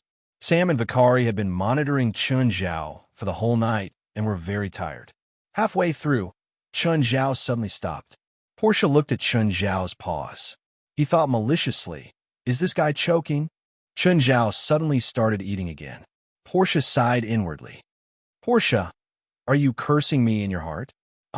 No. Portia was flustered and terrified at the same time. How'd he know what she was thinking? Do you know reporters? Chen Zhao asked. Portia was still thinking about how to explain to Chen Zhao. The next second, Chen Zhao changed the topic. Reporters. Local reporters in New Orleans. No, I'll go to Los Angeles after graduation. Can you contact reporters from the local TV stations or newspapers in New Orleans? Boss, why do you need reporters? It was possible to contact him, but without a reason, Portia didn't know how to contact him. She couldn't call them and say, hey, my boss wants to see you. They'd think she was crazy. Help me get a few anonymous bank cards, Chen Zhao said. Deposit $50,000, $100,000, and $500,000. Also, give me some cash. How much cash? $200,000 is enough. And then? Then give $10,000 to any reporter who's willing. If you can find the boss or editor of the newspaper, give them $100,000. If it's not enough, give them $200,000. If it's not enough, give them $500. Portia looked at Chen Zhao as if he was crazy. Under what name? Didn't I say that I'll give 10,000 to any reporter who's willing? No other reason. Portia was so angry that she couldn't say anything. Which media do I need to contact? Both TV stations and newspapers, Chun Zhao said. Okay, I'll try. Portia had no choice but to go to a local newspaper first. The newspaper had some local reputation. However, the sales volume was not high. The circulation of each issue was only about 10,000 copies. Hello, who are you looking for? I'm looking for the chief editor of your newspaper, said Portia. May I ask who you are? Do you have an appointment with the managing editor? No, but I believe your chief editor will see me. Portia tried her best to remain calm and spoke as haughtily as possible. The receptionist looked at Portia and didn't dare to underestimate her. He picked up the phone and dialed the chief editor's internal line. He explained the situation here once more. Not long after, a man in his 50s walked out. I'm Hampson, the chief editor here. Who are you? Hampson studied Portia. He was sure he didn't know her. However, Portia's lofty attitude made him appear rather cautious. Mr. Hampson, can we talk in your office? Hampson thought for a moment, then nodded and said, Please. When they reached the office, Hampson couldn't help but take the initiative to ask, Miss, how should I address you? You can call me Portia. Portia took out a bank card. This is an anonymous bank card with $100,000 in it. The password is 123456. Hampson's eyelids twitched. He didn't take the card. Miss Portia, what do you mean?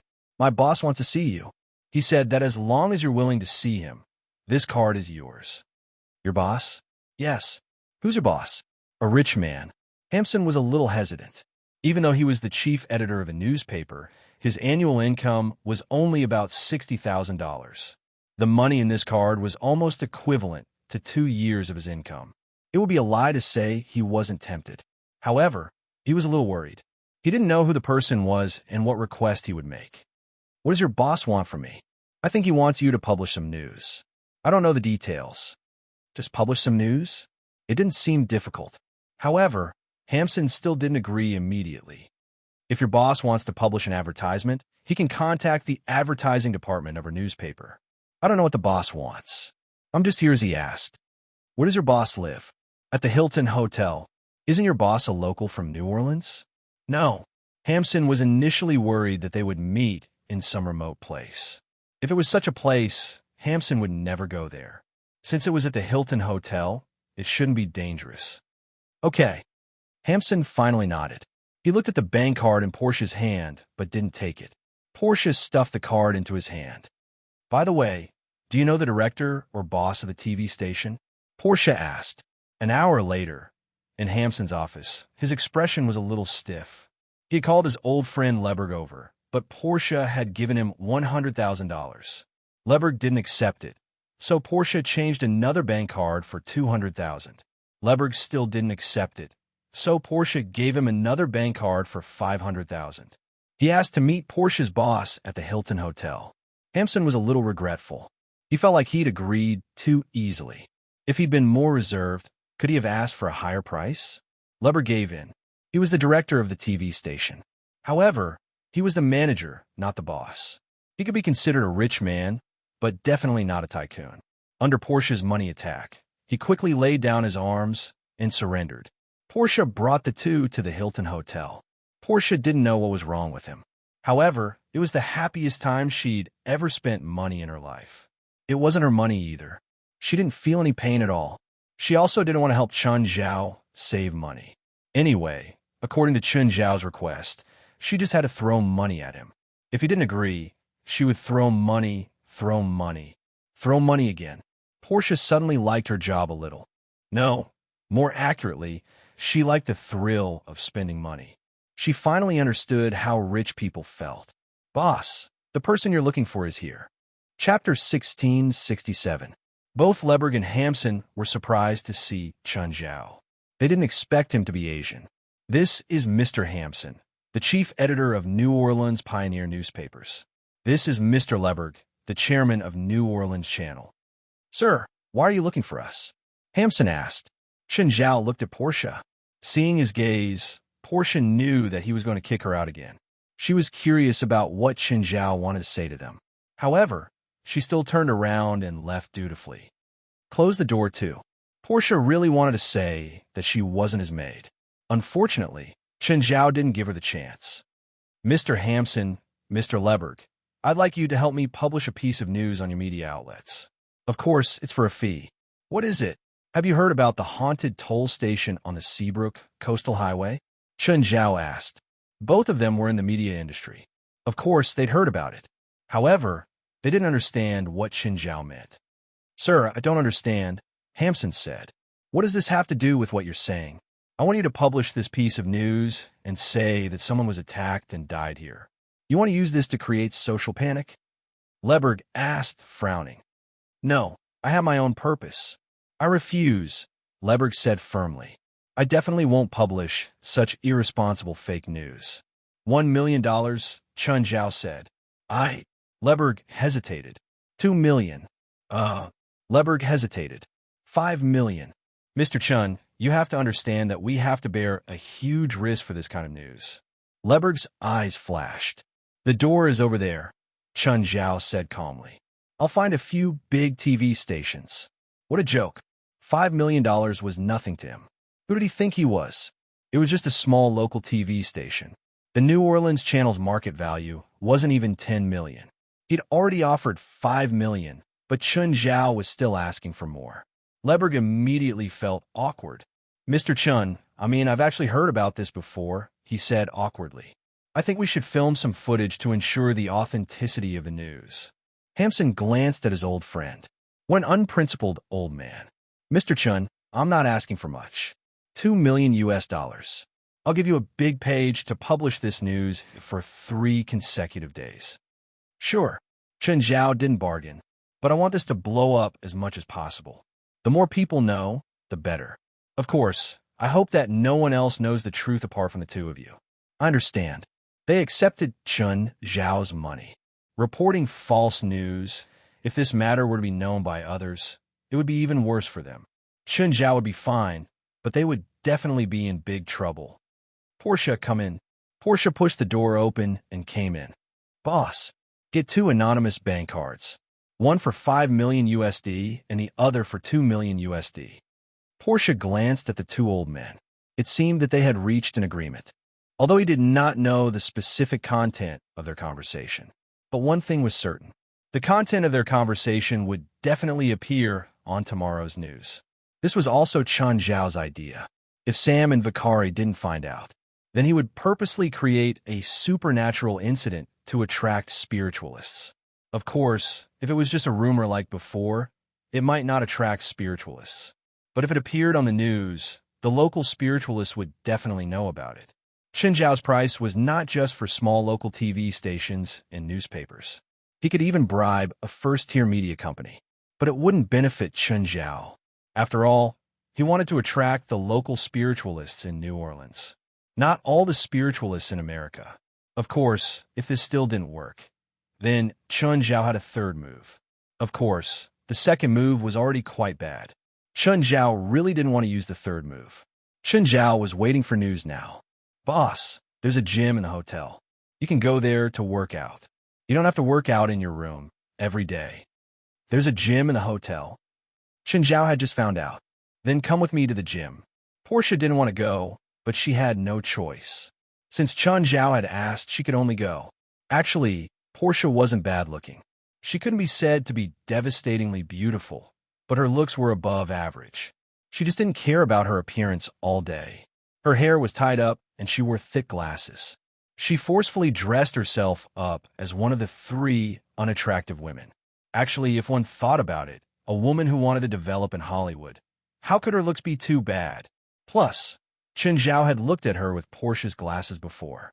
Her glasses were flat glass. They weren't high-resolution glasses at all. Chen Zhao guessed that she was trying to prevent workplace harassment. But Chen Zhao really didn't expect it. Portia, who was usually wrapped up tightly, was now in a daze. She looked so well-dressed after putting on sportswear. As Chen Zhao moved the dumbbells up and down, he studied Portia. Portia, do you not have money to buy clothes?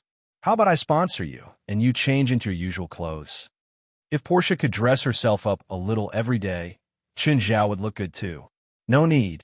Portia turned her head away with a dark expression. Also, what you said is harassment.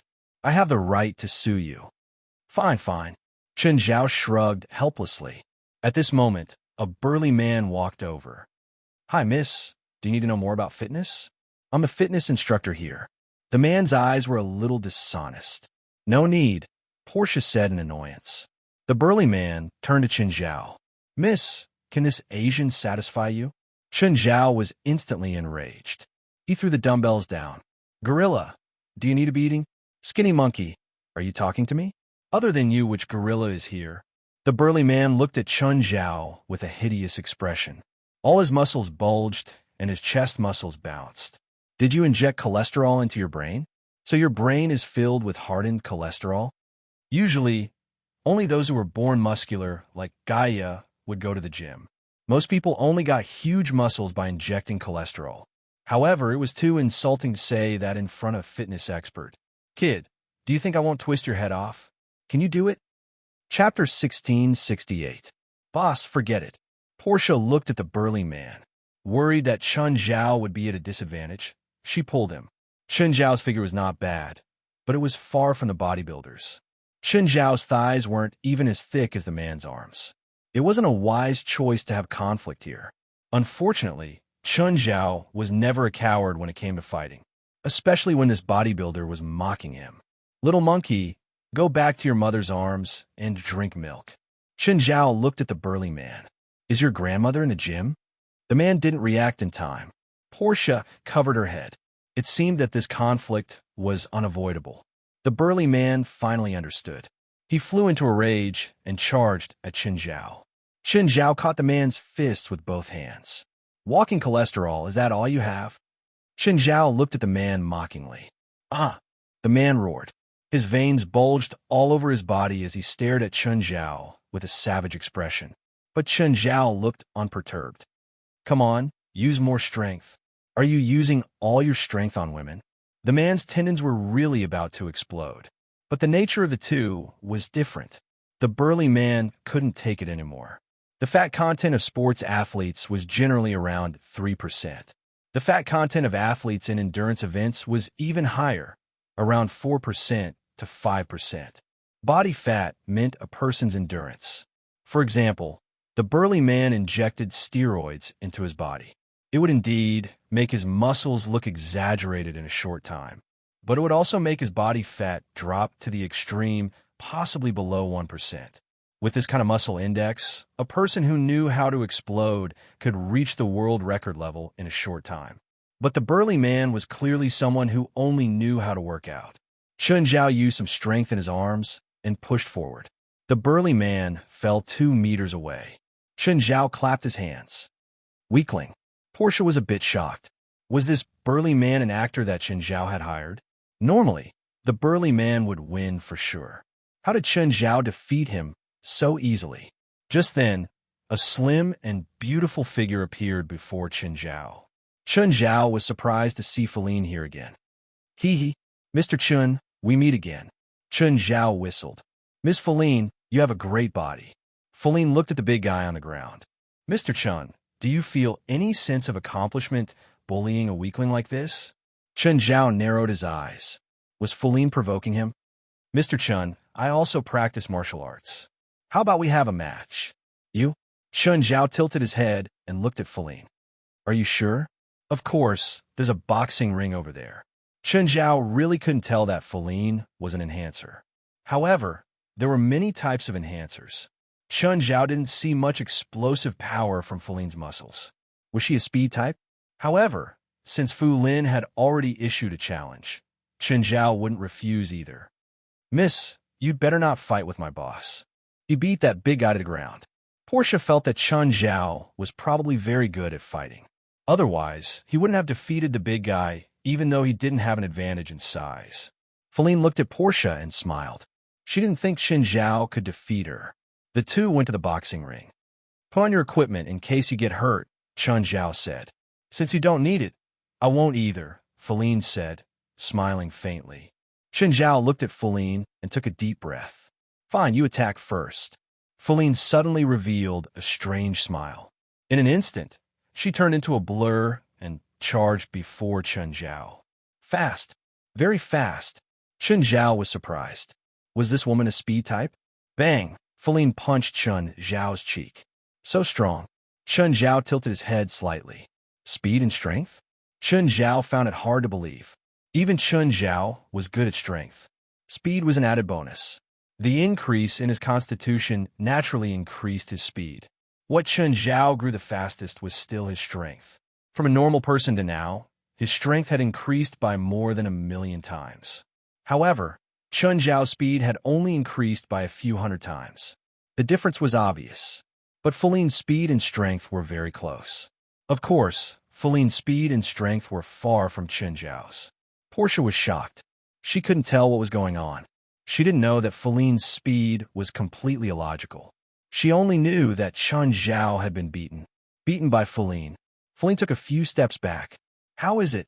Do you still think I need to wear equipment? Chen Zhao stroked his hair, a faint smile on his face.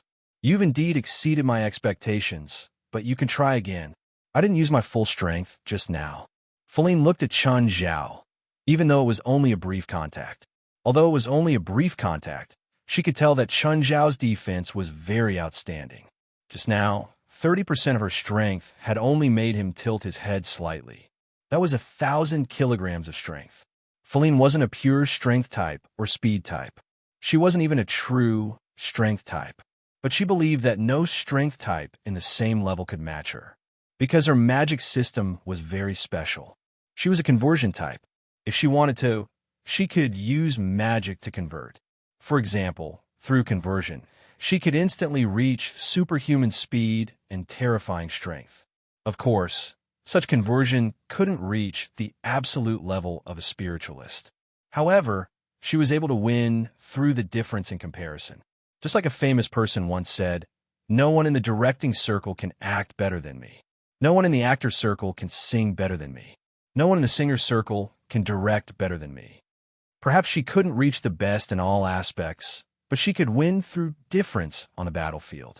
If Chen Zhao was good at speed, she would convert to strength and defense. If Chen Zhao was good at strength, she would convert to speed. Therefore, she was naturally undefeatable. It wasn't impossible for Chen Zhao to beat her. Chen Zhao was much, much stronger than her. But Feline didn't think that Chen Zhao could do it. She was the top genius in North America. She'd once visited Dragon Tiger Mountain Taoism and met the supreme heavenly master, Zhang Tianyi.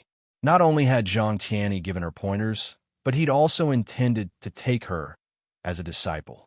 Feline didn't dare to say that she was undefeatable among her peers, but at least Zhang Tianyi's disciples could spar with her. However, after experiencing the Eastern supernatural world, Fu Lin's horizons had been broadened. She didn't think that anyone in the North American supernatural world could compare to her. Chapter 1669. For the first time, Feline didn't use her full strength. It was mainly to test Chen Zhao's strength. But after some contact, she could basically confirm that Chen Zhao mainly focused on defense. After all, she had used a lot of strength just now. But Chen Zhao wasn't affected by her punch at all. Feline thought that Chen Zhao mainly focused on defense. Feline crooked her finger. "Come, you'll be the main attacker this time. Otherwise, you won't have a chance to attack." "I can't attack." "Say that again when you can break through my defense." Chen Zhao snickered. Like Feline, Chen Zhao felt that he was undefeatable. On the battlefield, if a person couldn't hurt his enemy, then the enemy was already undefeatable. Portia saw Chen Zhao get hit. She was actually quite happy. Finally, someone could teach this arrogant guy a lesson.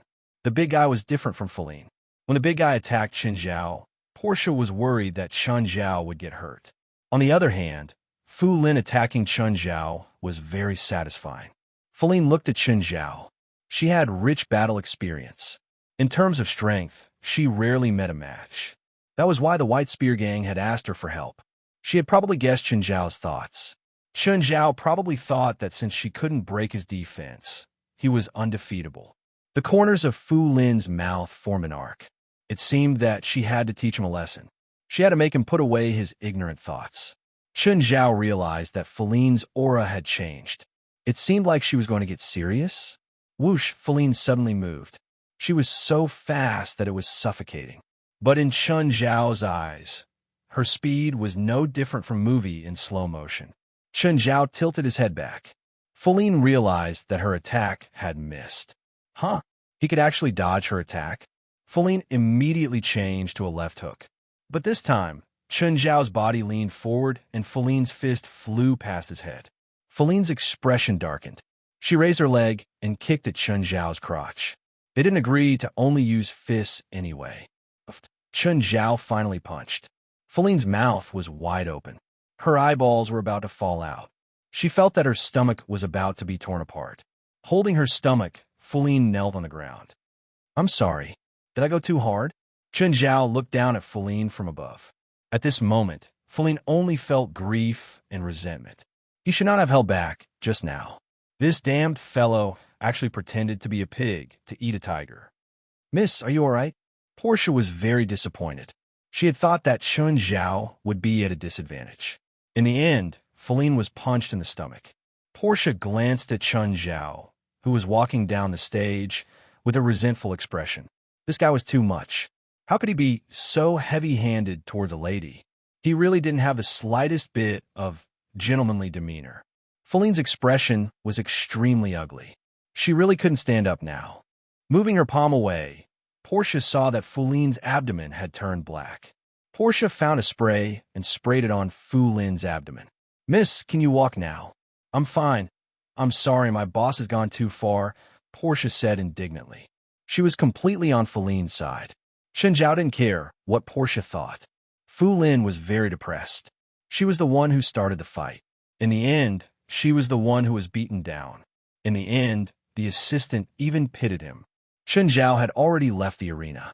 He found a treadmill and ran. He didn't care what Portia thought. Plus, his relationship with Feline wasn't something Portia could understand. They weren't exactly enemies, but they weren't friends either. If Chun Zhao didn't want to use Feline to find someone, Chun Zhao would make sure that this woman who provoked him couldn't get up again. Aren't you afraid that your boss will give you trouble for helping me? Feline asked. He won't care about me, Portia said, unconcerned. Feline secretly used his spiritual vision to observe Portia. She was just an ordinary person. By the way, why did you come to New Orleans? I came with the boss, Portia said. Who knows what he's going to do? What do you mean? The second day my boss came, he wanted me to take him to the cemetery. Then he had nothing to do the whole day. Portia shook her head. She had thought about it, but she still couldn't figure out what Chun Zhao wanted to do. The boss seems to be looking for something in New Orleans. What? I don't know. He won't tell me either. Feline knew that Portia definitely didn't know much. However, she still didn't completely believe it. Who knew if Chun Zhao had purposely arranged for Portia to mislead her? Plus, she already knew that Chun Zhao was looking for the White Spear Society. By the way, what does your boss do? I don't know. I only know that he's rich. I've been working for him for less than a week. Fu Lin thought a lot, and Portia walked her to the door. What a coincidence. You live on this floor too. I live in that room. Yeah, what a coincidence. Feline forced a smile. If you need anything, remember to call me. I'll be happy to help. Okay, thank you. Feline returned to her room. Suddenly, her expression changed. Who? She found traces of magic power in her room. Someone was using magic in her room. Feline walked forward cautiously. Come out. At that moment, a thick mist suddenly sprayed out from the mirror in the bathroom. The thick fog quickly gathered to form a woman. However, the woman seemed to be heavily injured. As soon as she appeared, she spat out a mouthful of blood. Kajia. Feline's expression changed. He hurriedly helped Kajia. What's wrong? Kajia's body swayed, and she fainted. Feline hurriedly helped Kajia to the bed and examined her. Convert mana. Feline first converted his own mana so that he could cast water magic. Spring of Life, please heal the wounds of the person before you. The Spring of Life wasn't enough to heal her injuries. In fact, she was still unconscious. Feline's heart was heavy. What exactly happened to Kajia? She was actually so heavily injured. Feline used the Spring of Life a few more times, but the effects weren't as good as the first time. There was a special magical power in Keijia's body that suppressed the spring of life's effects to the minimum. At the same time, it was also this magical power that worsened Keijia's injuries. Keijia finally woke up in the evening. Feline. She was very weak now. How are you now, Keijia? Feline. White Spear Association is finished. White Spear Association is completely destroyed. Keijia lost control of her emotions and collapsed. Keijia, don't cry. Tell me what happened. Chapter 1670. Dead, they're all dead. Katia sobbed, but she was very weak at the moment. Agitated, she spat out a mouthful of blood. How is that possible? Feline was shocked. The White Spear Association is so powerful. How? We were betrayed. Our leader, the White Radiance, betrayed us all. The more Katia spoke, the more agitated she became. She gathered us together and ambushed the chief protector. Then, the Satanists appeared. How is that possible? How is that possible? Lady Aimshaw is the founder of the White Spear Association. How could she? Feline could not believe that the White Radiance, Lady Aimshaw, was a traitor. This was too much of a shock for her. That traitor, she is sisters with the leader of the Satanists, Roy. This is all a conspiracy, 100% conspiracy. Katia was shocked once again. Aimshaw and Roy were sisters. I want revenge. I want revenge. 2 streaks of blood flowed down Katia's cheeks. She shed tears of blood.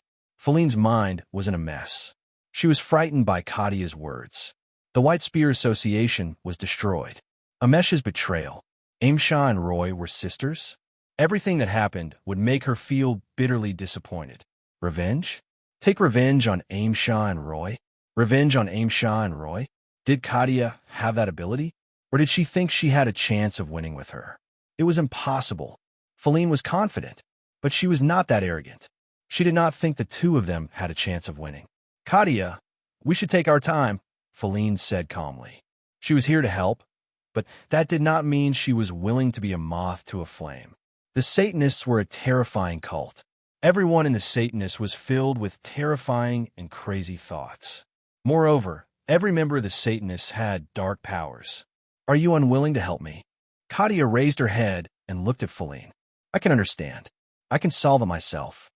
Katia, how are you going to solve it? I have my own way. We're not thinking about revenge now. We need to leave New Orleans, Feline said. I won't stop you if you want to leave, but don't stop me from getting my revenge either.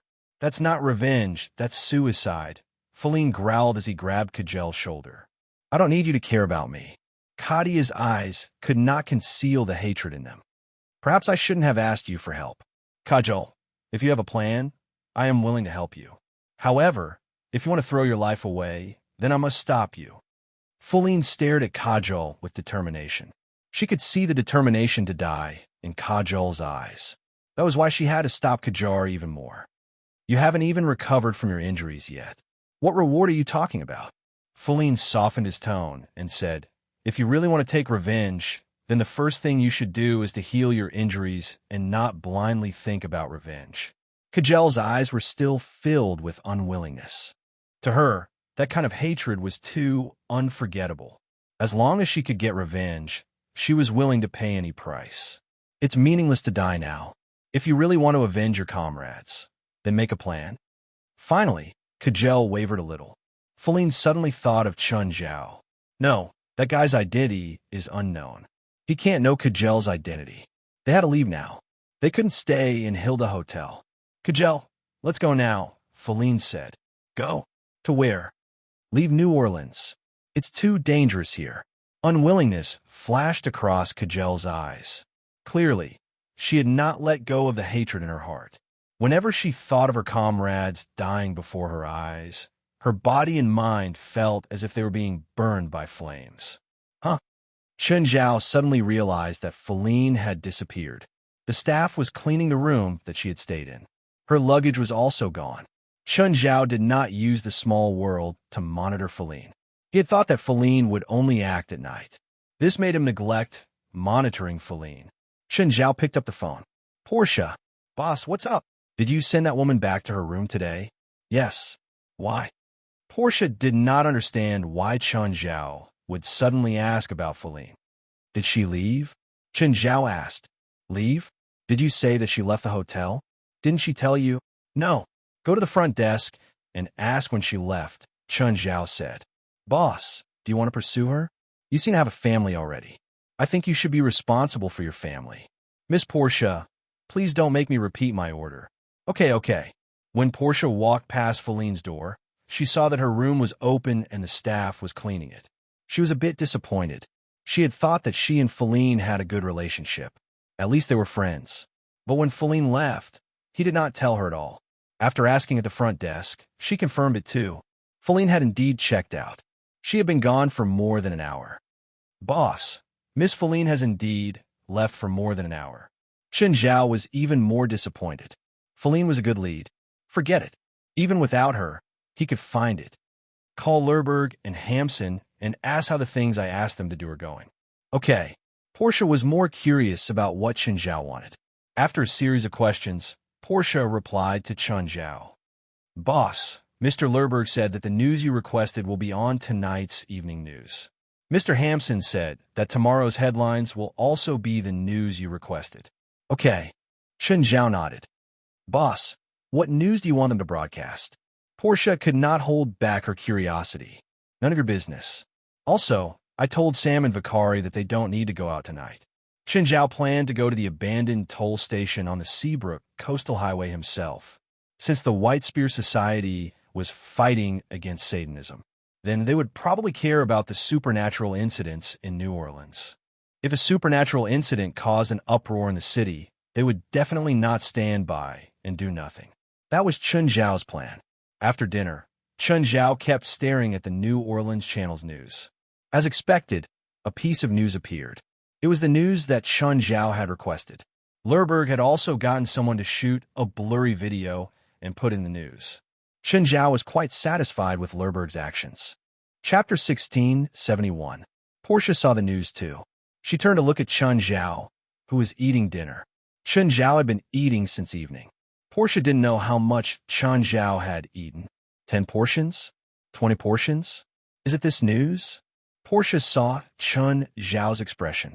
She could roughly confirm that it was this piece of news. However, she didn't understand why Chun Zhao had asked Lerberg to broadcast this obviously fake news. To create social panic? How bored was Chun Zhao?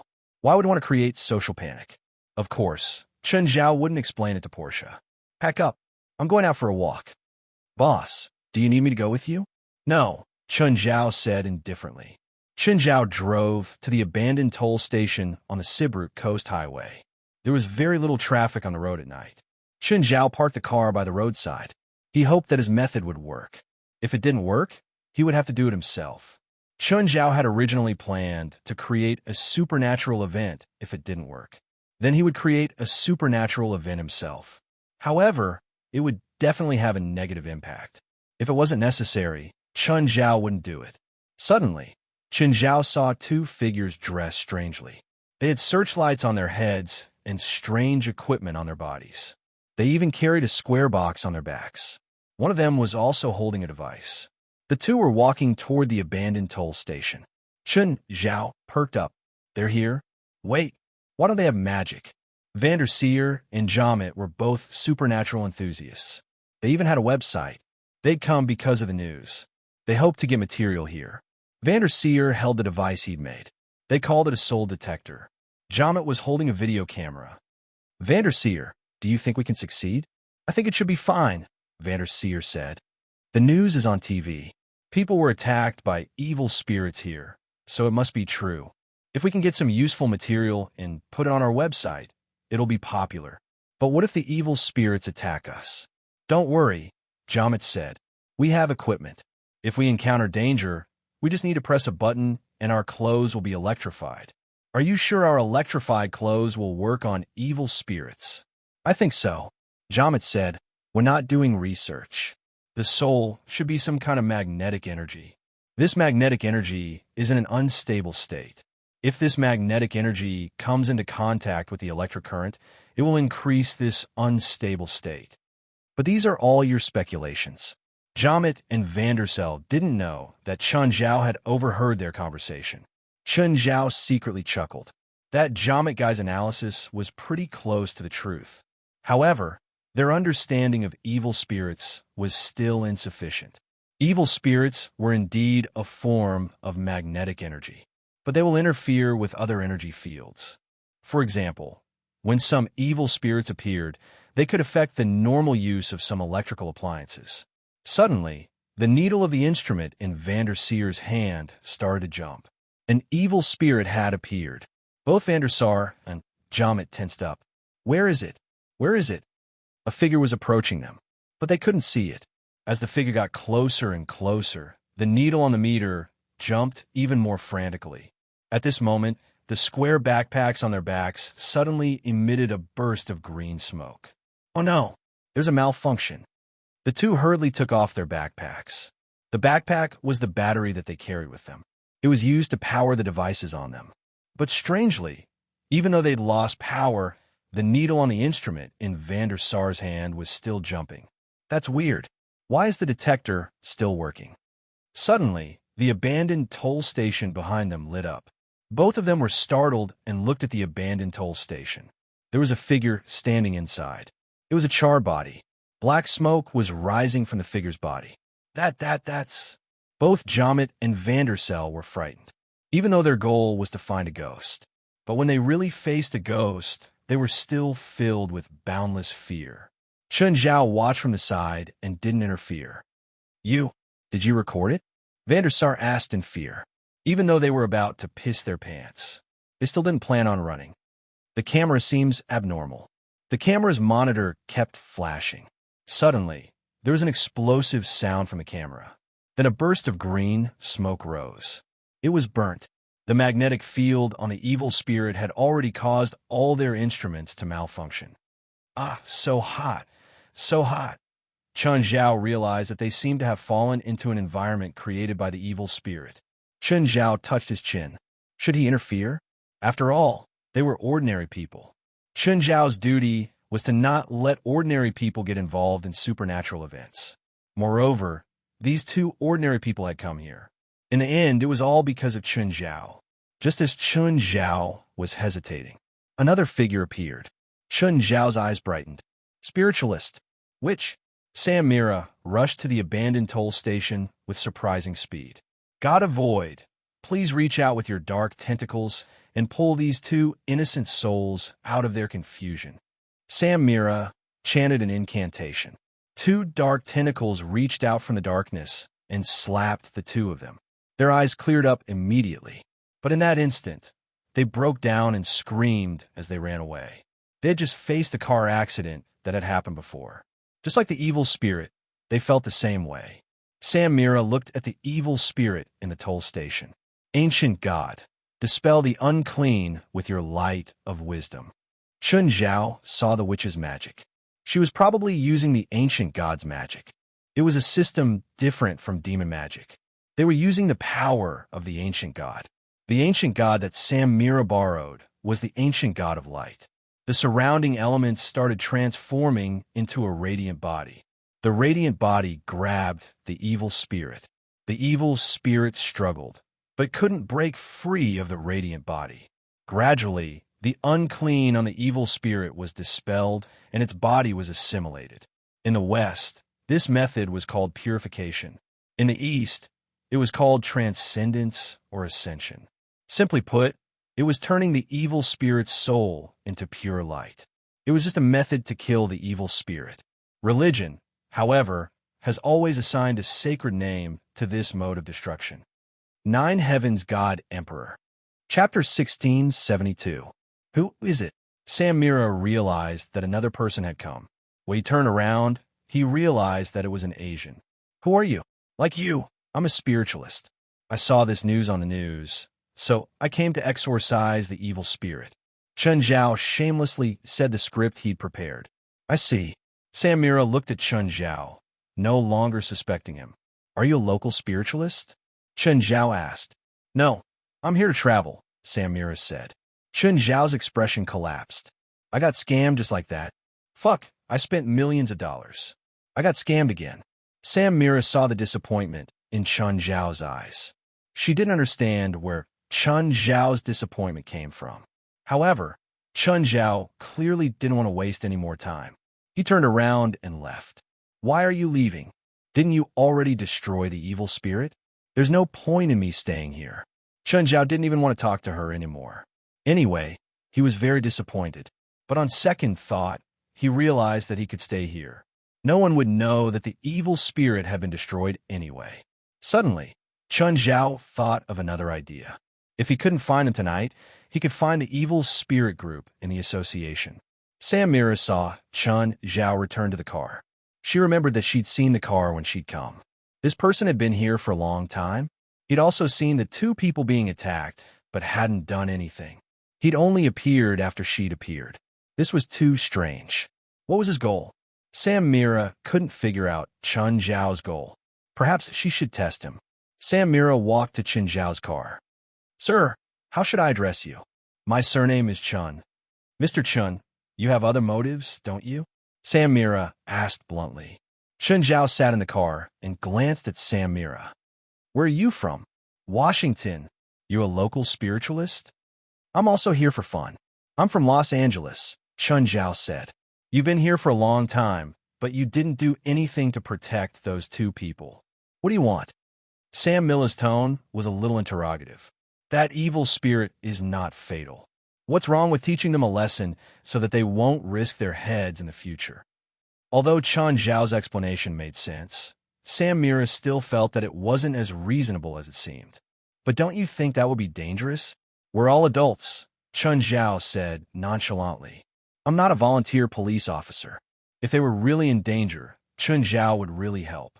But the facts also proved that they did not really encounter a fatal threat. That evil spirit wasn't deadly in the first place. But the news has already reported that someone was attacked here and died. That's why I came to take a look. But as a spiritualist, shouldn't we protect ordinary people? I heard that the evil spirits here have existed for a long time. Why haven't the local spiritualists exterminated them? You want me and you, an outsider, to take care of it after something really happens? Chun Zhao smiled, his face full of disdain.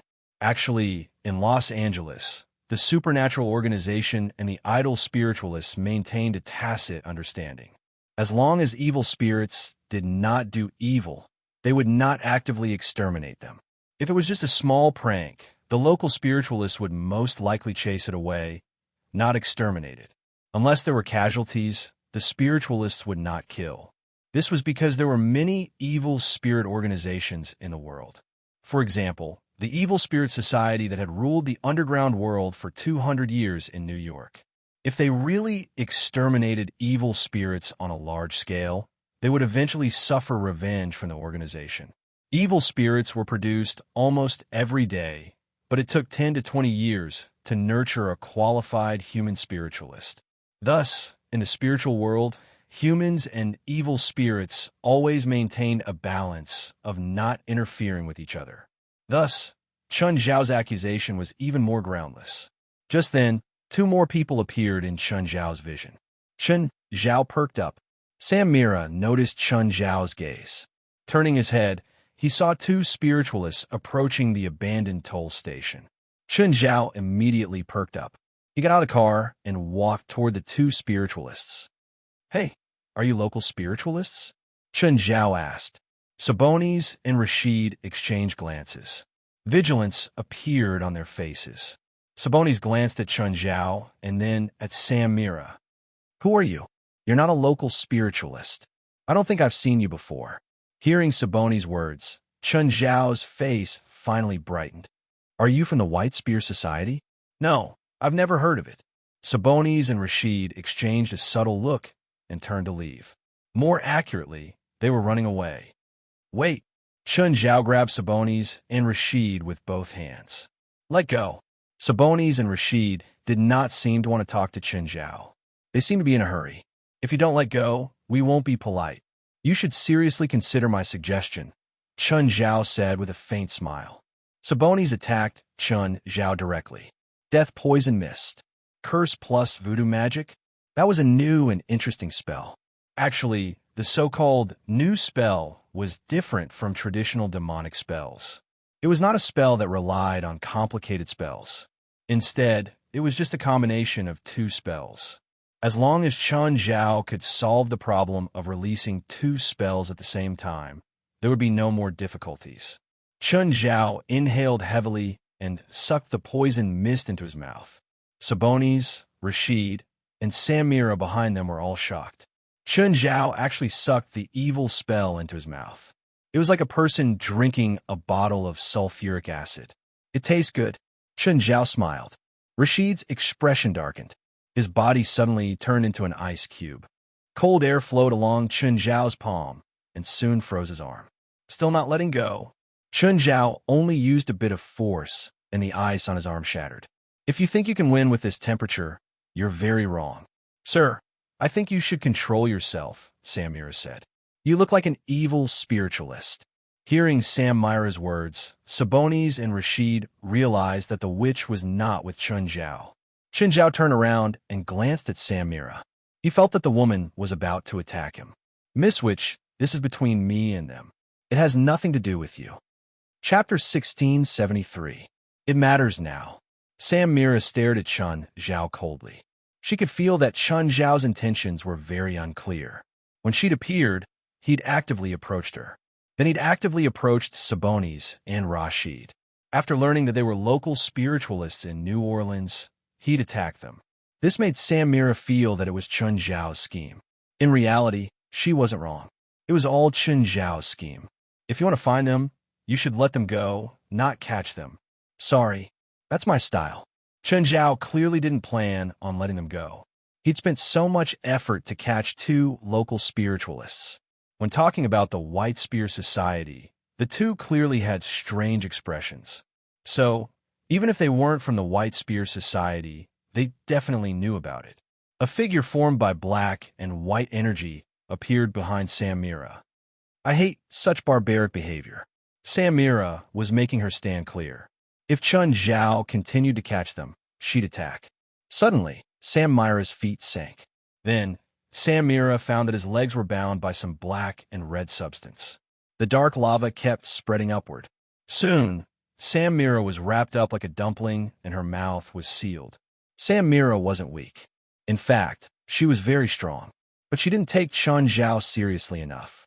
More importantly, the difference in their abilities was too great. Chun Zhao rarely used the dark lava as his main attack method. It wasn't that the dark lava wasn't strong enough. It was just that he didn't need it. The greatest use of the dark lava was to deal with a large number of enemies. It could be used as a control method or to strengthen one's body through dark assimilation. Miss Witch, I hope you can understand that I don't want to hurt you, but that doesn't mean I don't dare to. A sharp spike formed from dark magma was pointed at Samira's forehead. If you can understand, then I'll let you go. If you don't, then I can only send you to the god you believe in. Samira nodded, fear in her eyes. No one could face death without fear. Lowering one's head wasn't a sign of weakness. Samira could tell that Chun Zhao was someone who often killed people. Chun Zhao let go of Samira. Samira didn't attack Chun Zhao after he let go. Instead, he turned and left. Chun Zhao glanced at Samira. She was a smart woman. However, Chun Zhao's display of strength had worked. It was enough to scare Sabonis and Rashid. Chun Zhao turned to look at the two. I hope the rest of our conversation will go smoothly. Okay? Dark magma spread beneath their feet. The two of them hurriedly nodded. Are you from the White Spear Society? Chun Zhao asked. No. We have nothing to do with the White Spear gang. Sabonis and Rashid quickly shook their heads, horror written all over their faces. It felt as if they would die if they were members of the White Spear Association. Then are you from Satanism? The two of them shook their heads again. Their faces were filled with even more fear.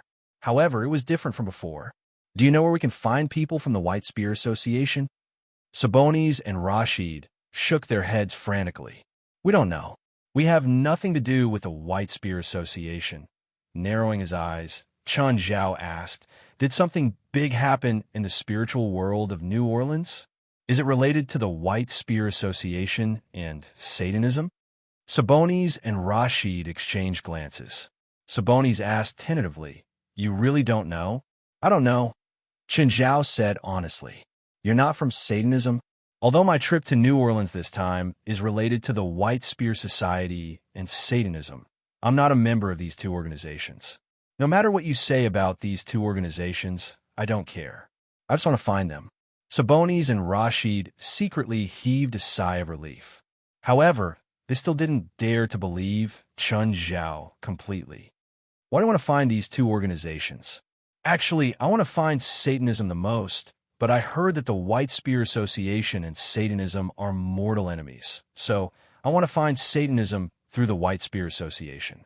Of course, it would be best if you can directly provide me with information about Satanism. No one knows where the headquarters of the satanic cult is, and the White Spear Society that you're looking for has already been destroyed by the satanic cult.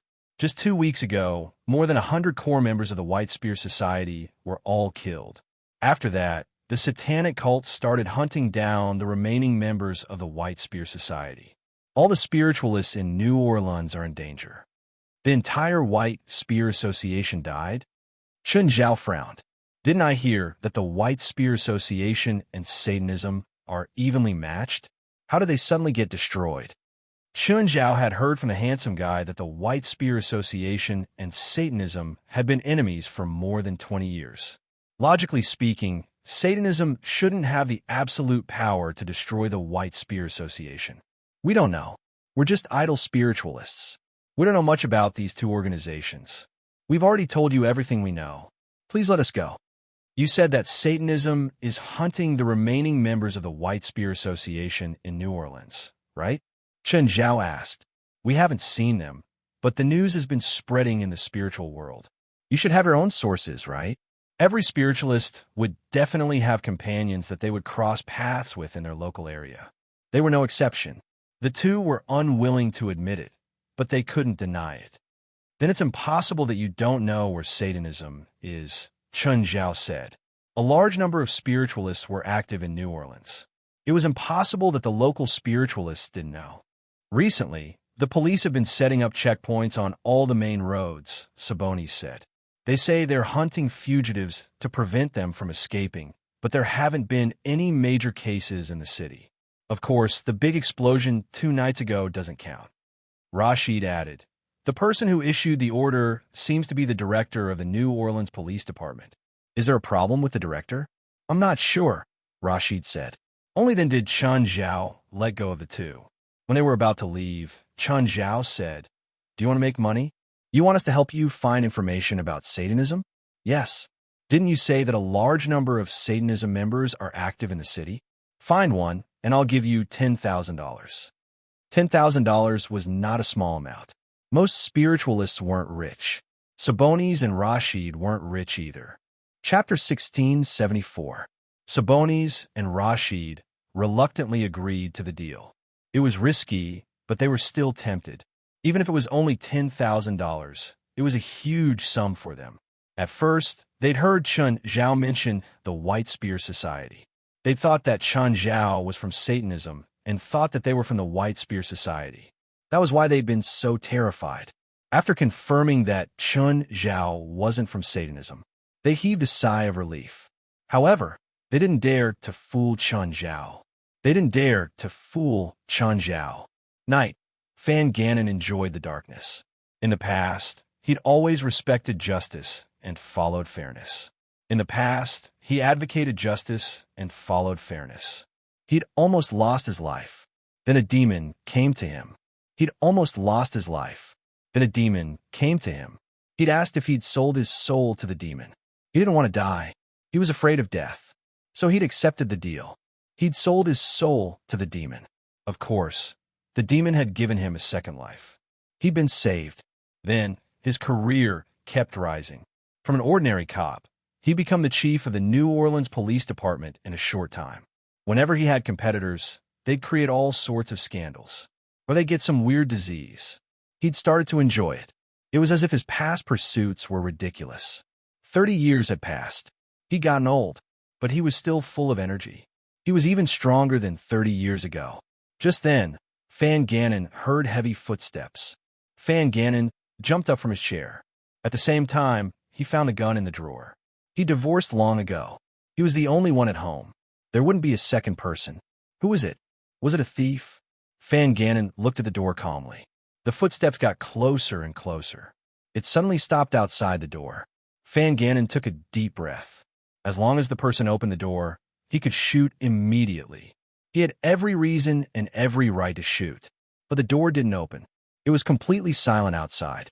Suddenly, Fan Gannon felt something on his shoulder. A hand was on Fan Gannon's shoulder. "Hello, Mr. Chief." Fan Gannon raised his arm and pointed the gun at the back of his shoulder. But before he could shoot, his hand and gun were crushed at the same time. Whoa! Fan Gannon wanted to scream, but his mouth was covered. "Shoo!" Chen Zhao shushed them. "Don't disturb the neighbors' sleep. If it was somewhere else, he wouldn't care if they shot him. But this was a residential area, and it was nighttime. The sound of a gunshot was very loud. Chen Zhao closed the curtains. The room instantly became pitch black. "Who are you?" Fan Gannon was pushed to the ground, and he looked at the figure in the dark in fear. "Can you tell me how you contact Satanism?" Chen Zhao asked. "What's Satanism? It seems like you don't want to talk." "It's okay. I will find a way to make you talk." Van Gannon soon gave in. It was true that he sold his soul to the devil, but he didn't have an iron will. Otherwise, he wouldn't have abandoned his faith in the face of death. However, to his disappointment, Fan Gannon could not provide him with any clues. Although he was working for the Church of Satan, but he didn't even know about the existence of Satanism. He simply thought that he had sold his soul to the devil. In reality, this was just a small trick of the Church of Satan. Even Chen Zhao could do better than the Church of Satan. Not to mention the devil. Chen Zhao could even disguise himself as an emperor. Chen Zhao didn't plan on letting the police chief off. The next day, Fan Gannon's body was found at his home. Chen Zhao had even left a bloody word: revenge. Since the White Spear Society was destroyed by the Church of Satan, then Chen Zhao would disguise himself as the White Spear Society and take revenge on the Church of Satan. Of course, as expected, the murder caused a stir in the entire city. Sabonis and Rashid had already seen the news. They glanced at each other, but didn't speak. As expected, he had attacked Mr. Fan Gannon, and he had purposely made a big deal out of it. He probably wanted to attract the attention of the Church of Satan. Both of them felt that Chen Zhao's actions were too risky. After all, it was the Church of Satan. Chen Zhao was just one person. In their eyes, no matter how powerful a person was, he couldn't defeat the Church of Satan. Of course, they wouldn't try to persuade him. They had only met by chance. They weren't even friends. They could only say that they weren't enemies. Soon, they received a piece of information. "Mr. Chun, we found out something." "Yeah, tell me about it." "We found a place that seems to be a gathering place for the Church of Satan, but there seems to be a lot of people there." "How many people?" "More than 20. Send me your bank account numbers." "Portia, transfer $300,000 to this account." Portia was already used to Chen Zhao's wasteful spending. Chen Zhao had disappeared for the entire night. She didn't know where he went. Anyway, she felt that her boss was becoming more and more mysterious. Chen Zhao would never explain anything to her. "Oh, call Sam and Vicari over." "Sir, why did you call us?" In the past 2 days, Chen Zhao didn't ask them to monitor the two places. They felt that they might soon return to the state of unemployment in the past. This disappointed them, but they also felt helpless. They knew that this day would come sooner or later. "Here's $20,000. Chen Zhao tossed 2 stacks of cash on the table. "You've been working for me these days. I'm not satisfied with the results, but I promise to pay you." "Sir, I want to continue working for you." Sam and Vicari didn't take the $20,000. "There's nothing you can help me with." Chen Zhao rejected their request directly. "Take the $20,000 and find proper job. I hope that I won't see you in prison the next time I come to New Orleans." $20,000 wasn't a lot, but it wasn't a small amount either. If they were really willing to turn over a new leaf, $20,000 was enough as capital. Of course, Chen Zhao had already done his best. He didn't have a deep relationship with them. Giving them a little bit of capital was only because they had helped him with something. Plus, Chen Zhao felt that they weren't bad people. Of course, just because they weren't bad didn't mean that they would turn over a new leaf. Perhaps they would come back and spend all the money and go on with their wayfaring. "Sir, we won't disappoint you. I hope you can come to New Orleans again.